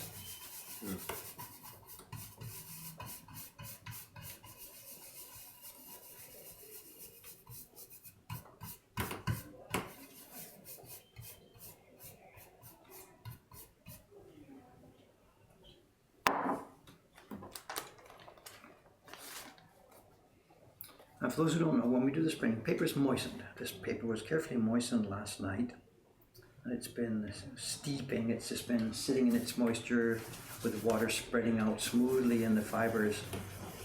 It's moist paper, and we got to keep it moist right to the end of the process. So that's why I'm putting it back under the plastic here. If we let it dry out after the first color, we can't print the next color on top of it. That's because the paper, well, whatever, we need moisture for the pigment to go up inside the paper, but also the paper size changes. If I let this dry, it'll shrink to a smaller dimension and will no longer fit the color blocks. Okay, here we go. 4 sheets. We're going to keep them in the same order. I put them there face up, 1, 2, 3, 4. So number 4 is on the top. So we flip it now, and number 1 is on the top, and that's where we all start. with the next color block. We always do it the same way. We always keep the paper in exactly, and I mean exactly the same order. Okay, camera time. Now, Gus, get rid of the black here, the bold and the pigment. Thank you. And the blue, I think it's within reach here. Good, thank you. And there's a You small want a different blue. tile for the blue? Oh, have we got another one? Good, that'll help us instead of washing this one. Thank you. And there's a blue stand-up brush. Yes, there is. Is this the stand-up? Yes, two, one for blue and one for green. They've got color swatches. Ah, there. Yes, you're right. Blue brush, thank you.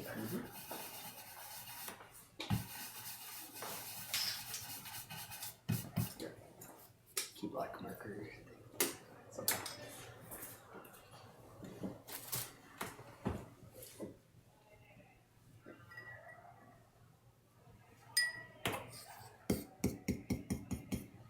How long did it take you to carve the great leaf black? I don't know. Oh, I don't know. It was off and on job for whatever. For a while. I totally don't remember. Yeah. Find the date for the first year. Yeah, the video. Great video and the date for the last exactly, one. exactly.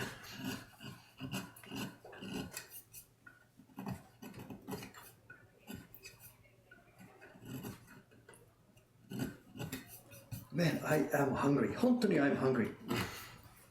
Yeah. This is a new person who just asked, do they have Orangina in Japan? Funny you mentioned that. Yeah. It's one of Dave's favorite beverages. Stream brought to you today by.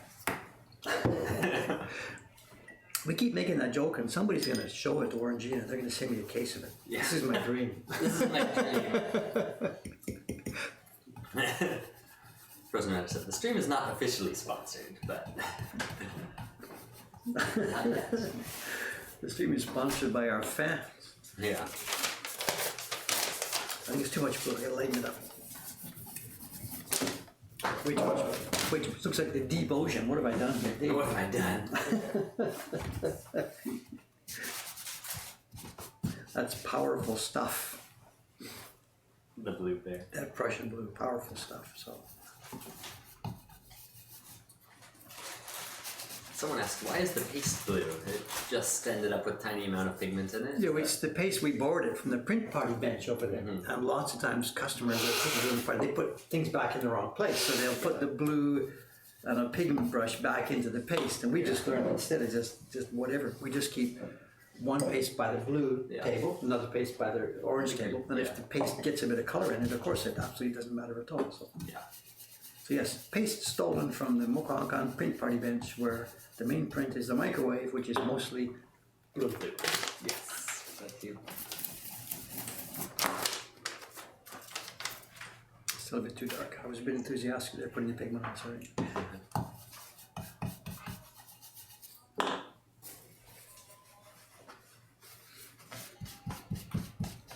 Am I visible? Are we zoomed in too far, too out? I don't know, no idea. No, the screen looks like it's Let's try. what we expect. Your body's covered up by the picture-in-picture, but your hands and the workspace, all of it. Ah, I see, I see. Should we move the picture-in-picture, or? Okay. Okay, let's do this. Let's do this.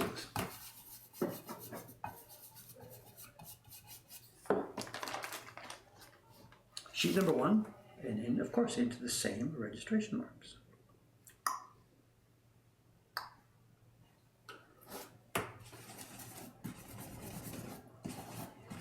The magic of Japanese registration. And there we are. We've got an actual blue color 1 going in place. Is that better to do it over here? That's how she works, ladies and gentlemen. That's how it works.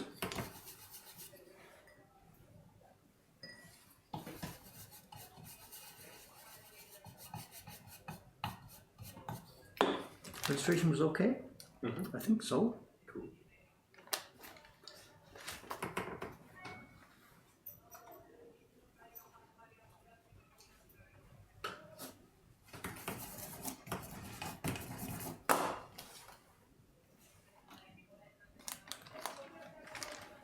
Let's look at the kick out of it. It's just fun. Oh my God, it works. Look at that blue color came between those lines. Yeah.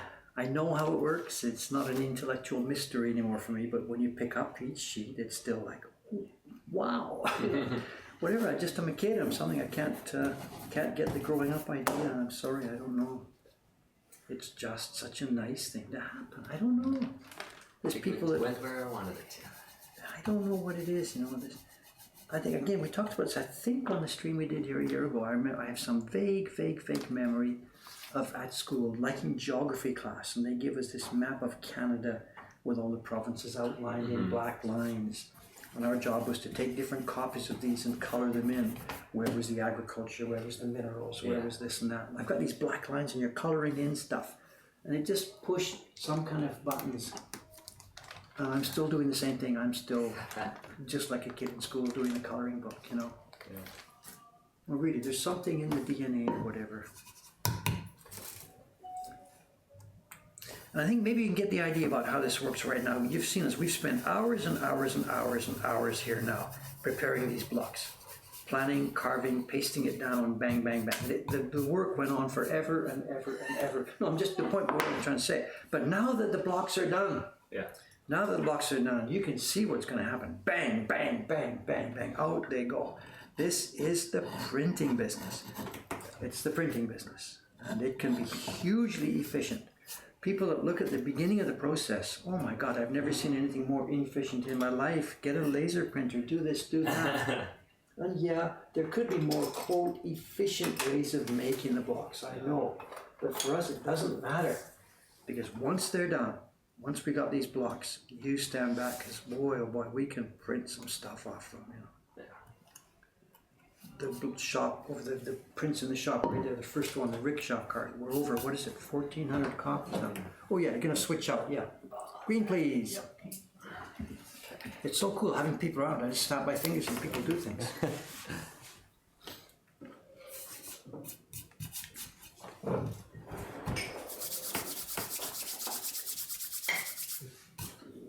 Oh, actually, I don't think we have a third tile. Oh, it's okay. Yeah, bring the blue one. Alright, I'll bring the blue one back.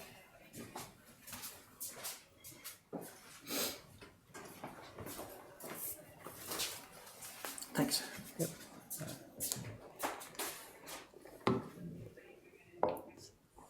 And you need a brush. Yep. Oh, you brought it. Oh, I didn't. Yeah. Is this stuff happening on camera? It's there, right? Okay. Yeah. Oh, there's not a lot of green pigment left in there. Okay, whatever. Enough for 4 prints? I think so. Might be a bit weak.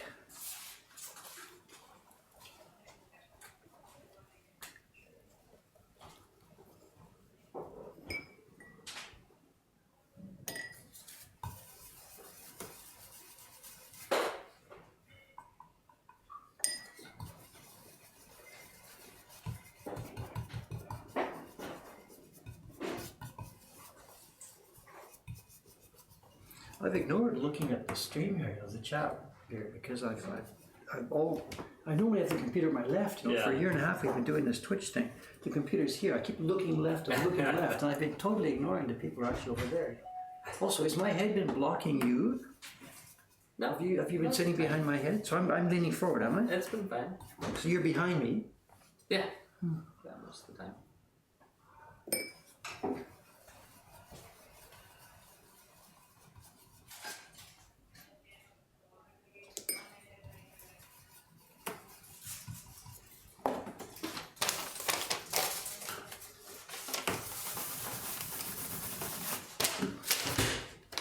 Hey, looks like grass. What do you think? Alright.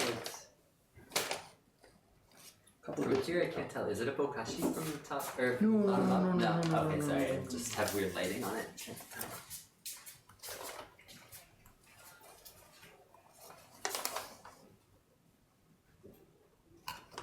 We have to blow out like 500, 600 copies. We're not going to be messing around with any gradations. No.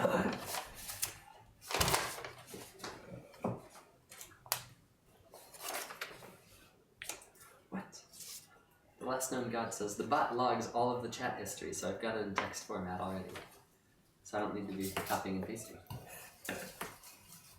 can we access this, or? Yeah. Wait, this has been happening all the time, or? I don't know. How long has it been like that? How can we get a hold of that?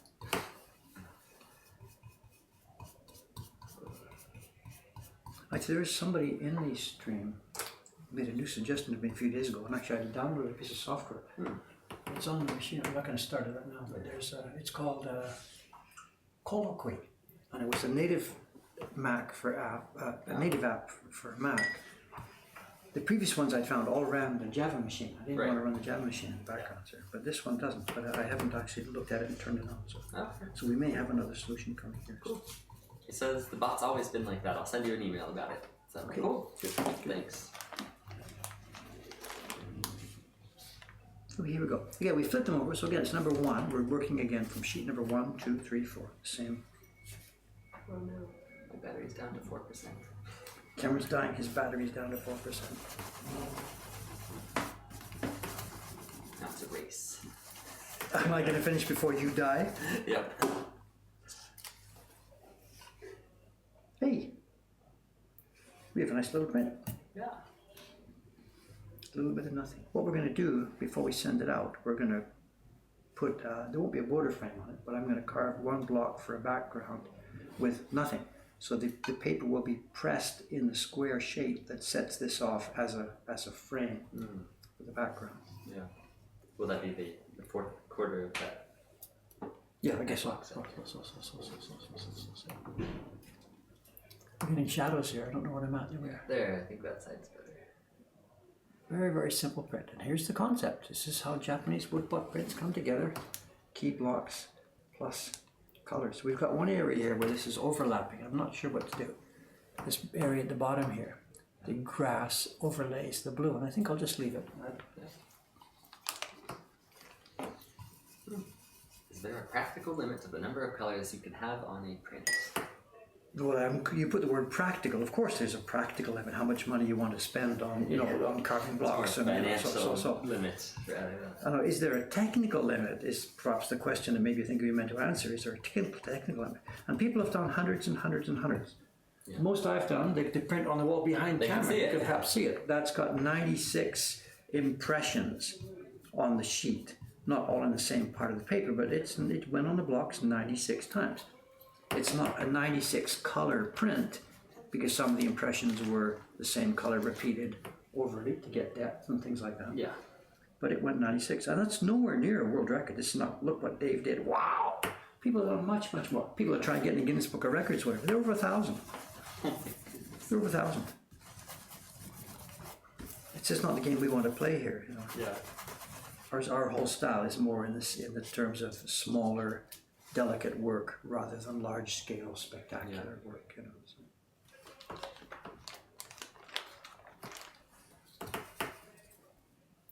So we're almost there, Cameron Sound. This is the first proof of our New Year's card for this year, our New Year's design for this year. The print as we send it out is going to be a slightly bit different from this. As I said, it's going to have a background shape on it, but I don't think we're going to print a background color. Yeah. It will need some more refinement. I have to touch up some of the key block here and there. I'm probably going to touch up the ends of this green one a little bit more. So there'll be little nibbles here and there that are changed. But overall, I think that's just going to be it. It's not a spectacular item. I mean, why a guy in a rice field or whatever it is for New Year's? It doesn't matter. As I said, we don't do the astrology thing. We don't do I just want a pleasant, little, beautiful print. And another thing we try and do with these prints we send to people, like these are going to go to, for example, Patreon subscribers and stuff like this, is I really want to make prints that show them really the inherent beauty of these prints. Let me finish one more sheet here and then we'll zoom up and try and show you what I mean. Hang on a sec. Is there any reason you printed the colors in this order? No, not at all. Just, it was there. You almost do the key block first. Yeah, key block comes first. That's the normal. We do key blocks first, period, because that's the only way to get things to line up. Right. If we did the key block last and found out that the registration on the color was a little bit off, we wouldn't know about it. So yes, traditionally, key blocks come first. Although also this confusion, black could come later. There can be a color black as well as the key block black. Right. Okay, here we are. Let's pull some of these out. Can I zoom in? I can't reach. Oh, yeah. I can't reach the camera anymore. I'm sorry. I want to zoom in with the light and give some sense of the feeling. If I put one of the prints or something here Let me under the light, just a little bit. can you get in there? Turn a little bit. Oh, left. Maybe down a little bit. Oh, here we go. I think we're there. Okay. Is that it? Okay. I think so. I'll get my shadow out of the way. So I'm not sure what shows here. We've got the side light, and we've got the texture of the paper is visible, beautiful soft colors, and just the blend, the way things blend together. It's just one of the attractions of these Japanese prints. It just looks so nice and clean. There's people who don't care about it, and there's people who do care about it, and we're really happy with this. So yeah, it took longer than I thought, Cameron. Yeah. We never promised a 90-minute stream. We this didn't time. promise 90 We minutes didn't this promise time. 90, but I'm a bit disappointed it's taken. What is it taking? 4 hours. Oh my God, for a little simple print like this. I'm ashamed of this or proud of this. I don't know, whatever. From zero to a finished little woodblock print like this in 4 hours, and they're ready to go. This could start production upstairs this afternoon with Kawaii-san. So I think we are. It's okay. So that's it. All right. We've done this thing. Thank you very much for staying with us, those of you who did stay. Those of you who are going to see this stream in later time, later years or later months, whatever. I hope you find it interesting. We've tried to give just a natural sense of what it's like to make a Japanese print. Everybody sees me carving a little bit every day, but they don't have any sense of what it's like to get from start to finish on one piece. And that's really why we try and do it like this. So. It's also, now, it hasn't been a very good advertisement for our shop. Not one person has come in this morning. Good news. It's our closing date. Yeah. Also, I realized too, I forgot to put the lights on. There they go. There. That'll help. Now people know we're out. Okay. Hey, thanks again, gang. Thanks very much for watching. Our streams will be back to the normal pattern tomorrow morning. I have no idea. What will we be doing tomorrow morning? Oh, I know. It's going to be octopus carving tomorrow morning, Wednesday morning. We'll get that project back up on the way. Thanks very much for watching all this. I hope it's been of some interest to somebody, and I hope it's been useful for somebody somewhere down the line. People who can just pick up little bits of tips and techniques on how this work is all done.